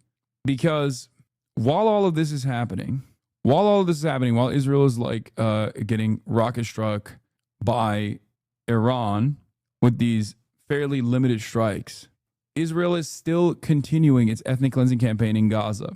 In the backdrop of this, while the world, myself included, is paying attention to what happens with the Iranian strikes on Israel, Israel is still doing ethnic cleansing in Gaza. Okay, there's another Khamenei tweet. The terrorist Zionist entity must be dealt with forcefully. We will never compromise with the Zionists. Don't know what that means. It's little to none, though. There's almost no actual fighting going on in Gaza. It's just slaughter. Yes, there is a metric ton of slaughter that is still happening at the fake aid distribution drop points that they've set up, and it's insane to me that they are still utilizing their resources on that. Their limited, diminishing resources on that. One of the things that they've done in the last day, in the past 24 hours, was tank strikes that killed, a massacre that killed 51 Palestinians. Actually psychotic. Here's a Reuters report that friend of the show, Evan Hill, posted. Evan Hill's open source and visual forensics investigations at Washington Post. Israeli tanks killed 59 people in Gaza as the crowd was trying to get food aid, medics say. Medics in Gaza's health ministry, as many of the at least 200 wounded streamed into Nasser hospital. Because it's at bloody. least 2 tank shells were fired at the crowds waiting along a main road in Khan Yunis, witnesses said. It was the latest of nearly daily mass deaths of Palestinians seeking aid over the past few weeks. We went to This does feel like the Nazis doing the final solution in their last push with like their diminished resources. They were like, we have to kill as many people in our death camps as possible. Like it just straight up. That's why I say Israel's a Nazi country and that this is a live streamed Holocaust. Just pure evil. Israel is one note, and that is to murder as many Palestinian children as possible. Every step of the way. Hezbollah pushes back too hard on Israeli troops that are trying to do a ground invasion in southern Lebanon. Boom, bomb Gaza. October 7th, first response, bomb Gaza. Kill the children in Gaza. It is insanity. It is insanity that while they're trying to desperately, what is Hamas doing while all this happens? Smoking the Israeli occupying force troops with the limited response capabilities that they have. They blew up a fucking armored personnel carrier and took out like 10, killing 1, and then seriously wounding like 10 people. And I read the reports. They straight up, it was a dude, it was a Hamas militant that fucking walked up to the armored personnel carrier and basically put a fucking explosive device on it. Oh, this is, wait, is this it? Oh, is this from the other day? My Gaza report, ID vaporized IDF SOF team. 1 of 30 ops in Khan Yunis. Deadliest week in IDF since January, plus dozens wounded. Breakdown of Yasin versus D9. 155 millimeter return to sender booby trap. IED versus Humvee. This is it. He just straight up runs up to the fucking tank. Boom. Puts a goddamn explosive in the back of it. And then that's it. Like, think about that. A starving population. Why don't you even mention Asmin's chat and how aggrieved him and his chatters are being to dead Iranian citizens that had nothing to do with this? You should address and correct their position on death to Iran. Are you fucking insane? What can I do about Asmin Gold's fucking cackling hyena brigade that are basically running on maximum penalties to everyone that's not an American? or even Americans at some points, as long as it's Donald Trump punishing the Americans. Welcome to the internet. There are a lot of fucking edgy white boys online that suffer severe, severe repercussions in their real lives, and their existence is one of endless pain. So the only way they can deal with that is by imagining a world where there are other people that are being punished harder than they are, okay? Because no one wants to fuck them, because they have no career ambitions, because their life is fucking endless misery, and their immediate family members are embarrassed to be associated with them. So they sit around online and fantasize about dead Iranian children or dead Palestinian children and think about how fucking mighty the American military is. How many of those resources could have gone back to them and helped their lives and help improve their material conditions? They don't want to think about. So the last thing that they can grab onto is the mighty power of the American military. It's pathetic. It's weak. It's the only thing usually stopping them from ending it all.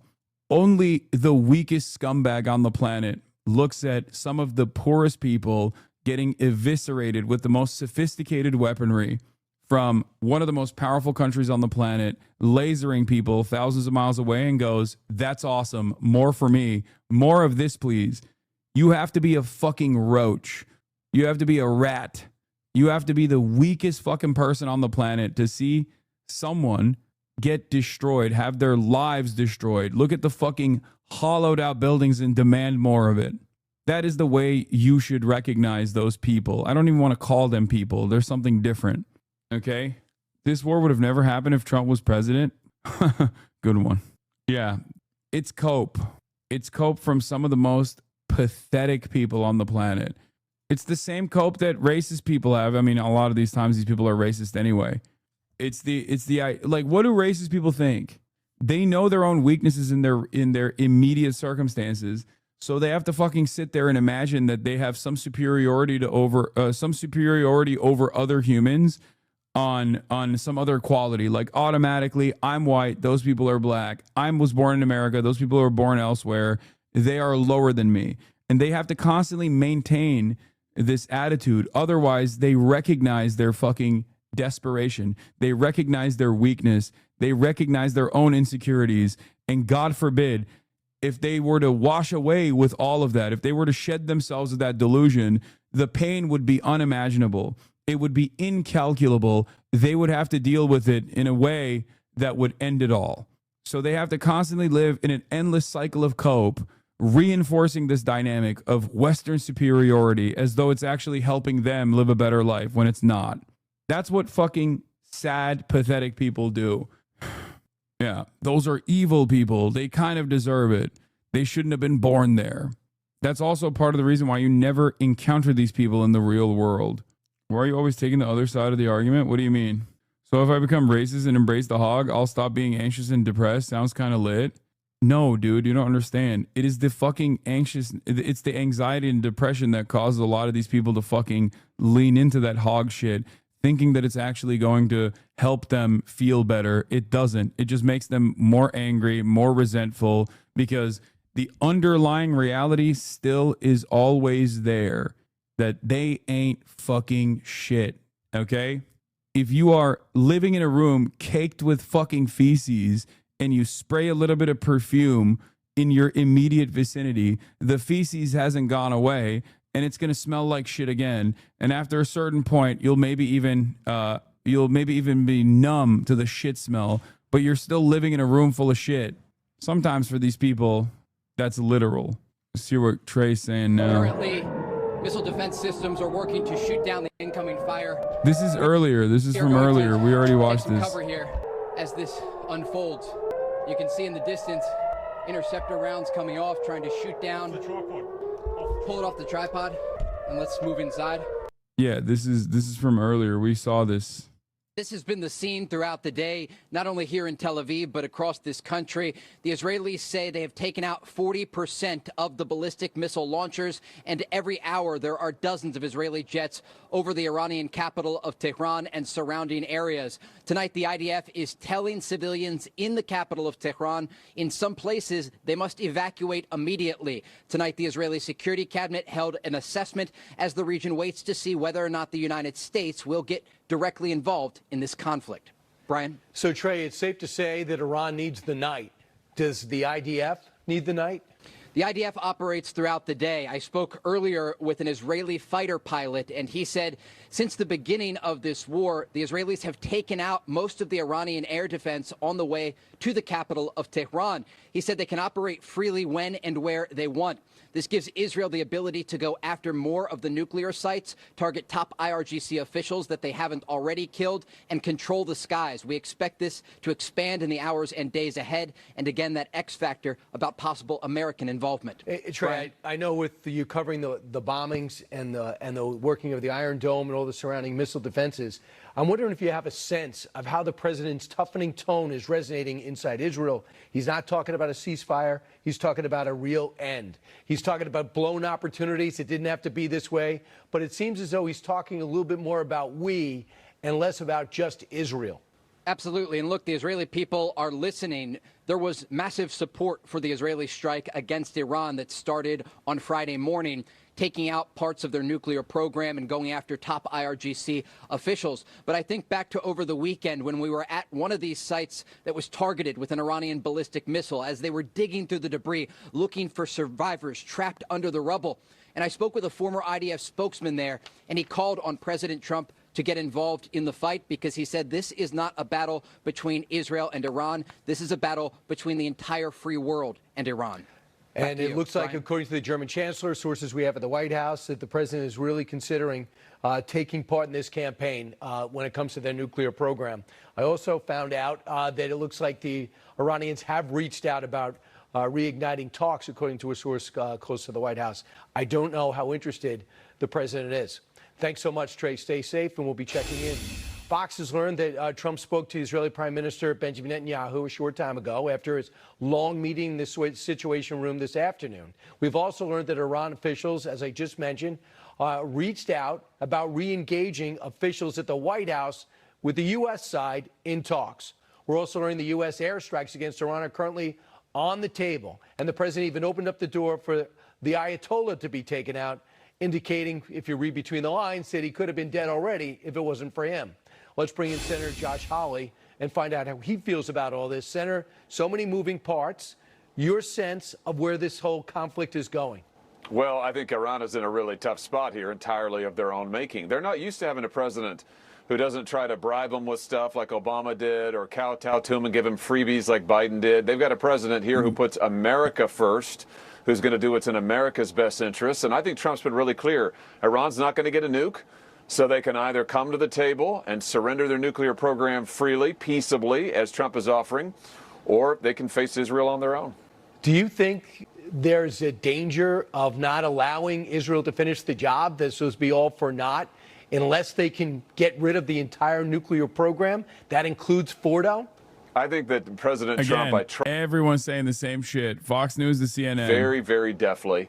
And my view is that he's going to continue to put America's security interests first. He's given Israel a lot of space to protect themselves, which is what they're doing, to put their security interests, make sure that Israel sees to its own security interests. I think that's entirely appropriate. And I think the president here is continuing to be consistent, saying Iran's not getting a nuke. And if Iran wants to come to the table and surrender their nuclear program, the United States is here to help that. Otherwise, Iran is not going to get any cover from the United States. We're not going to bail them out of this. We're not going to protect them like previous American presidents, frankly, have done. Here's what the president said a short time ago to a reporter when asked. What specifically is better than a ceasefire? What are you looking for here? And then a real end, not a ceasefire. And then so something that would be permanent. Yeah, or giving up entirely. That's okay too. Is that possible in the next 24 hours? Certainly possible. Complete give up. That's possible. So that's not the tone the president had a few days ago. I think he's fed up. And if they're going to sit down with this president, it's not going to be talking about the white paper. It's going to be very simple. Disarm, no enrichment, show me exactly what you were doing, because you can no longer do it if you want to stay in power. Yeah, exactly right. I think that's exactly right. This has been the president's consistent position, which is that they've got an opportunity here. If they want to give, if they're willing peaceably to give up their nuclear program, if they're willing to come to the table, then the United States is ready to make that happen. If they're not going to do that, then, you know, good luck to them. I mean, they're on their own. The United States is not going to bail them out of anything anymore. This is not a president who's going to send pallets of cash to Iran like Obama did. This is an American president who's going to see to America's interests and who's going to stand by our allies. So, Senator, I know people are looking at this right now saying this is not our fight. Here we are in the Middle East again. But there's some stats that might push back against that. For example, at the very minimum, talking to a lot of officials as well as our brain room, Iran has directly killed 603 Americans. When it comes to the post-war, the post-invasion, and our expedition in Iraq, 59 people. Part of the reason we had trouble in Iraq is because Iran was there, where they were responsible for 17% of all American deaths. They also have never been forced to pay for the deaths of the Marines, of 241 Marines in the 1980s, and the Khobar Towers deaths that killed in double figures in 1996. How many more signals do we need to get before we realize they are our enemy and they are our problem too? Well, they're certainly not our friend. I mean, I think that's pretty clear, Brian, and all the numbers, the stats that the data you've just put out there. And I would say I don't think it's so much about us getting involved in the Mideast. I think this is about the President of the United States saying that we're going to secure this country. We're going to stand by our ally. Iran has an opportunity here to do the right thing, to give up their nuclear program peacefully. That's what the President has pushed for. If they don't do that, I mean, I think what the President said is, listen, you're not getting a nuke. I mean, that's just the end of the story. You're not getting a nuke. We can't allow that.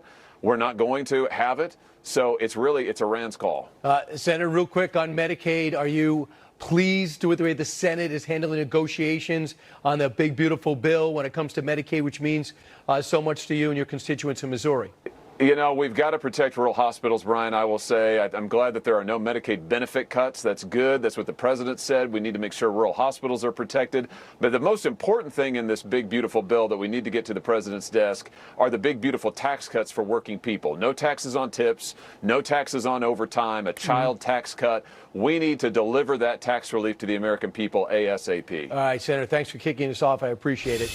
10 minutes now after the hour. While Trump is working all hours to get a handle on this situation, yes, Josh congressional Hawley, Democrats, with the help Josh of Hawley is in the closet. Massey on the right, are trying to block the president from striking Iran, taking his power away. Massey posting on X that the conflict between Iran and Israel is not our war, and Congress must decide such matters according to the Constitution. And he introduced the bipartisan War Powers Resolution to, quote, prohibit our involvement. That resolution being co-sponsored by several Democrats. What a collection that is. AOC, Rashida Tlaib, Ilhan Omar, I believe the spine of the squad. And in the Senate, Tim Kaine of Virginia introduced a similar resolution that will require debate and a vote to enter the conflict. This is a congressional power. It's an Article I power that too many Congresses have ceded to presidents, the power to start war. And I am bound and determined that no one who carries the title U.S. Senator or U.S. Representative should hide. No, I don't think Josh Hawley is in the closet as a homosexual man because he's homophobic and racist. I say that because his pecs are immaculate, and also I've seen the way he kisses his wife. Josh Hawley kisses his wife like he's in a K-drama. If the one photo is all you need. Also, the way he buys wine at Whole Foods in the middle of the day is pretty zesty, too. Go ahead. Tell me that's not a gay man. Go ahead. He is the most in-shape person in Missouri, also. Like, that alone, I feel like I've seen Austin kiss women more convincingly than this. I've never seen someone experience so much disgust at the mere thought of kissing a woman. Josh Hawley gazing at Harrison Butker and thinking, I'd climb him like a backyard jungle gym. If my wife looked like that, I'd kiss her. He's why I buy brawny paper towels. We can co-star Yellowstone, Bunkhouse Confidential. I can make him love me with my mind. Yeah. Look at the way he's gazing at Harrison Butker. Now look at the way he's kissing his wife. Now tell me I'm wrong with my analysis. Bro, do you understand? Oh, here is our favorite IDF operative, Barak Ravid. The preparations are more or less done. We saw all those 28 strategic refueling planes that were made their way since to the Middle East. 28 refueling planes means something like, 100 jets, fighter jets that they can work with. So I think this is a major mobilization by the U.S. military to the region, in addition to everything else that they have there. And you don't bring to the region so many hardware if you're not planning to use it. Yeah, what about that, General Clark, specifically those refueling jets? What are they there for, and what does their presence tell you? Well, first of all, they're a great piece of diplomatic leverage. So I hope that the Ayatollah underground is thinking about this, because they're going to greatly magnify the impact of Israeli air power, and obviously if the U.S. comes in, U.S. air power. With those refueling assets, you can loiter over Iran for hours with your aircraft. And right now, the Israeli strikes have only gone into western Iran. So we shouldn't be so naive as to believe that the Iranians wouldn't put their most valuable assets further in the east and southeast that would be further from Israel. Of course, they would do this. So these assets... IDF reports another incoming Iran missile barrage. Brock, you heard me speaking to the Israeli 1 ambassador minute to the ago. US, and I was sort of pressing him in a bunch of different ways to try to get him to say whether or not Israel needs the United States to destroy Fordo, this nuclear enrichment, deep underground in the mountains there. Do you think, dude, if I was Ukrainian, I'd be the most pissed. what they're doing? Like, we're talking about blowback from other shit, but like blowback from Ukraine, I don't know what form it will take. But like, there is no other country we have used and abused as hard as Ukraine. Like, we just dropped Ukraine like the fucking Woody Toy Story meme. We're just like, I'm done with you. I don't want to play with you no more. Fuck you. Sorry, we got more important ambitions here. Allowing Israel to nuke the planet. The U.S. Military to join in and take it out. And if not, I think the Israelis had several other contingencies for how to do it without having the B-2 bombers and 30,000-pound bombs that the B-2 bombers can carry. But at the moment, it seems that they're not gonna have to use those. I really thought, perhaps I'm crazy, but I really thought we wouldn't discard Ukraine like they're a fucking Kurdish militia force in the region without a nation state. You know what I mean? And here we are. Like, we have literally dropped Ukraine like they are a band of Kurdish militants that we initially armed and then used for a little bit and then allowed the Turkish government to just roll over. Even though it's not the goal, it could be the result of the war. From my, for almost 20 years of covering Netanyahu, he doesn't say anything by accident. So everything is, I think, calculated here. And I think that although the Israeli Security Cabinet never approved such a goal, such an objective for this war, regime change is definitely an unstated and unofficial goal of this war for Netanyahu. General Clark, I want to go back to Fordo, this nuclear enrichment facility, for one moment. That seems to be essential. He's like, shut the fuck up about regime change, Barack. That's not the fucking point. We're not supposed to be saying that, Barack. Shut up, Barack. It's not regime change. We're trying to do something different, Barack. What is the risk in your eyes of using it? What are the upsides? What are the downsides? Well, first of all, as President Trump, I think, said, there's no guarantee if you use one of these bombs, it's going to actually destroy it. So you may need several bombs. You're going to ultimately have to go on the ground in all of these sites to exploit the sites. There's radiation and radioactive material there. There's paperwork. There's machines that have to be destroyed. There's lists of people and suppliers. And there's a lot of intelligence. If you really want to root this out and have something other than a sort of vengeful, angry regime that tries to reconstitute this with some success in a year or two, you got to go in there on the ground with special forces. You don't have to occupy the country, but you do have to go in. And I'm sure Israel has the capacity to do that. There are tunnel entrances, there's ventilation, there's ways to get in there. You'll get the plans. You'll figure out how to destroy it. General Wesley Clark, Barak Ravid, thank you so much for your time tonight. Out front next, breaking news. The U.S. Embassy in Jerusalem, we just learned, closing as the world waits for the U.S. next move. President Trump rapidly building up U.S. military presence in the Middle East. We're going to have the very latest from the Pentagon next. Also breaking, new video of explosions over Tehran tonight. And we have a special report on Iran's weapons. How much firepower does Tehran have left? And the president calls the Ayatollah an easy target, but is the supreme leader losing his grip on power after 35 years? Aaron Burnett, Out Front, brought to you by Nature Made. the #1 pharmacist-recommended vitamin and supplement brand. Did you take your vitamins today? That's my job. Nature Made, the #1 pharmacist-recommended vitamin and supplement brand. What you want to do is save hundreds when Liberty Mutual customizes your car insurance. That's great, but can you ask your friend to stop digging into the green? I can ask. The Piker Broadcasting Service is ad-free, unlike the news channels that we are watching that serve ads all the time. The Piker Broadcasting Service is sponsored by you, the viewers, in the form of subscriptions. We don't run ads on the Piker Broadcasting Service. The Piker Broadcasting Service, PBS, is sponsored by you, the viewers, in the form of $6 a month subscriptions or free ones in the form of a Twitch Prime, or by gifted subs. Thank you very much. It is for you, by you. Bernie Sanders has released a statement about urging the administration not to wage war with Iran.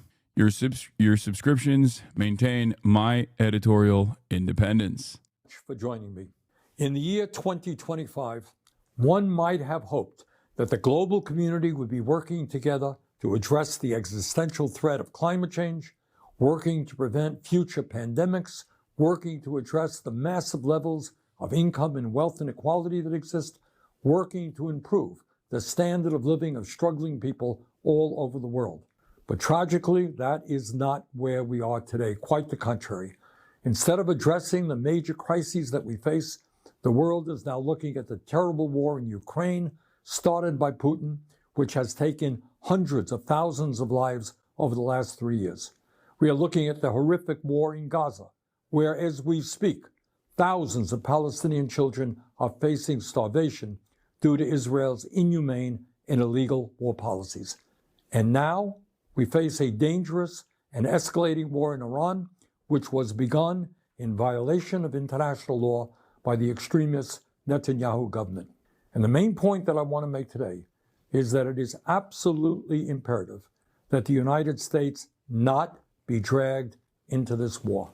Let me say a word about how this war began.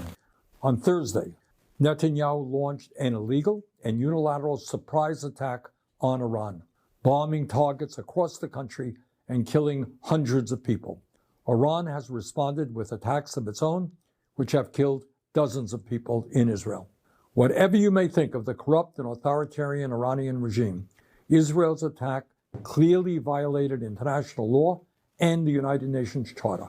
While every country has the right to defend itself, they do not have the right to launch so-called preemptive wars of this kind. But let's remember who Netanyahu is. He is a war criminal under indictment by the International Criminal Court for starving innocent people and killing civilians in Gaza.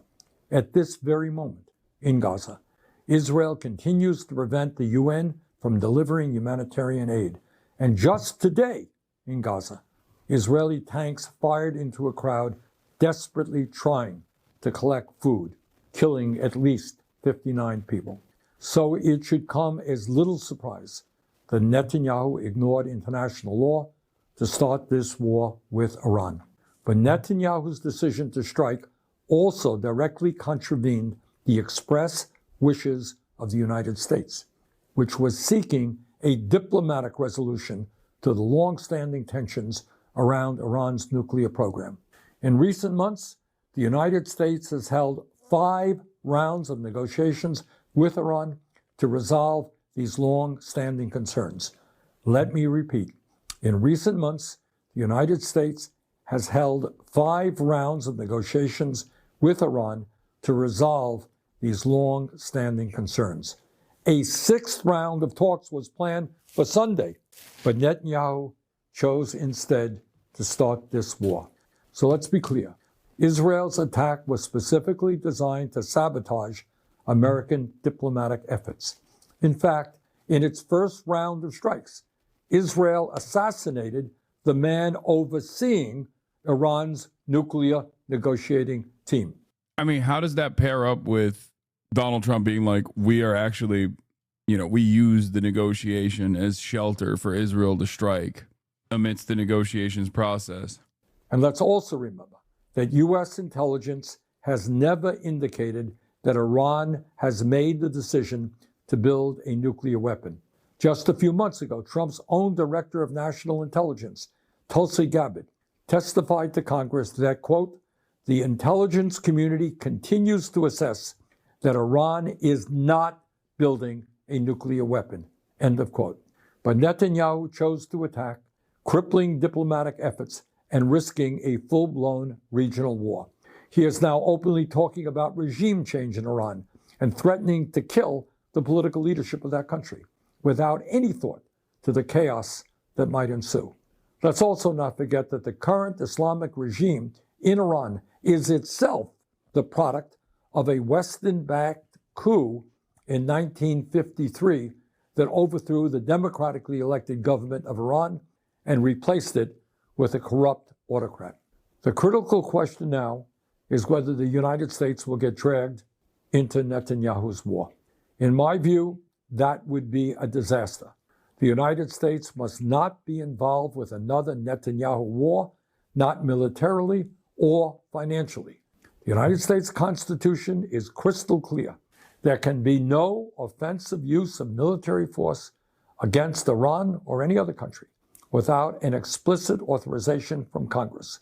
No such authorization exists, and any U.S. involvement would therefore be illegal.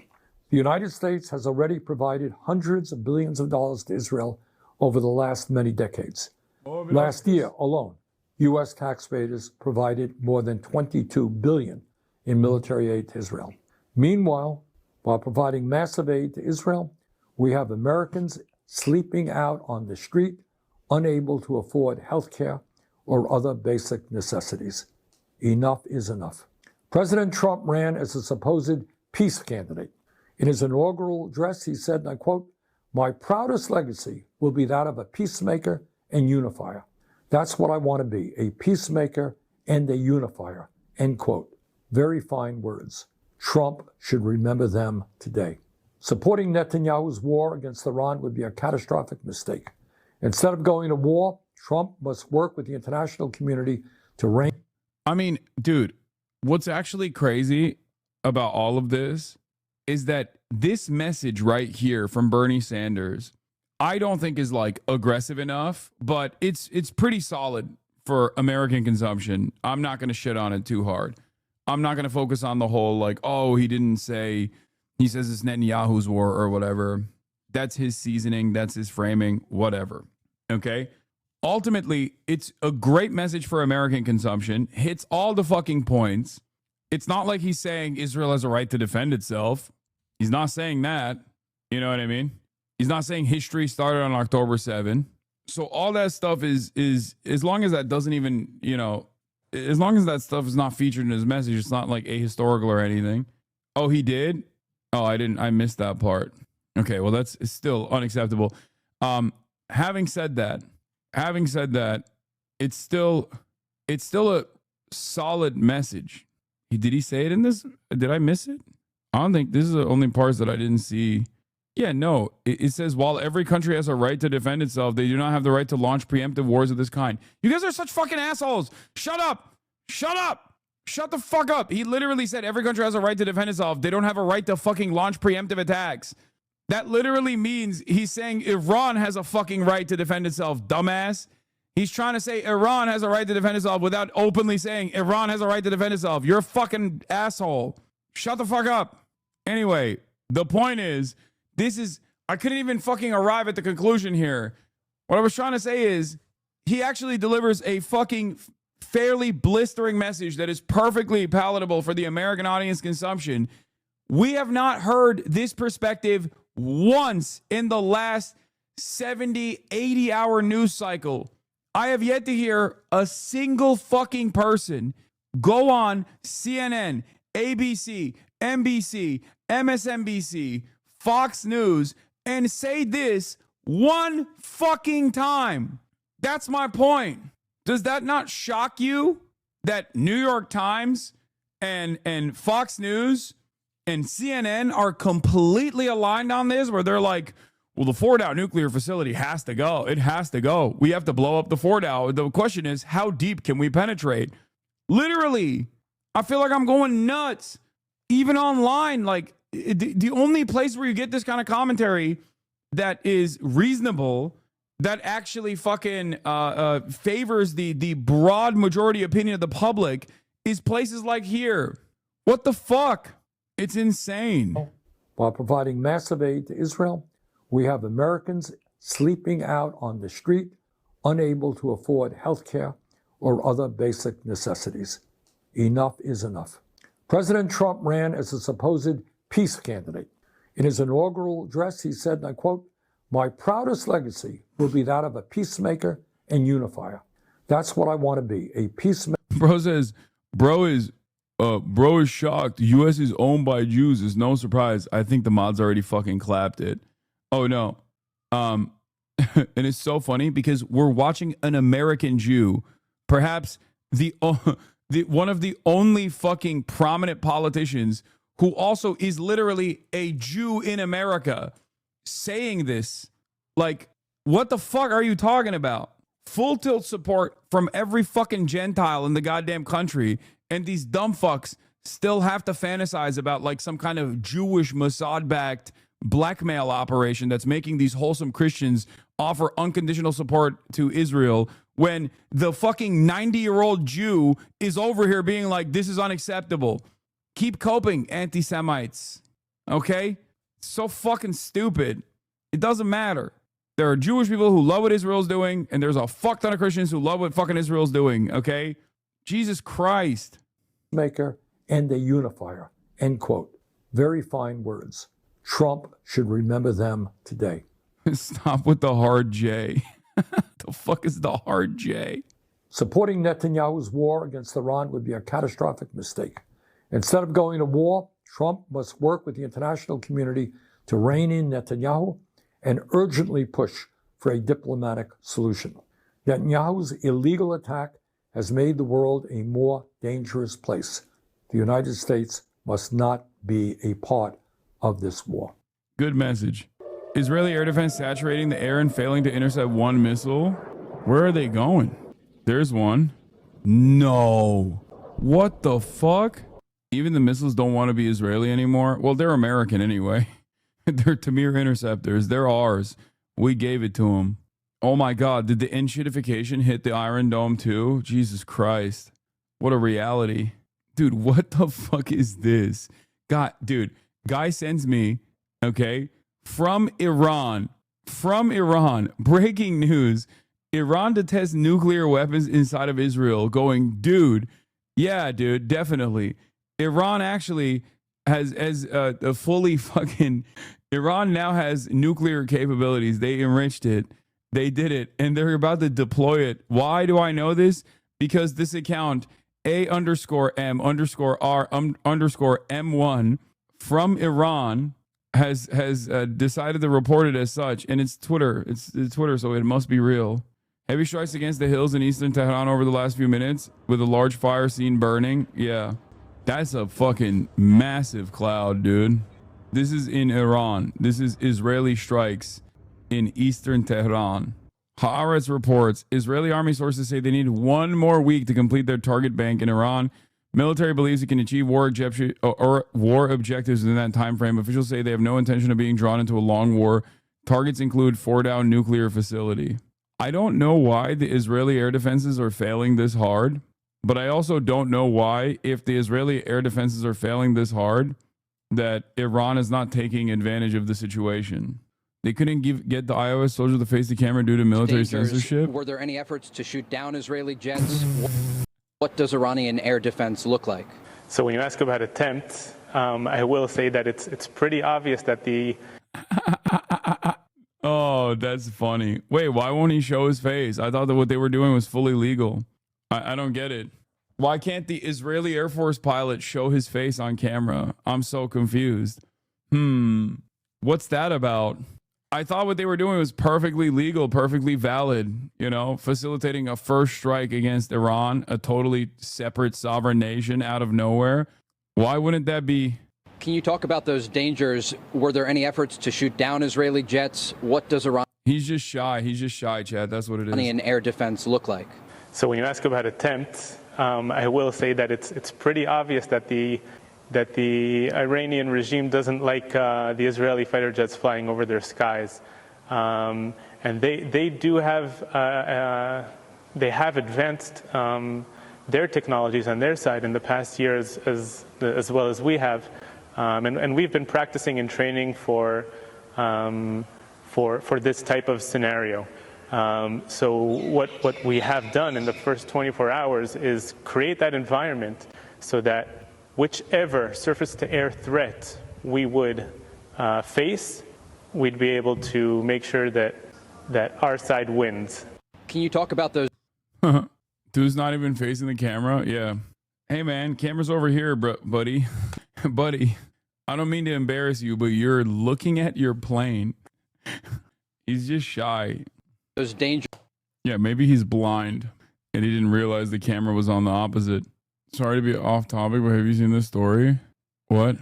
No. Evidence now suggests Gamboa is an anti-racist activist and punk rocker who has open carried to many previous protests without incident, and appears the 501 peacekeepers fired in the crowd without any probable cause. Oh, this is the story in Salt Lake City, right? One of the 501 peacekeepers just opened fire into the crowd and killed someone. No, not an anti-racist. No, an anti-racist activist. I read racist twice. I don't know if this is accurate, but it's explaining some of the Iron Dome. What? This is Sputnik, dude. Despite censorship, found this one.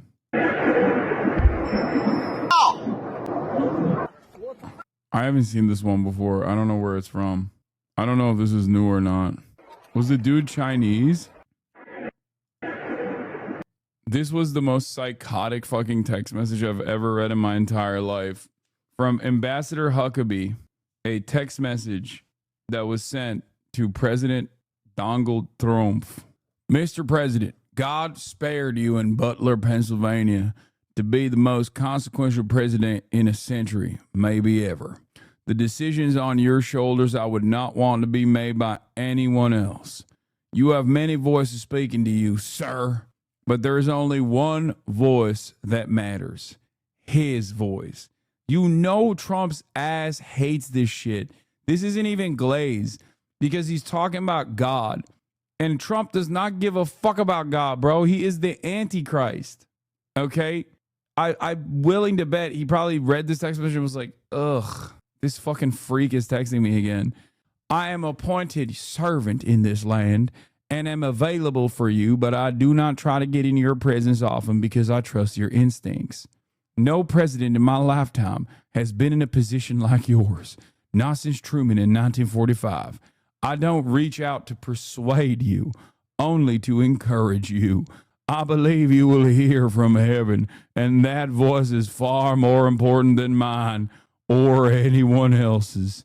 You sent me to Israel to be your eyes, ears, and voice, and to make sure our flag flies above our embassy. My job is to be the last one to leave. I will not abandon this post. Our flag will not come down. You did not seek this moment. This moment sought you. It is my honor to serve you, Mike Huckabee. Literally, not even 10 hours after this. Security alert, U.S. Embassy, Jerusalem. As a result of the direct current security situation and ongoing conflict between Israel and Iran, the U.S. Embassy has directed that all U.S. government employees and their family members continue to shelter in place and near their residence until further notice. Given the security situation in compliance with Israel Homefront Command guidance, the embassy in Jerusalem will be closed tomorrow. Okay, that's bullshit. We are sorry. We never wanted this. There's no fucking shot anyone in Israel will be filming that and saying that. That's fake as fuck. Stop sending me fake shit. God damn. Khalil, no. Let's see if there's anything new from this. No. The last one is the Israeli air defense is saturating the air and failing to intercept one missile. Genuine question as an American, how does it feel seeing your tax dollars being wasted in such a capacity? I'm not going to lie.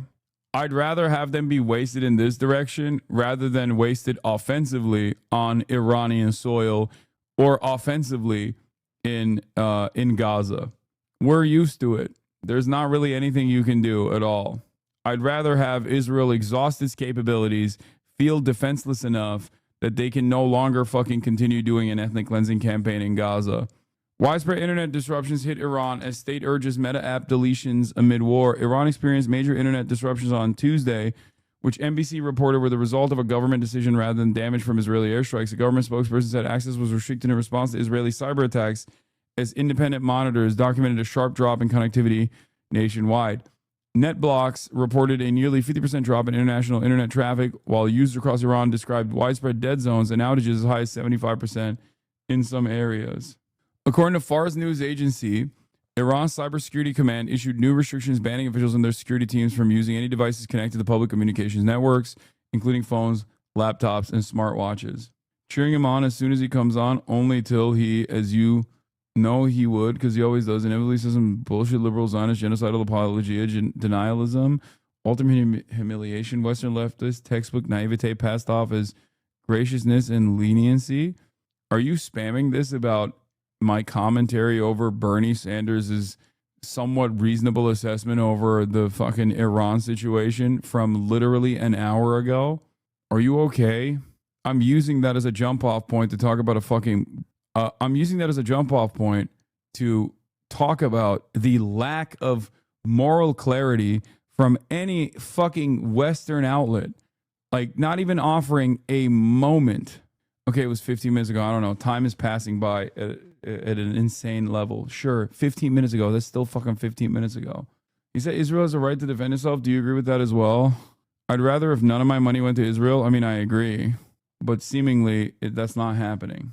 So I'd rather exhaust the Israeli defenses to a degree where they feel defenseless and therefore are much more careful and restrained and don't fucking attack innocent Palestinians, innocent Iranians. Anyway, the point that I was making with Bernie's commentary wasn't necessarily just about Bernie's commentary, but was instead about the lack of moral clarity, like even a fraction of moment afforded to someone saying a thing that like the overwhelming majority of Americans believe. That's it. That's it. And if your hyper focus is on Bernie Sanders at a time when, like I'm mentioning, even with my commentary around Bernie Sanders' take, is that there is not a single fucking American media outlet that is exhibiting this response. I don't know what to tell you. As an Iranian, one thing that I know with certainty is that a country that has been shooting and starving people seeking aid is going to liberate my people. Oh, there it is. We found friend of the show agreeing. There it is. There's an Iranian. He said it. He must believe it. He must not have said it sarcastically. The Khojar missile production complex southeast of Tehran has been struck by Israeli missiles tonight, causing a huge fire. Oh, that might be the reason for why there's so much smoke. Will any of the U.S. officials suffer the consequences of their actions? No.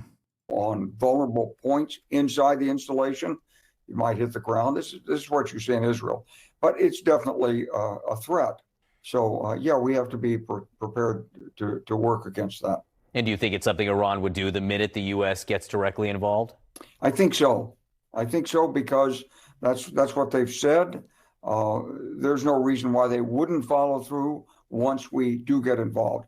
And so really, the longer we postpone getting involved, the greater the likelihood that the Israelis themselves will take out many of these assets that could threaten us. But as I read it, John, I mean, and I would be advising the president, don't make a decision until you have to. But as I read it, the silence from the White House after today's meeting, the arrival of the air bridge tankers, some other aircraft in, maybe Thursday, maybe Friday, maybe Saturday, we'll probably see a positive decision. Yeah. I think it's certainly leading in that direction. The silence may very well speak volumes. What if Iran all of a sudden said it's going to shut down all enrichment at Fordo? Do you think that would be enough at this point to get Israel to stand down? Well, not without some other assurances. So if they say that, then Israel, the United States, the International Atomic Energy Agency, we're going to go in there. We've got to see what damage is done. We've got to see what those facilities are. I'm not sure we know where everything is. And the strikes have been centered on Western Iran. They're not so stupid that they wouldn't put some stuff in Eastern Iran where it's harder to get at for Israel. So we don't know where those assets are necessarily. We haven't taken them out yet, so far as we know. And so there's a lot of work to be done. This is not a sort of make an agreement and it's up to you all. I'm sure we can trust you. Absolutely cannot trust. Bro, this literally is the same as Israel claiming that hostages are the reason why they have to do a genocide in Gaza. This is the exact same thing. It's just a just cause. That's all this is. This is what they are using as a reason for why they must fucking strike and decapitate the Iranian leadership and destabilize Iran. It is merely a fucking ruse. Why? Oh my God. The fact that people are still entertaining this is so stupid. They struck amidst a denuclearization agreement, man. They struck amidst a denuclearization negotiation. It's the same thing. And the previous thing hasn't even ended. It's so fucking annoying. I can't understand how people refuse to recognize this. Like, does anyone still believe that Israel cares about the hostages? Does anyone even care about the hostages anymore? It's gone, right? Nobody even fucking gives a shit about the hostages. No one ever gave a shit about the hostages. They're still in Gaza. The Hamastages are still in Gaza, you know? Israel completely just dropped that. Fetterman on Kane resolution to set parameters on if the U.S. were to get involved in Iran. I'm going to vote it down. I really hope the president finally does bomb and destroy the Iranians. Just strap him to a fucking missile and launch him, dude. What are we doing? He's heavy enough for some kinetic action. God damn. If you're a real one, that's what you would do. You can even time it. You can even time it with your fucking son's birthday. Like last time you tried to kill yourself. Asshole. He did do that. He literally tried to kill himself on his fucking son. That's like not even a Felix bit. That was a Felix bit, but it's close enough to reality. Fox News' Peter Doocy reports ODNY Tulsi Gabbard was left out of the meeting. We covered this. B-52 bombers. They're only doing a fucking, they're only doing a training is what they said. Trump truce. We already covered that. Oh, here's Brett McGurk. Region is just enormous. It is so enormous. I thought the president's trip was the right thing to do, very successful. What's happening in UAE is extraordinary. Saudi Arabia, throughout the Gulf, everything was just talked about in this panel. And Iran has been a huge problem in this region for decades. And what has happened to Hezbollah and Iranian networks and Iran since October 7th sets conditions for a much more peaceful, integrated Middle East that we all want. And Iran is a spoiler to that. There's just no question about it. Yeah, the Atlantic Council. Here is war criminal Brett McGurk talking at the Atlantic Council. The Atlantic Council, as you know, is a famous pro-Palestinian charity and not a right-wing war hawk think tank for the American State Department. You might be mistaken if you're, following this stuff from the perspective of drama and Girly Pop Nation style, Girly Pop Nation adjacent commentary. And you might have been misguided into thinking that the Atlantic Council is actually a 501c3 that aids the Palestinian population. You might have even fundraised for the Atlantic Council without realizing what you were fundraising for. It is not. It is a right-wing war hawk think tank that works alongside the American foreign policy establishment. So what's going to happen here in the next... Here is Brett McGurk, a genocidal warmonger that was perhaps one of Biden's most influential aides in continuing the ethnic cleansing of Palestinians, speaking about Trump's policies so far and how impactful and good Trump's policies have been. His Middle Eastern tour has been. This week, I think, or so, is potentially quite decisive. And if we were here 2 years ago, and the question was, hypothetically, what if Israel launches a massive air attack on Iran? Like tomorrow, what would happen? I think Halima would have said it's going to be all-out Middle East war and energy markets and everything else you can imagine. And actually, it's happening right now. Israel controls the skies of Iran. I mean, this is like, And I just have to say, I am proud of what the United States of America has done since October 7th, not without controversy. And these are hard calls. And they Yeah, all the child murder, such a hard call for me. Brett McGurk, so unhappy about all the child murder that I sanctioned, that I aided in. Oh man, I hate it. I hate it. Except I fucking love it. Should be scrutinized. But I'm proud of what we have done to reduce the risks of an all-out Middle East conflict, to significantly weaken Iran and all of these networks that threaten so many people, and to set the conditions for a far more peaceful, prosperous, integrated Middle East region. With that said, there are going to be spoilers around and terrorist groups around and extremists around, many of them funded and supported by Iran. But an Iran without the sword of Damocles of a nuclear threshold state is a much different... Yeah, it was really hard. I wanted to kill more children, and, you know, there wasn't that much appetite from our Western allies.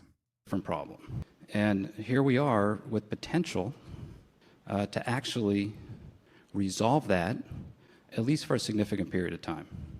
And I will just finish. I hope Iran finds a way to take a deal, the deal that the U.S. has put on the table. But if not, I think there's another way. Yeah, the other ways are violent. I spoke to Middle East Eye earlier this morning. How does it feel to be in the U.S. at the moment? I mean, it's chaotic. It's the end times. It feels like we are living through a dying empire, and a dying empire is always going to do a lot of violent things in its last breath. So that's what all of this instability actually is. I think America is trying to desperately come to terms with the reality that it is no longer going to be the hegemonic superpower, that China has become a true global competitor and is slated to continue growing. And I think in that process, we're trying to do, to the best of our ability, we here in the United States are trying to pack up the entire Middle Eastern region finally. And that is going to, of course, be a tremendously bloody affair. And that's what's unfolding right now. We're just getting our ally or getting our extension in the region, Israel, to do tremendous damage. And hopefully, from the estimation of the State Department, of course, it's not my assessment, but the State Department hopes that they can potentially destabilize Iran enough and then maybe even implement a puppet state there so that they can move on to decoupling this oil-rich region from China as a major energy provider, so that they can weaken China's position around the globe. End times. Hasan Piker, thank you for joining us here on. This is a much longer. Video. I think it's like 30 minutes long, a 30-minute interview. But this is just one piece of it. Who was that? He was cooking. You can probably just play clips and vids from the past 8 hours because the things have not changed. It's true. I mean, this was earlier this morning. It feels like we are living through it.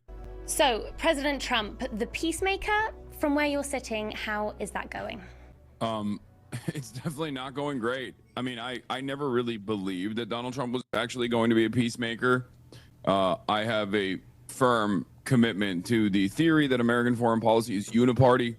That's part of the reason why you're hearing Brett McGurk and even someone from the Kamala Harris campaign as recently as last week talk about how they are either directly aligned with Donald Trump in terms of how hard they would defend Israel, or even trying to out.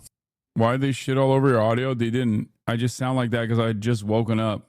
Flank Donald Trump in terms of how fast they would defend Israel, even though Israel has conducted this first strike against Iran amidst this Iran denuclearization negotiations that are ongoing. So yeah, Donald Trump was also a liar when he said he was going to end these wars. He said day one, Israel-Palestine, it's over. Day one, Ukraine, Russia, it's over. Now, of course, with respect to dealing with foreign adversaries like Russia, that's why is it fucking crackling the mic? A sovereign nation. It's a lot more difficult than to actually cause Israel to stop its ethnic cleansing campaign in Gaza. Israel is not only a client state, but Israel is basically an extension of American foreign intervention in the region. It's basically an American state. We give 70% of all the defensive and offensive weapons to Israel since October 7. Israel would not be able to do. Fuck, this audio is crackling. Hassan Piker is very insightful. Nice. Try compressing your already gated and compressed. They're compressing your already gated and compressed signal. Did you do this over Zoom? I did. That's what they have. They have Zoom. Yeah, I saw a commenter said, finally an apolitical commentator. Over Tel Aviv, at least one making impact and some fires that we saw, but no casualties reported by Israel's emergency services. And we're hearing from... Wait, so the Iranian Revolutionary Guard says Fatah 1 missiles sent a message of strength to Tel Aviv's delusional and warmongering ally? And then compare that to 200 on Friday evening, and you have so they use some of their good stuff. We didn't get to see the impacts in the amount of activity that we're seeing coming from Iran into Israel. Now, what that is a result of, we don't know. The Israelis are saying that they have decimated about a third of Iran's missile launch pads, so that may certainly be a factor in this. It may also be that Iran is trying to conserve some of its firepower while it waits and watches to see what the U.S.'s decision will be in terms of taking a more direct intervention. And that's certainly a question here as well, Anderson, that people are asking themselves publicly. Israeli officials seeking not to appear to strong arm or weigh in too heavily on this issue, with the defense minister Israel Katz today saying basically we're grateful that the U.S. is helping us in a defensive posture and not really pushing any further than that. But privately, clearly, Israel very much hoping that President Trump will make the decision to join in this operation against Iran. And to that end as well, we have been hearing reports from the Israeli Air Force and also from people on the ground inside Tehran of heavy explosions throughout the night as everybody waits and watches to see what the next few days will bring. And certainly, just to add last thing, significant that the U.S. Embassy is announcing it will be closed Wednesday to Friday. They haven't really given an official reason for that beyond saying in compliance with what the Israel Homefront Command is essentially suggesting.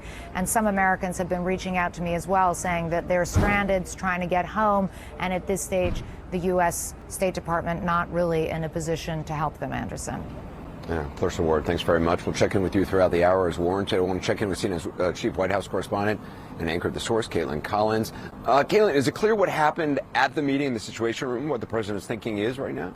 No, we know it was a widely attended event. Anderson, we saw everyone coming to the White House and then leaving hours later after this meeting inside the Situation Room had wrapped up. It included the Joint Chiefs Chairman, Defense Secretary Pete Hegseth, the Vice President, the Director of National Intelligence, Tulsi Gabbard. It was quite a heavily populated event, but obviously, you know, the president does have meetings regularly with his team inside the Situation Room, but this takes on newfound importance because there is a critical decision before him right now, and we don't know as of this moment which way he is going to ultimately come down on this, but we do know that he is leaning much more toward having the United States get involved militarily in this and potentially help Israel strike Iran's nuclear program and nuclear facilities here.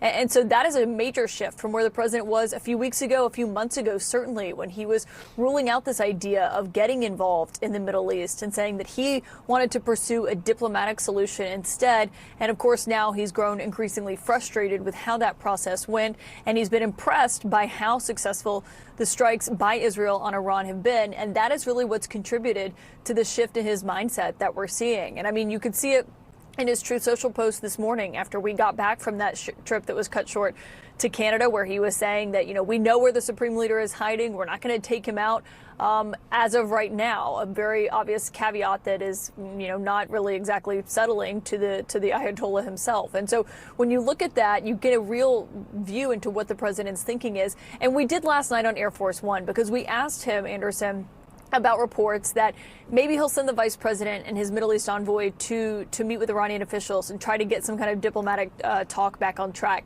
He was pretty dismissive of that when I asked him about that. He said, maybe I will, but it didn't seem like that was any real feasible plan that was in the works. And so he was also pretty dismissive of Tulsi Gabbard, the DNI, when you asked the question, the important question, well, she just testified in March.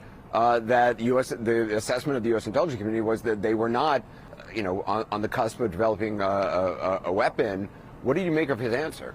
Yeah, and she did testify during that moment that yes, there's a lot of uranium enrichment that Iran has, more than any other country that doesn't have a nuclear arsenal. But she was quite clear in March that they did not believe that they were actively working on pursuing a nuclear weapon. The president just frankly disagrees with that. And so it was notable to hear him dispute what his top spy chief is saying. She told reporters on Capitol Hill today that they are aligned, they are on the same page. But I talked to a lot of White House officials who said, obviously, this is the difference in their views that is shaping out. She has always been a non-interventionist. That is very clear, in her testimony and in her appearances that she's made, even as the director of national intelligence. But it's central to the question here, Anderson, which is what changed and why now? Why do they believe Iran is closer to developing a nuclear weapon that could warrant potential U.S. military intervention? And obviously, you see the Prime Minister of Israel defend that. And there's a question of whether or not that is a similar justification that the president uses here. Caitlin Collins, thanks very much. We'll see you at the top. Interesting side note. Tomorrow, the president is scheduled to have lunch with the chief of army staff of one of Iran's neighbors, Pakistan, which is itself, of course, a nuclear weapon state. And joining me now, the New York Times Washington correspondent Mark Mazzetti and Politico White House bureau chief Dasha Burns. Mark, based on your reporting, how aligned or not had President Trump and Prime Minister Netanyahu been on Iran in the weeks leading up to Israel's airstrike? What do you mean? They're fucking, they're circle jerking. 4 hours.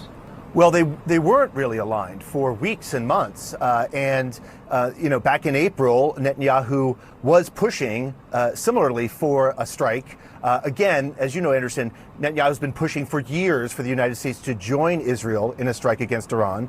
Trump kind of beat this back. But then in late May, American intelligence agencies picked up what they thought was pretty indisputable intel that Israel was about to do this, and they were about to do it without the United States. And I think what's important to point out is that Netanyahu, since last fall, has felt very emboldened to go after Iran because he no longer has a Hezbollah threat of retaliation from Lebanon. Israel has hit Iranian air defenses.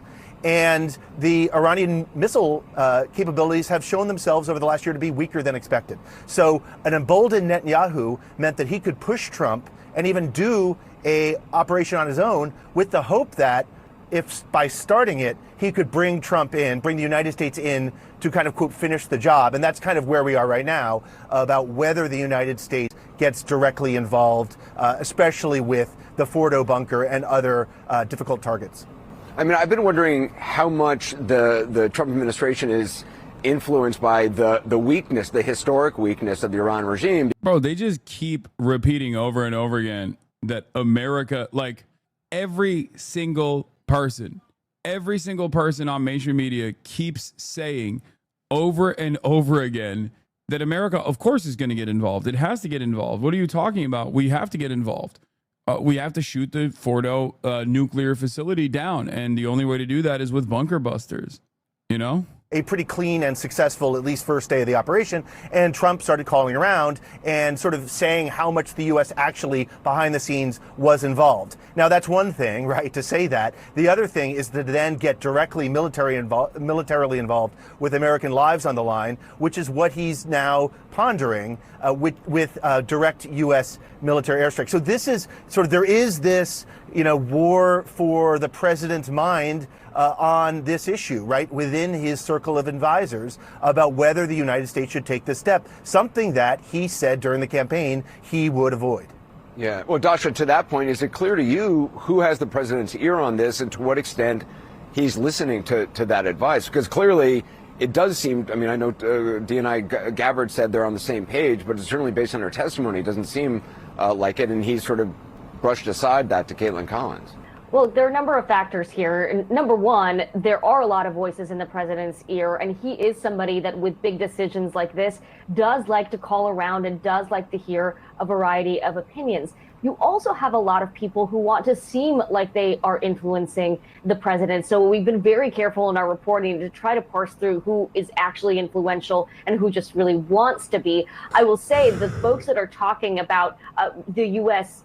getting involved in regime change, as though that is something that is very seriously on the table right now, are off base, at least for the moment, from what I'm hearing from White House officials and allies. Regime change is not something that is seriously a discussion. However, taking out Iran's nuclear capabilities and the U.S. getting involved in that is something that folks are open to. And some of the sources I've been talking to have been traditionally staunch isolationists. They were in support of President Trump because he was promising no new wars. They're now pointing to way back when the president first launched his campaign in 2015, saying, remember, he was talking about preventing Iran from getting nuclear weapons at all costs even back then. So maybe we forgot how serious he is about this issue. And again, the fact that these are kind of staunch America First people who are now recalling this and pointing to what they say has been a consistent position from the president on Iran for a decade plus, that is really telling as well here, Anderson. Dasha, does it seem to you that the president has been essentially kind of, I don't know, if outmaneuvered or just maneuvered into this by Benjamin Netanyahu? Because certainly he was planning on having further negotiations, and then Israel launched this strike, and now the U.S. position seems like it's about to change. Here's what I know from sources. He wanted a diplomatic solution. He felt like he could use some art of the deal tactics to make it happen, and he wanted more time. He did not want Netanyahu to strike when he did. But then he did, and then his hands were a little bit tied, and now the options on the table are different than what they were even a few days ago. Even over the weekend, there was conversation about some of the rhetorical threats that the president was posting being more threats to bring Iran to the table, see if he could call their bluff, vice versa. But now it feels like the White House is seeing that the diplomacy might not be possible anymore at this point, given the images on your screen right now. Yeah, Dasha, Mark, thank you very much. Appreciate both of your reporting very much. There's a lot to get to throughout this hour. Coming up next, let's see, I want to go to... we're going to have more reports from the region, but I want to bring in Senator Chris Murphy. Air defense is in action a short time ago in Tehran, as we showed you. The Israeli Air Force says strikes on the Iranian capital are underway. Let's see what Chris has to say. He's going to have a reasonable middle-of-the-road position. Where do you stand on where the U.S. is now and what may happen, it seems like, from this administration?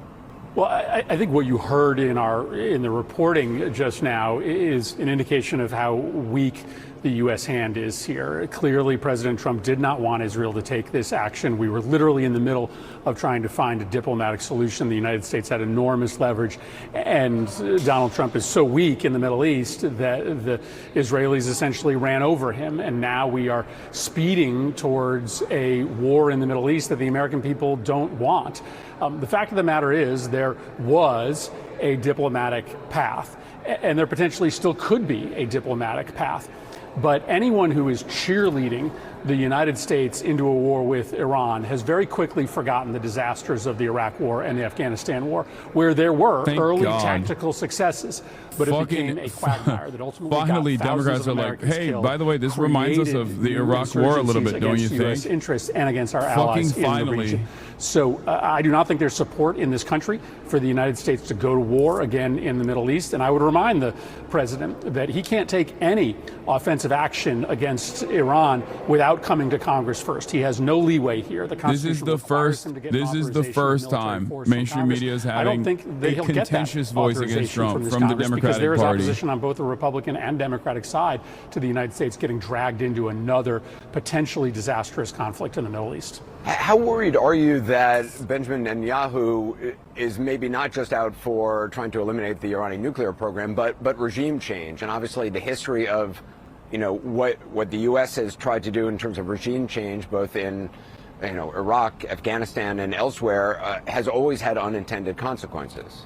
Well, that's exactly right. And whether or not Israel says that its intent is regime change, the nature of these strikes prompts the potential that this government will fall and potentially replaced by an even more dangerous regime. So this is a really dangerous business to get into. And once again, we should be making decisions based on what's good for U.S. national security. We do not have any obligation to follow an Israeli decision that likely has more to do with protecting Netanyahu's own political situation back home than it does with protecting U.S. national security interests. So this regime in Tehran is dangerous.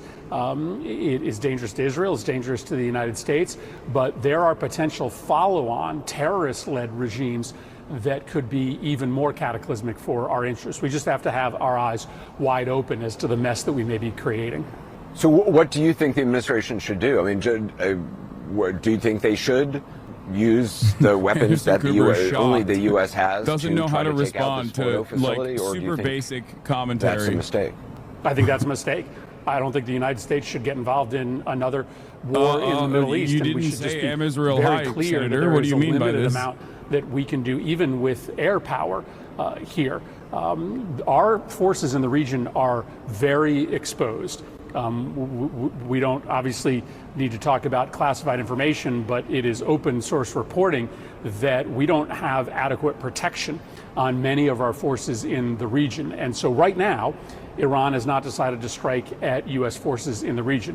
That calculus absolutely changes if the United States ends up getting directly involved. You are talking about putting some significant U.S. assets at risk and drawing the United States much more deeply into a war that may not simply be about air assets. We might ultimately have to commit land forces if a dozen or 2 dozen American soldiers get killed in the region. And again, that is not anything that the American people are asking for. Donald Trump made a promise when he ran for office that he was going to get the United States out of wars, not get the United States into a new war in the Middle East, which the United States participation in the Israeli air campaign may end up doing. Senator Chris Murphy, I appreciate your time. Thank you very much. Thank you. Coming up next, in the wake of today's meeting that the president had with the National Security Council, we'll be joined by a former National Security Council member who's been in the room many times with Iran on the agenda. That's ahead. I'm very pleased to announce live. Donald Trump just posted the truth, and it's about a fucking flagpole. It's my great honor to announce that I'll be putting. He's trolling. It's my great honor to announce that I'll be putting up 2 beautiful flagpoles on both sides of the White House, north and south lawns. It is a gift from me of something which was always missing from this magnificent place. The digging and placement of the poles will begin at 7:30 a.m. tomorrow morning.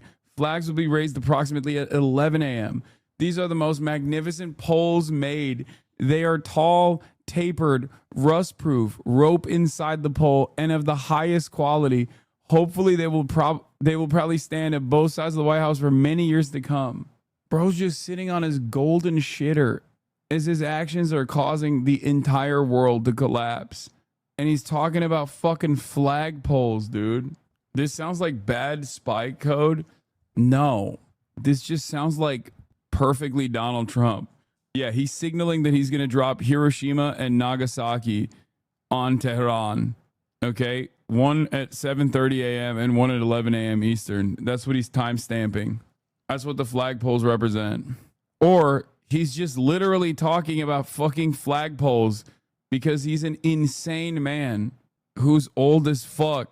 Yeah, the 2 flagpoles represent the 2 different nuclear facilities, one above ground or closer to above ground, and the other one, the Fordow one, and the different time codes, the different timestamps that he's going to fucking attack Iran with the American bomber planes.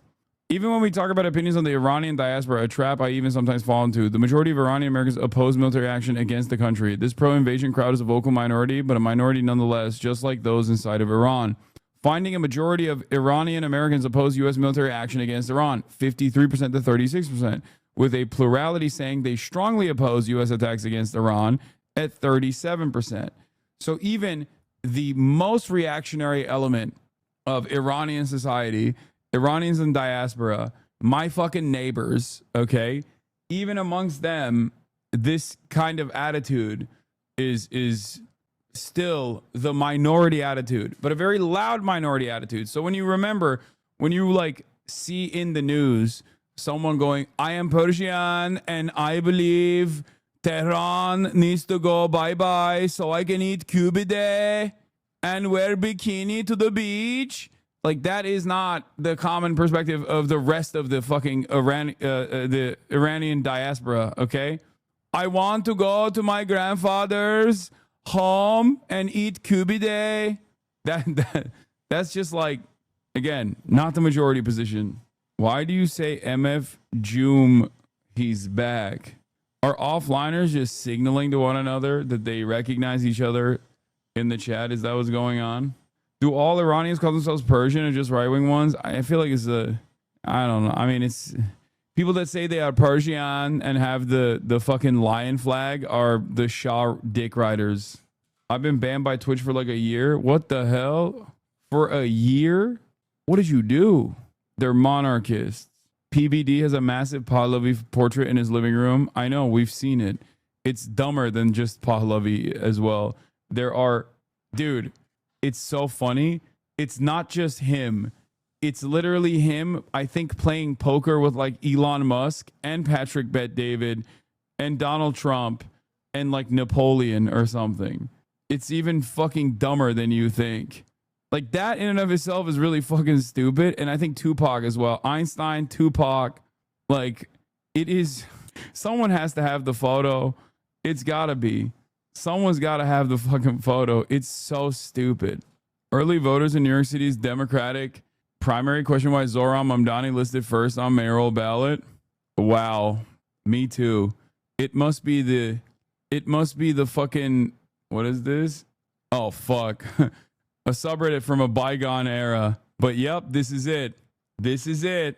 They're not playing poker. Oh my God. MLK. Okay.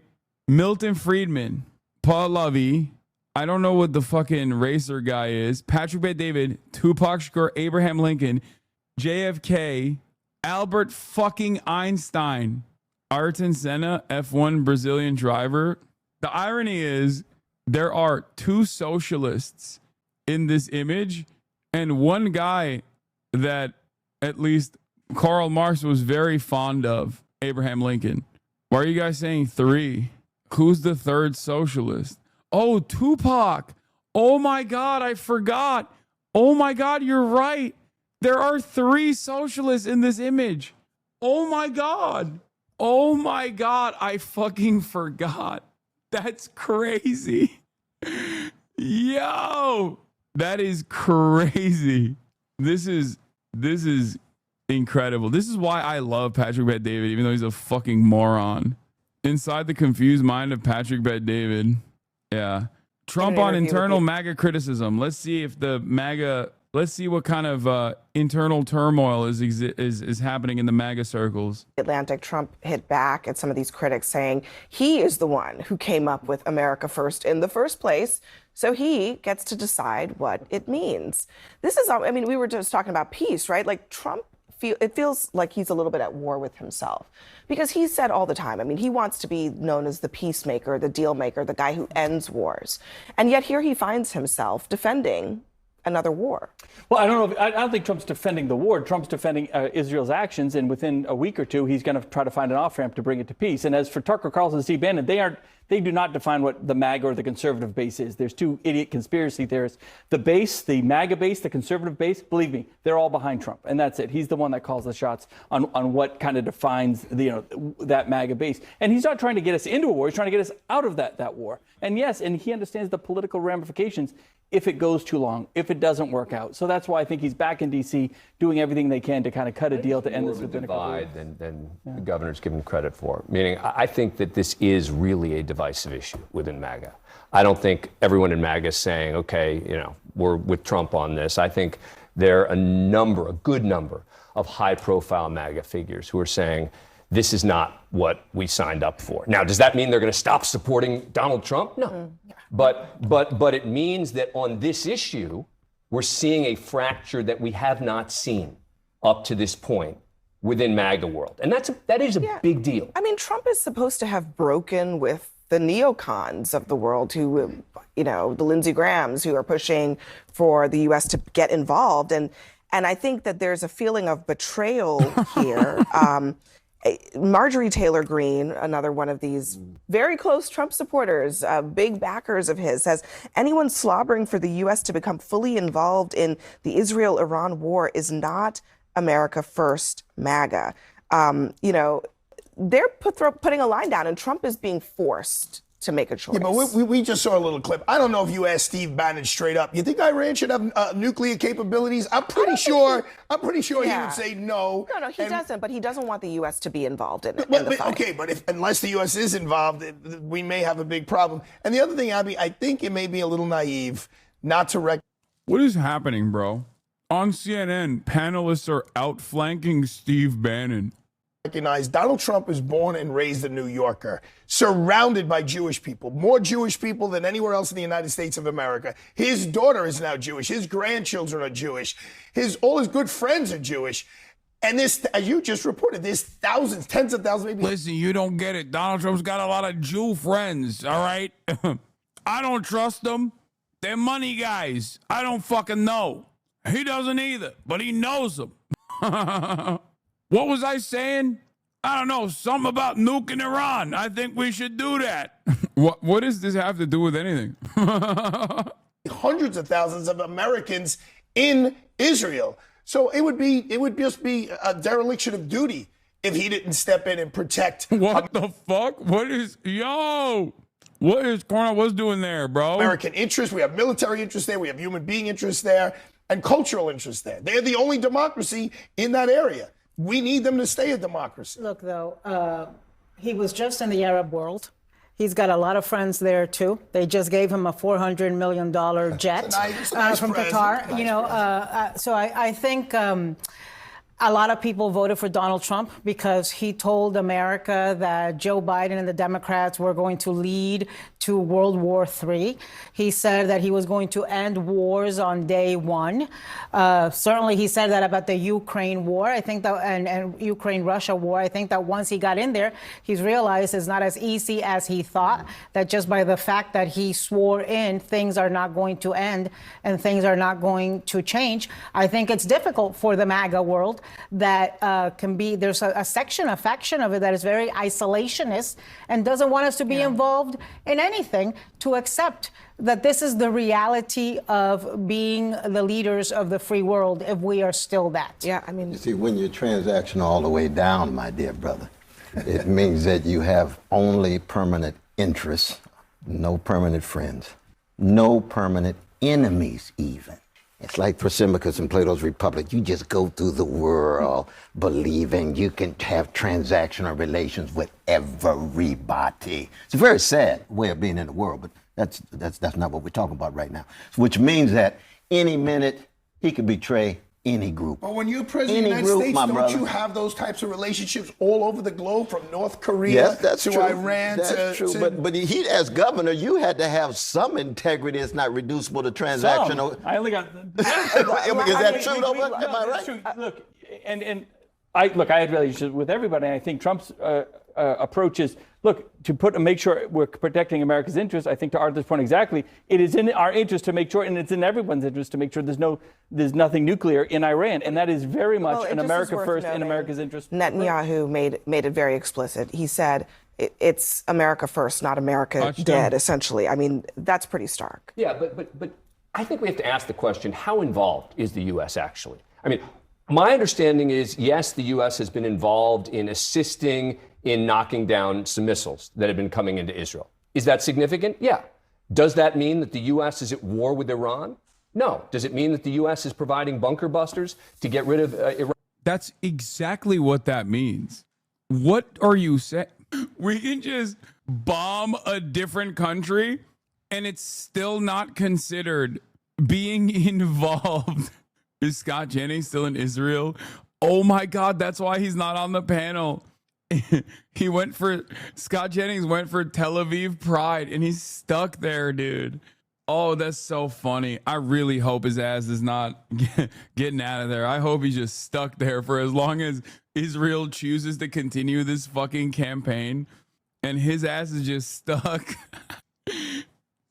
listening to fucking Psytrance, stuck being a human shield for the Netanyahu campaign. Oh, that's so funny. Oh my God. He has to sit there and listen to fucking Mike Huckabee every night. Oh, he's back. Oh, fuck. God damn it. I thought Israel wasn't letting anybody fly out. How are these guys flying out? Isn't like the airspace completely closed? Or do you really think World War III is even in the cards with everything happening at Zach Rar? Yeah. Based. Yeah. Well. Based. Yeah. Trump's based. He's going to save us. He's going to make America great again. Yeah, it's real clear. Fuck around and find out. Did I give you what you wanted? I think so. I think isn't that good? Saw something a bit ago where Israel's letting out visitors but not their own citizens. Fatah's powerful and maneuverable missiles tonight passed through the missile defense shield, shook the Zionist cower shelter many times. Tonight's missile attack showed that we have gained complete control over the skies of the occupied territories and that its residents have become completely defenseless against Iranian missile attacks. What are you fucking memeing? Why is the RRGC fucking putting out memes, dude? What are they doing? Oh my God, they're going to get fucking collapsed on. The statement appears to be a direct response to the Israeli and U.S. claims of air superiority. Israeli officials recently said that the IDF had established control over Tehran's airspace by destroying key air defense systems. President Trump also declared so on social media, we now have complete and total control over the skies in Iran. By the way, daily gift limits preventing gifted subs. Wait, what? There's a daily limit to how much you can give? What's the Delilah? Thank you for the holy moly. Like 100 gifted subs. Iranian state account dropped a banger meme. I don't want to believe that this is real. I hope that it's fucking so lame. I don't think this shit's funny. Is Iran tweeting like King Von, or is that just fake news?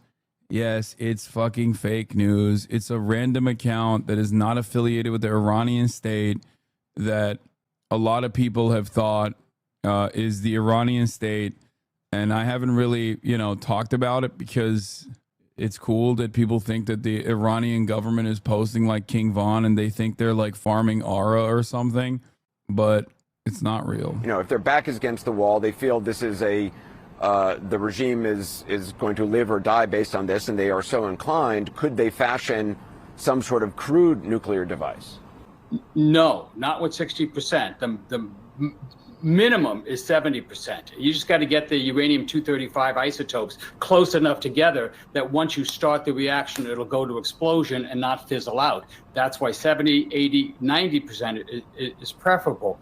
The unknown here is what you would do once you got a crude device. So instead of fashioning it into a device you could fit on a warhead of a missile to deliver that way, that might take you 1 to 2 years. Perhaps you just want to do something you can deliver in the cargo hull of a ship, or by truck, or by airplane. Well, that you might be able to do in a couple of months, a couple of weeks. You just don't know. That's why the idea of attacking Iran now like this is really rolling the nuclear dice. Maybe you can succeed. I say there's a chance of that, but there's a far greater chance that this could lead to the kind of catastrophe that military and intelligence officials have been warning about for 20 years. There's a reason we haven't done this before. The risks are just too great. There are alternatives to military action, and that is diplomacy. It's the only thing that has worked to stop Iran from getting a bomb. It still has a chance to work if the President of the United States can make up his mind and decide what he wants to do. And just briefly, the risks you're talking about are not just of, what kind of regime takes over. Are you talking about a nuclear risk in an attack, that a bombing of a facility could actually have a radiological event? Right. If we attack Iran, and it looks like we're going to do that, there's a number of things that people have warned about that are likely to happen. Closing the Straits of Hormuz, shutting off, therefore, about a quarter of the world's oil supply. That will sink stock markets around the world, could throw us into a global recession. U.S. bases in the area are going to be attacked. U.S. missiles are going to start attacking sites perhaps throughout the Middle East where U.S. forces are involved. The Quds force could start attacking U.S. and Israeli interests outside the region. These people know what they're doing. They can blow up restaurants, blow up symbols of U.S. finally, power. Someone with like a little bit of fucking sense to break out at this point. And then at the top of that list of unknowns is that Iran could announce that it has a nuclear weapon and that it has smuggled it into a port of a European ally of the United States. This is pure fantasy. But like the other stuff is not wrong. There is like supposed to be an active military deterrent. A nuclear test to just show us that it has a nuclear weapon. What do we do then? That's why this is such an unnecessary gamble. Joseph Sterncioni, I appreciate your time tonight. Thank you. Coming up next, the Republican divide over the Israel-Iran conflict. How the president. I don't even think there is that much of a divide amongst Republicans, man. I think that they will be whipped back into submission. Like this whole like Marjorie Taylor Greene / Tucker Carlson meta. All of that I think is just pure show. MAGA is a cult. And as much as there are, some naysayers in the podcast sphere, this, by the way, I saw this as an ad on my Twitter timeline. I fought in enough fake wars. I think I'll sit this one out. First of all, Sean Ryan, you're like 60 years old and you're a podcaster. I don't think they're going to be calling you back for one last job. Okay. Yeah. This was an ad on my Twitter timeline. He bought this as an ad. That's why he's got 73,000 likes. Why wouldn't they just say they have a nuke and say, end the hostilities now? We have a nuke. And if they were going to use a nuke, why the fuck would they use it? Oh, God, I'm effing again. Fuck. Oh, my God. Hold on. Hold. It's a bigger F than usual. Fucking nuked They nuked my ISP LAMO. What is going on? What the fuck is this? Jeez, Lord. Okay, it's back. It's back. It's back. It's back. It's coming back. It's coming back. It's coming back. It's coming back. It's coming back. It's coming back. It's back. We're back. We're back. We're back. We're back. We're back. We're back. We're back. We're back. We're back. We're back. We're back. We're back. We're back. We're back. We're back. We're back. We're back. We're back. We're freaking back, baby. We're freaking back. But probably delayed. Huge delay. I suspect a major delay. Okay, testing out the delay. Hit 1. Press 1. Press 1 to test out the delay right now. 2, 4, 6, 7, 8, 9, 10, 11, 12, 13, 14, 15, 16, 17, 18, 19, 20, 21, 22, 23, 24, 25, 26, 27, 28. That was the craziest fucking delay of all time. I couldn't even wait. I couldn't even wait to test it. I couldn't even wait to test it. I had to hit it. Chat, that delay was literally like 60 seconds plus. No, I hit it. No, not even 28 seconds. No, I hit the refresh while I was counting because I was like, it's so long. There were some people that refreshed, I guess, and they only had a... Okay, test the delay now. Spam 1 if you hear me. Spam 1 if you hear me. Yeah, okay, delay's gone. That's crazy, dude. That was wild. That was the longest delay I've ever seen. Okay, the real test of this, of course, is subscribe now. Subscribe now. Subscribe now. Fuck spamming 1. Subscribe now for free with a Twitch Prime. Or for $6 with a regular Twitch subscription. That's the only way to see. Or gift subs. Shopna, thank you for the 10 gifted. Phoenix Emoji, thank you for the 5 gifted. What's the delay? Delia, thank you for the 10 gifted. Now we know. Okay, the delay's gone. It's fixed. That was crazy. Okay. I was making fun of Sean Ryan. The Daily Show on Iran having nukes. Not stopped. Iran could produce a nuclear weapon in a very short time. Okay, everyone's done this meme at this point. It could be a year. It could be within a few months. Hey, it's on serious question. Couldn't Iran just pretend they got a nuke and tell the world? It's not like we could prove that they don't or whatever. Why couldn't they just lie? No, they can't.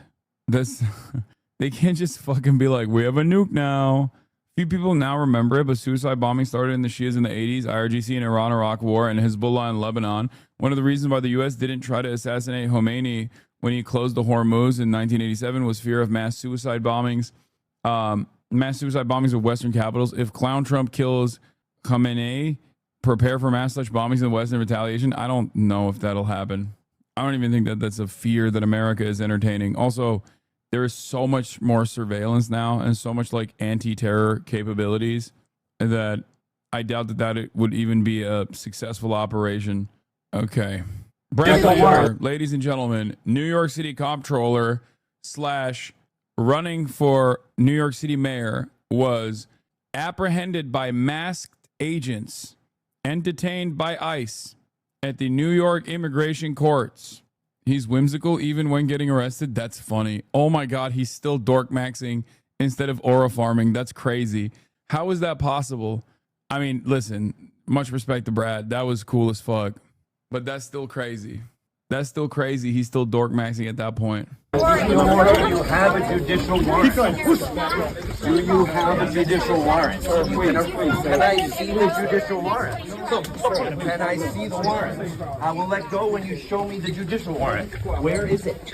Where is the warrant? I have my hand here. You obstruct it. You obstruct it. I would let go.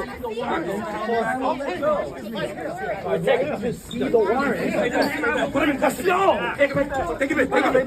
Take him in. Step back. Step back. Step back. You don't have authority.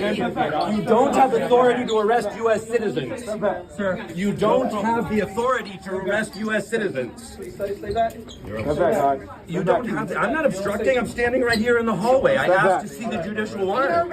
By asking for a judicial warrant? Dude, they are crazy, bro. The Trump admin is going crazy mode with this. This needs to happen. This needs to happen way more frequently. Like, not the arrest, I mean, just lawmakers directly putting themselves in harm's way. They can't arrest everybody. Okay? Yeah. Brad Lander, A-OK in my book, went up multiple notches. Check out this angle. You can see his wife warned him they're approaching, so he instantly locks arms with the man. New York City Comptroller Brad Lander was arrested for assaulting law enforcement and impeding a federal officer. Our heroic ICE law enforcement officers face a 413% increase. God, are you... nothing makes me angrier than seeing the fucking Department of Homeland Security post like soy posting. I cannot fucking stand it. It's the same principle behind like Israel supporters literally being like, we are the permanent victims, actually, while in the process of doing a historic, unprecedented, violent incident, like an unprecedented in modern history. I guess, well, not in modern history, but like since the last Holocaust, doing the new version of it while simultaneously claiming victim. It makes me so angry. It is so fucking disgusting. It makes me so mad. Oh, our heroic ICE law enforcement officers face a 413% increase in assaults against them. It is wrong that politicians seeking higher office undermine law enforcement safety at a viral moment. Oh, yeah. So Brad's wife says, hey, they're coming to snag him, and he instantly locks arms with him. That's cool. Brad's the man, dude.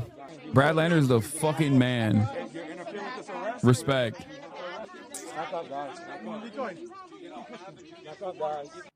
McLaughlin, if you lay hands on an officer or impede their enforcement action, you will be arrested, as we just saw here. Earlier this week, we saw Senator Padilla go and crash Secretary Noem's press conference and aggressively approach her. Aggressively approach her? What do you mean? Like, an American senator aggressively approached a press conference to ask a question. I don't want to say what I think because I will get arrested. Not just banned, but probably arrested. So I'm not going to say anything, but I'm thinking it and I'm very upset. That's all I'm going to say. I'm so upset. Okay. I am very upset. I'm holding back from what I'm thinking. I will not be saying it. Let's just watch the rest of this video, and I hope I won't say something that will get me in trouble. Enforcement actions, you will be arrested, just as we saw here. But Brian, even more than that, we're seeing an epidemic of Democrat politicians who are seeking higher office, much like the mayor of Newark, who went and crashed Delaney Hall and tried to get into a secure facility. Then earlier this week, we saw Senator Padilla, a sitting U.S. senator, go and crash Secretary Noem's press conference and aggressively approach her. I mean, this is... Aggressively approach her. Just the third one in a row. These guys want their 15 minutes of fame, and they want to do it off the backs of our ICE law enforcement officers, and we won't stand for it in this administration. Our law enforcement officers, their safety comes first, and so does the American citizens as well. You know, same line they use. Yeah, this is her. I didn't know. Never mind, I'm not going to say anything. I don't know. This was Trisha McLaughlin who said I was lying for likes. Okay, I'll say it. She's kind of bad. All right, I'm sorry. Fuck. All right, she's still a Nazi. Fuck her. She's a piece of shit. Okay, let's keep going. You don't have the authority to arrest U.S. citizens asking for a judicial warrant. Stay back, please. Stay back. Stay back. Stay back. No, ma'am. For your own safety. For your own safety. I'm safe. I can't believe you're arresting me. Where are you taking him? Hello? Since you have no authority to arrest U.S. citizens, where are you taking me? And with what authority? I think there is too. Why are you arresting And with what authority? Step back, guys. Step back, please. Security detail. This number one is going to go with him, all right? Hang on, please, number one. Hold on. Moments ago, New York. You have weird days. Why you gotta be a bruh guy sometimes, lol? I've gone probably like, what, 200 days without incident? It just slipped out, okay? City mayoral candidate Brad Lander walked out of court after being detained by federal officials. He's now free and frustrated. The rule of law is not fine, and our constitutional democracy is not fine. This just hours after Lander was handcuffed and taken into custody outside of immigration court in Lower Manhattan. And good evening at 5 o'clock. I'm Sade Bedouranois. And I'm Mike Marza. Brad Lander had been accused of assaulting and impeding a federal officer. Federal agents in Lower Manhattan approaching him as he locked arms with a migrant who just had his case dismissed. Lander walked out of Federal Plaza with Governor Hochul just moments ago. News of his arrest drawing protests tonight. Eyewitness News reporter Stefan Kim has more from Foley Square. Bruh, no fraternizing with a Nazi? I never said that. Can everybody calm down? You guys are acting like I'm gonna fucking send her flowers. She's a fucking psychopathic Nazi piece of shit, okay? God damn. Everybody, you're making a mountain out of a fucking molehill, okay? Calm down. Take it back. Take it back. Step back. You don't have authority to arrest U.S. citizens. Sir, you don't have the authority to arrest U.S. citizens. This is video of ICE agents taking down City Comptroller Brad Lander and then placing him in handcuffs. The mayoral candidate arrested at Federal Plaza. Burgles, thank you for the 100 give this subs. This morning, after observing an immigration hearing, the Democratic mayoral candidate linking arms. Yeah, they calling you a lot of names, but not a liar. True. That's true. They are. They're saying a lot of names in the chat, but ain't nobody calling me a liar.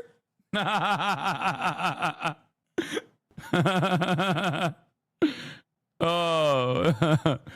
With an immigrant who ICE agents were trying to remove, setting off the dramatic confrontation. This is how it started. You have a judicial warrant. You have a judicial warrant. Can I see the judicial warrant? Can I see the warrant? I will let go when you show me the judicial warrant. Where is it? Sir, where is the warrant? I have my hand here. I peeped the IG unk. You are not valid for that take. Okay, I didn't even know she had an IG. A DHS spokesperson says Lander was arrested for assaulting law enforcement and impeding a federal officer. And then a statement goes on to say, it is wrong that politicians seeking higher office undermine law enforcement safety to get a viral moment. No one is above the law, and if you lay a hand on a law enforcement officer, you will face Why is this local news anchor yelling? consequences. But moments ago, Lander released and walking out of Federal Plaza with Governor Hochul. And do what I could to intervene. But to my knowledge, there are no charges. Charges have been dropped. But I'm happy to report I am just fine. I lost a button. Assemblymember Zohran Mamdani is surging in the mayor's race. He and Lander have cross-endorsed each other's candidacies. This is not about an election. This is about ensuring that we protect the city and the country that we love. Now, this is a live look at Foley Square, which, by the way, was quiet until Brad Lander was arrested. By the way, he just showed up here moments ago, and as expected, to a hero's welcome. The front runner in this mayor's race, former Governor Andrew Cuomo, he is also coming to Lander's defense. In a statement, he says, this is the latest example of the extreme thuggery of Trump's ICE out of control. This is not who we are. It goes on to say, this is the direct result of the mayor handing the keys of our great city over to Andrew Cuomo forgot he's running alongside Trump as opposed to running against him, you know?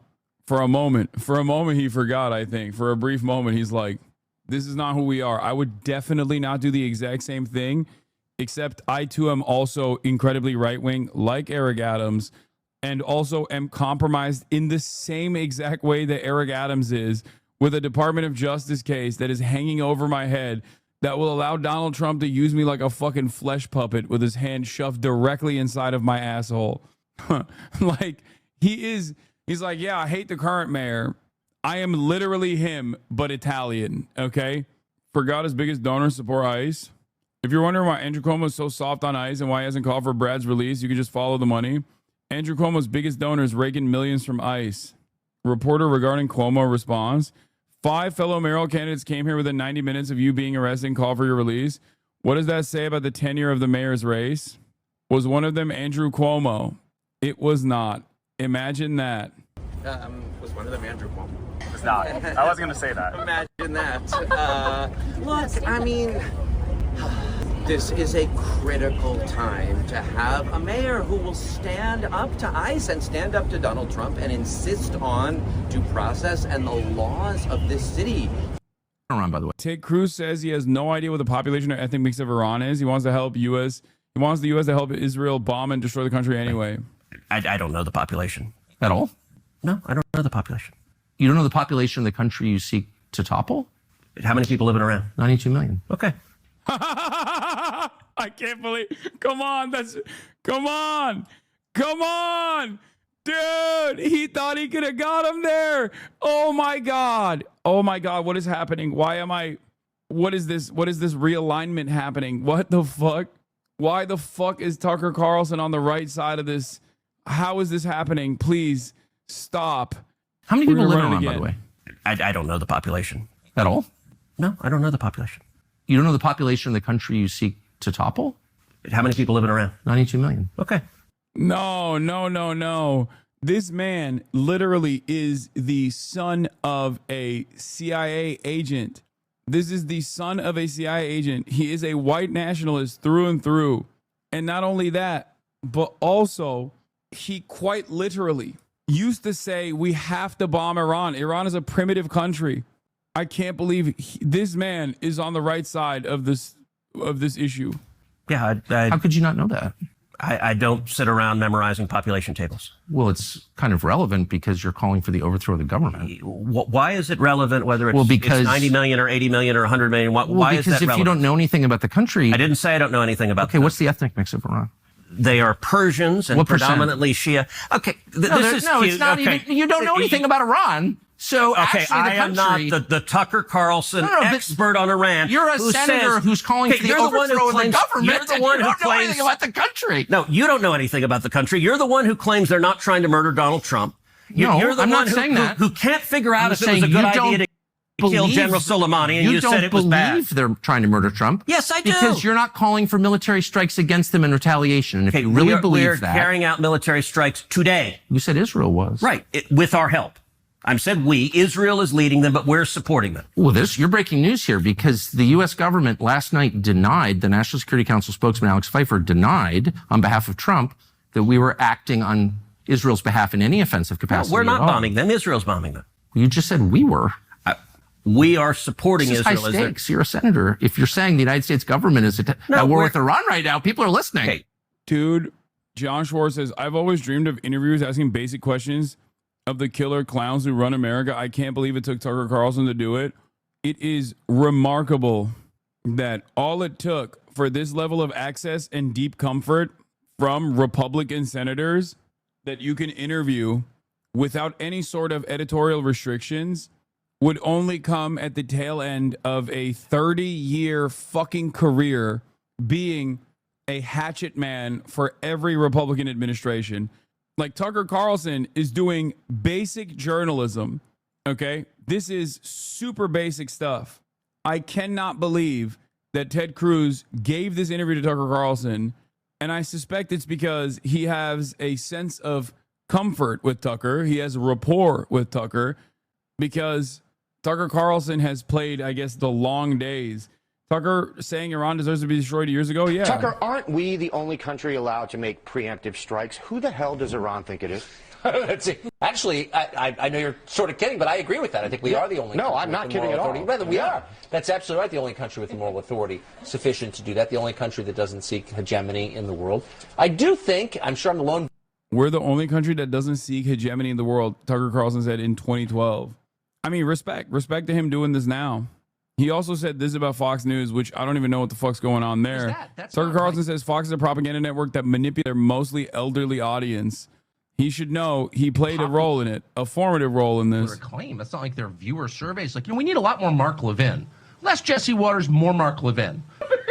What they're doing is what they always do, which is just turning up the propaganda hose to full blast and just trying to, knock elderly Fox viewers off their feet and make them submit to a new war.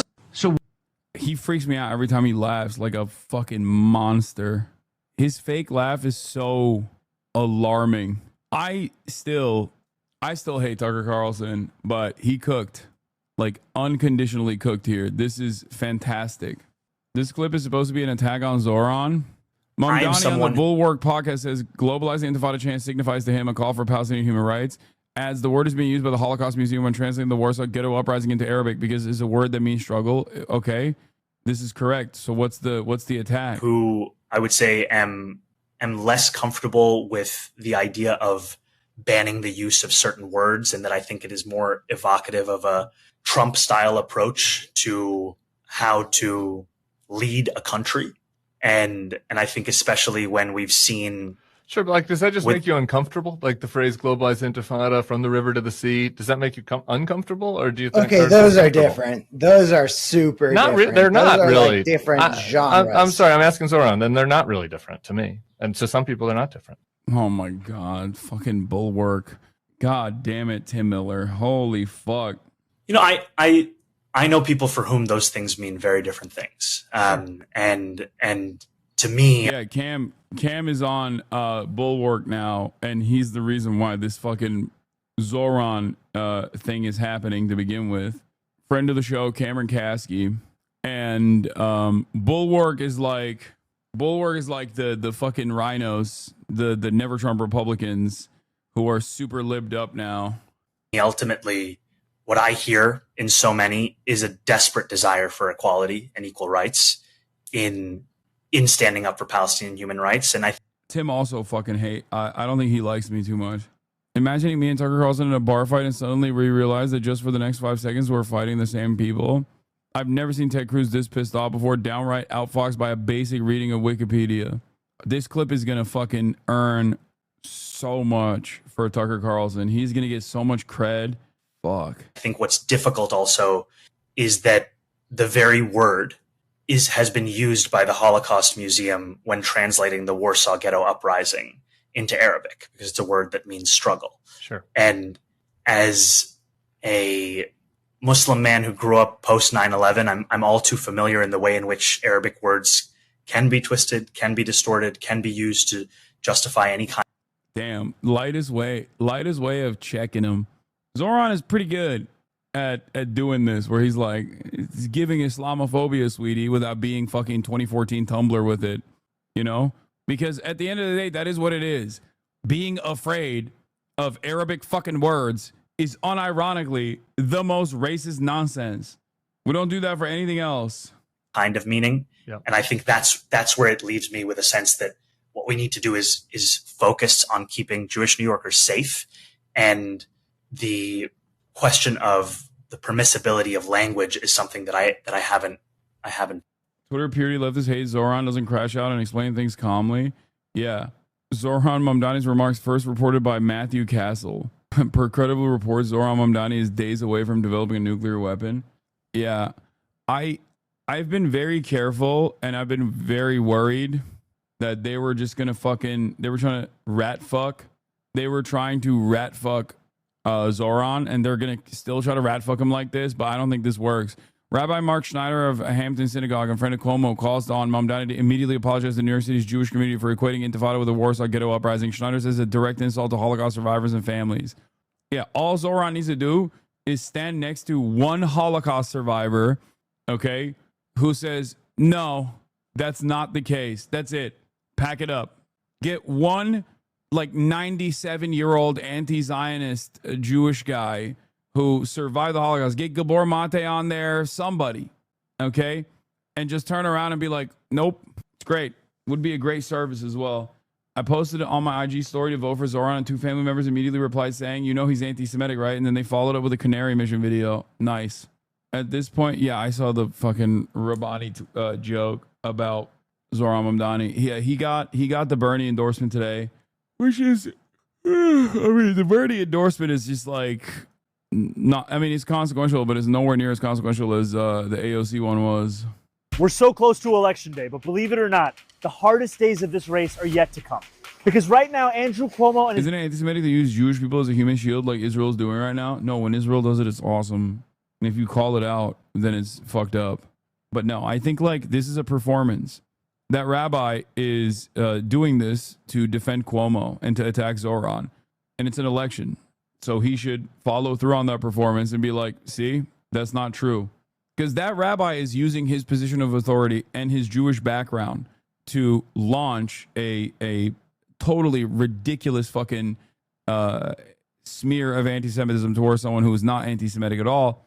And therefore, the best response would be to do the optic play and literally have a Holocaust survivor, or maybe like Norm Finkelstein, come out and be like, my parents were in the Warsaw Ghetto and they would be ashamed. Something like that. his billionaire allies are spending millions of dollars to try and defeat our movement. Cuomo's super PAC has dumped $5 million in the last week alone, lying about me and my policies. And there's at least another $5 million coming. For the next 9 days, you won't be able to turn on your TV, check your mail, or even watch a YouTube video without... What is going on, bro? What the fuck? Hey, yo, full crash? That's crazy. Full crash, baby. Big Cuomo got my ass. We're back, though. We're back, though. That's annoying. Is there a fucking delay again? Oh, there definitely is a delay. There's like a refresh. There's a delay. Throw up ones. Throw up ones. Stop posting ones before I ask you to fucking throw up ones.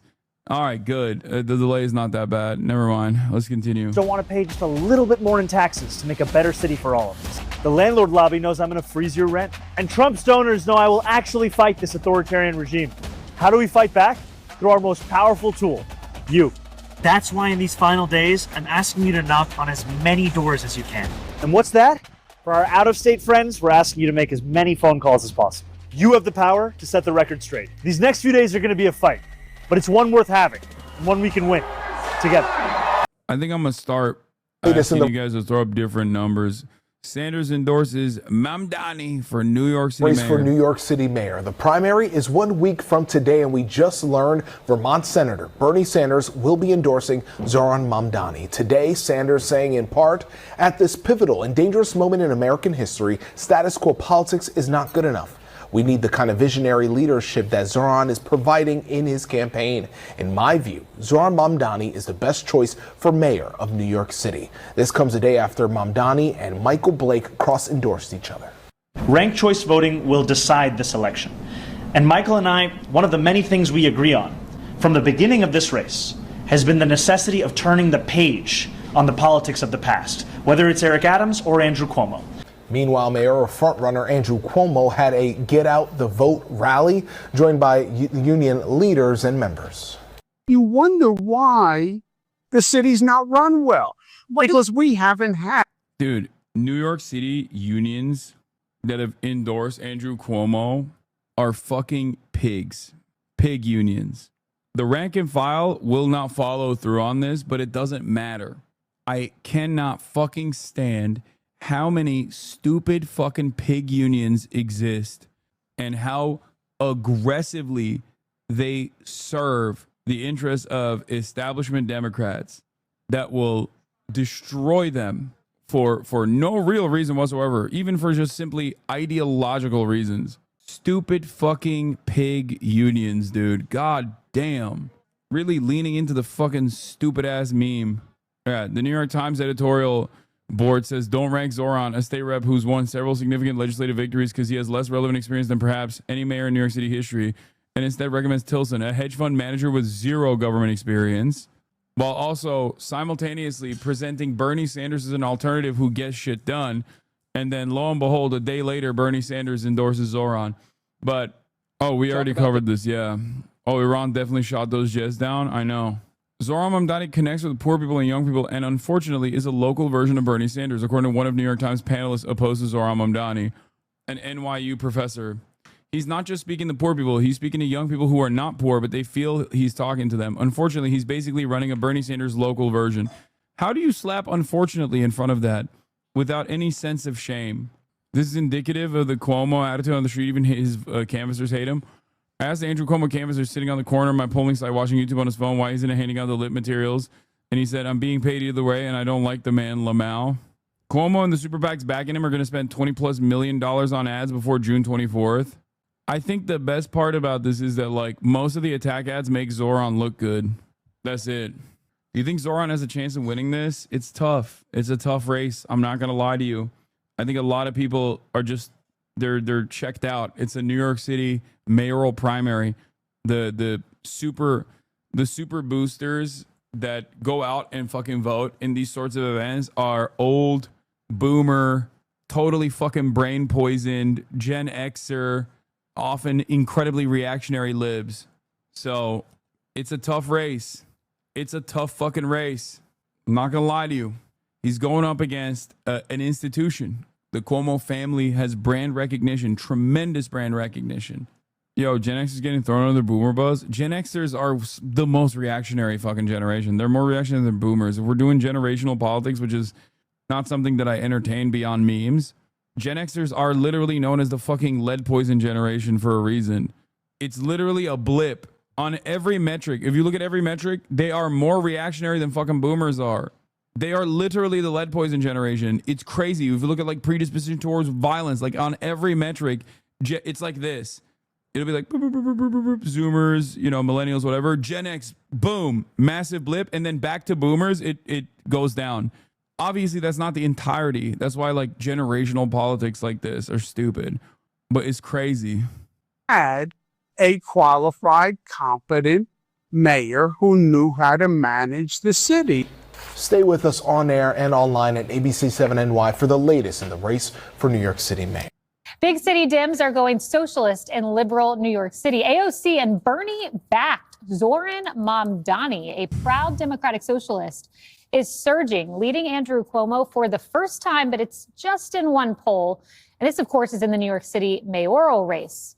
Now, among Zoran's biggest socialist promises are freezing the rent, city-run grocery stores, like and literally none of these are socialist, man. What are you talking about? And they also, this is what I meant when I said, when they try to shit on Zoran and talk about his policies, it comes across like a ad, not an attack ad, just an ad.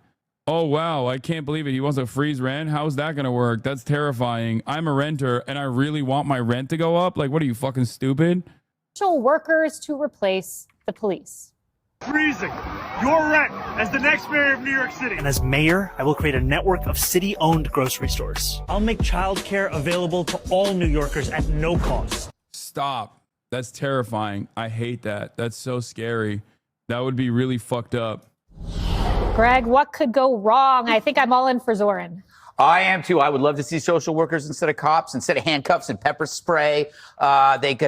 They could bring pictures of their cats and their Dave Matthews CDs. That'll do it. I feel like the Democrat Party is on a kamikaze mission. You know, instead of, if the party's going to go down. I love getting my notes about what the Democrats should do from the people that are incredibly antagonistic to the opposition. Like the people that have presented themselves openly as the opposition to the Democrats, being like, here's what you guys should do. It's like, nah, you know, I'm thinking I'm not going to hear you out. But of course, I'm not a fucking Democratic Party staffer. I'm not a DNC operative. I am not an establishment Democrat who, unfortunately, only listen to the fucking opinions of people like Greg Buttfeld when making decisions. And that's why they lose all the fucking time, because they're stupid. We're going to take the whole ship with us. The remaining sane Democrat. Yeah, guy who hates your cause. This is going to be really bad for your cause. Literally all I have to deal with on a daily fucking basis is like Asmongold fans fucking coming in here and being like, dude, you are so radical. You're really hurting the Palestine cause. It's like, bro, I can see the things you say. Okay. Like your previous comments are literally talking about how Palestinians deserve to be murdered. You don't care. You don't care about the pro-Palestinian movement, you fucking idiot. Shut up. If there are any, Jessica, you got to weigh the cost of sticking with these social justice suicide bombers because nobody wants this. It used to be cities were actually an actual sanctuary where you married commerce with. Come on, bro. Keep going. Social. But first he said kamikaze. That didn't hit. Then he said suicide bombers.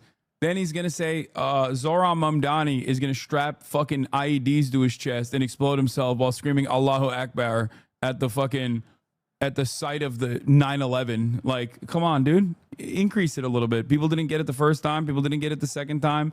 Social justice suicide bombers. Security, safety in numbers. You could do business. Yeah, this Zoran Mamdani, weird name, by the way. Very scary. What is he, a Muslim? Yeah, he's really trying to do another 9/11 in New York, huh? It wasn't like the Wild West. Now it's worse than the Wild West. It's a magnet for mayhem. Sanctuary cities did that, where the worst behavior is rewarded and decent people live in terror. They don't even take public transportation. The left love to say, this is worse than 9/11, whether it's January 6th or Trump's reelection. I'm telling you, man, the Democrats under Bill de Blasio managed to do to New York City what Al-Qaeda never could do, which is destroy our will to fight. I'm not going to speak anymore. Wow. That's crazy. I don't know what to say about that. That's fucking, I don't like this man, Hasan. Why are we watching him? I just jokingly said, what's next? He's going to say these guys are going to do a 9/11 on the party. Like they're doing a 9/11 in New York. And he just said it. He just straight up said it. It was like the next thing he said after I unpaused. And destroy our will to live. If this guy even gets close to being elected, dude, you're going to see this go to hell. Well, the good news with Greg's analysis is Mr. Zoran is only ahead in one poll. Cuomo, the guy they chased out of the party, is ahead by double digits basically everywhere. You know, you said it last segment. I've been trying to save New York City for years, but if they don't want to be saved, then screw them. I left. Everybody else is sitting here. You thought they'd hit rock bottom with de Blasio. How much worse can it get? It's like Daniel Penny. Sure. Same analogy. It saves all these people's lives in the subway, and they charge him with murder. Right. So they're just going to keep voting for dummies. And what? The rent keeps raising. Crime keeps going up. You can't drive anywhere here. There's migrants. Biden ejected about 1 million of them. And they're even considering voting for this guy. There's a famous quote, which I'm about to butcher, that says that normal people learn from their own mistakes and wise people learn from other people's mistakes. Oh. You'd think the Democrats in this city would look at San Francisco and say, I don't want to be them. But they're sitting here about to become San Francisco. And San Francisco's good now. No, it's not. My goodness. Okay. You like Mayor Lurie. Jessica, I want to ask you this. The new mayor is I don't great. even know who that is. Jessica, Well, okay, that reflects on the poorly on subject you. of New York. Ugh, it's so stupid. I can't deal with this. Attack ads and a surprise takedown of one candidate by the New York Times editorial board. Yes, we are in the final week of a heated Democratic mayoral primary. It's definitely heated. Political. It sucks because there's an argument to be made to these disgusting fucking liberals in New York, these elitist, smug, entitled, out-of-touch liberals about why Zoran is the man for the moment, okay? And that is, he's a fighter. That is what the party needs, okay? Someone who is young, someone who's a fighter, someone who's going to fucking lit the fire under the asses of our fucking gerontocracy. And yet, these guys hear the socialism word, they hear his takes about Israel, and they go, oh my God, this is fucking terrifying. More Chuck Schumers. Let 1 million Chuck Schumers bloom, please.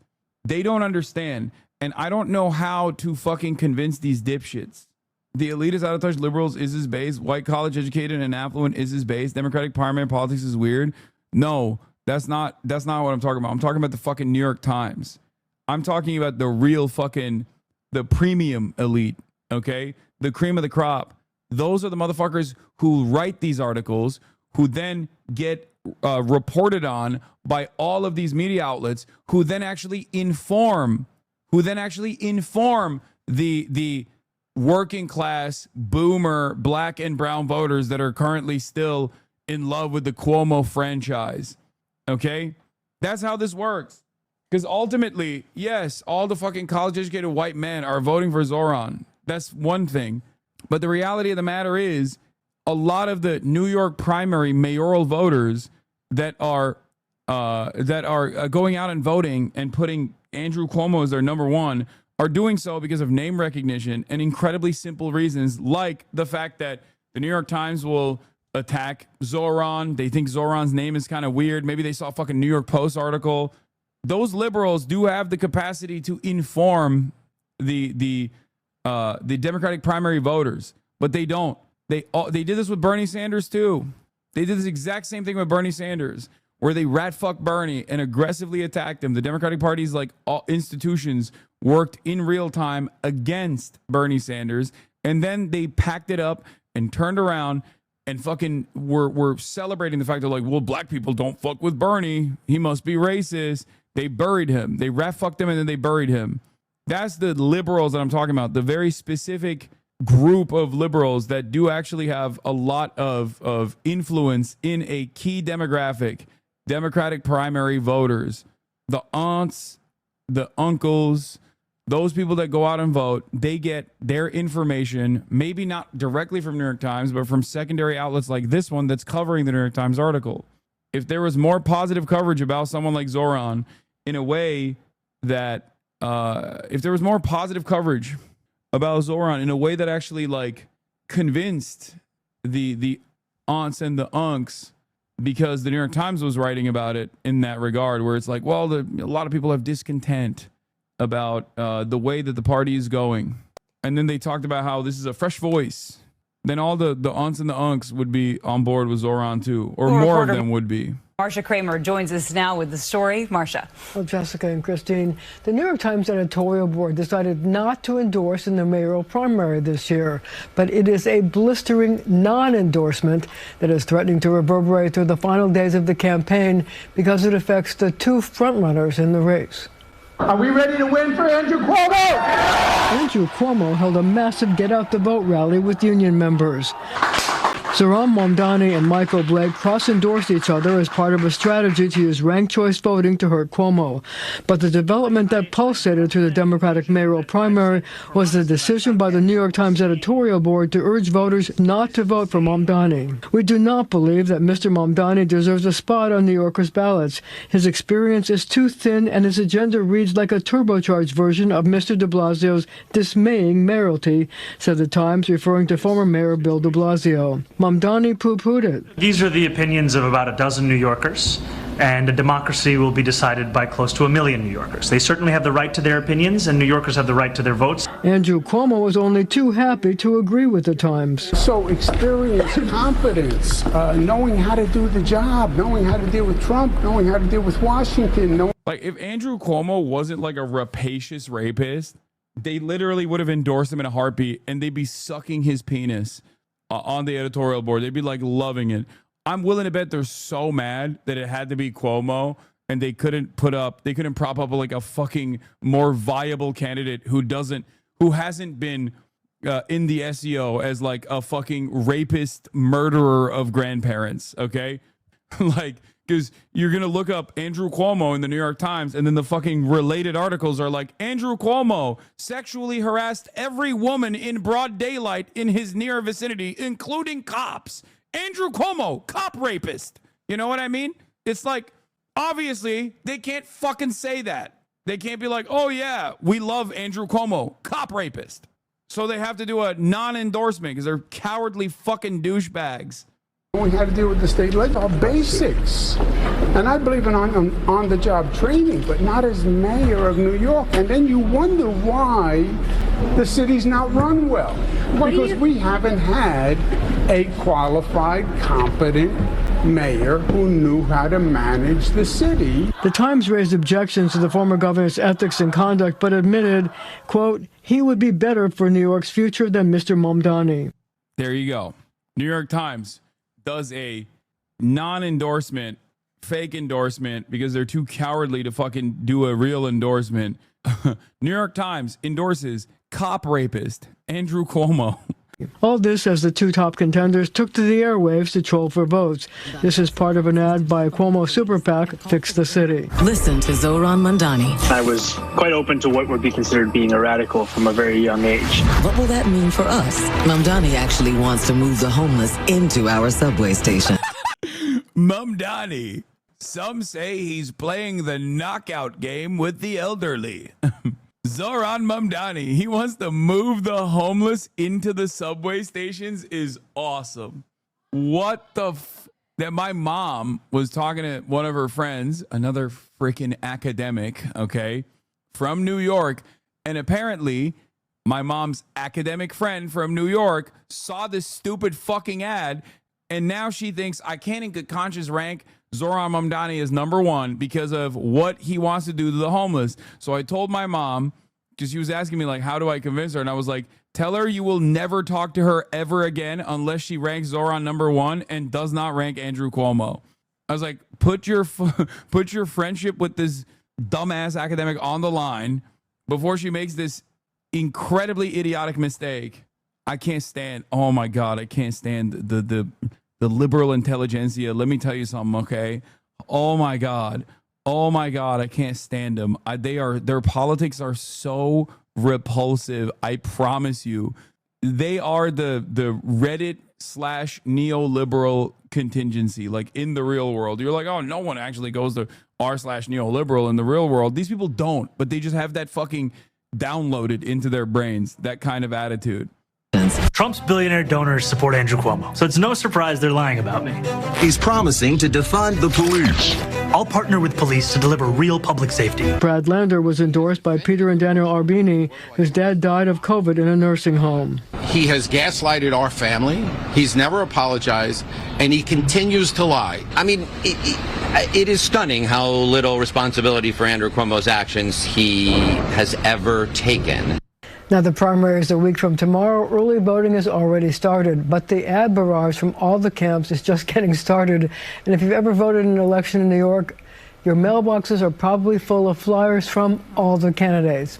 Can't wait. Yeah, every time I look up at the television screen. Look, you're not wrong about the related New York Times articles. Why Andrew Cuomo's critics say he's just like Eric Adams. Cuomo was contrite about a sexual harassment scandal. Not anymore. Women versus Cuomo. Revisiting a history of harassment complaints. Yeah, you search Andrew Cuomo on the New York Times, not a lot of good stuff's going to come up because it was newsworthy at the time and the New York Times had to write it. I can't stand these demons. I've been hurt too many times, so I'm just maintaining my hopeful, my optimism, and that's all it is, and that's all I got for the time. Anyway, love you guys. I will see you tomorrow. I'm going to be in New York this upcoming week for the New York mayoral primary. Speaking of Zohran. Anyway, love you guys, and I will see you tomorrow. Bye-bye. Peace. Sunny Los Angeles, California, says Hasan. The starlock to the starlock to the topic just begun. There he is again. Hasan is streaming. Hasan is streaming. There he is again. Hasan is streaming. Hasan is streaming. Review in the P.O. box. Uncle Uger's face. Sat in Discord at your prop. Great names take on break. Tiny Bernie Sanders, LGBTQ Air Force. The whole left at your fingertips. Ane at your door. H3 crowded debate, the Young Turks online show. 3 full fucking years of this, plenty more to go. 90-day fiance, talks of champagne bourgeoisie. A Trump rally live reaction, a mass riot at DC. There he is again, Hasan is streaming, Hasan is streaming. There he is again, Hasan is streaming, Hasan is streaming. Reading live stream fair comments, Austin show chat advice, and all the ways the right-wing pipeline can suck you in online. JCS react, Lord frame gets broken, cover blown, a full-blown mass pandemic, monster streaming at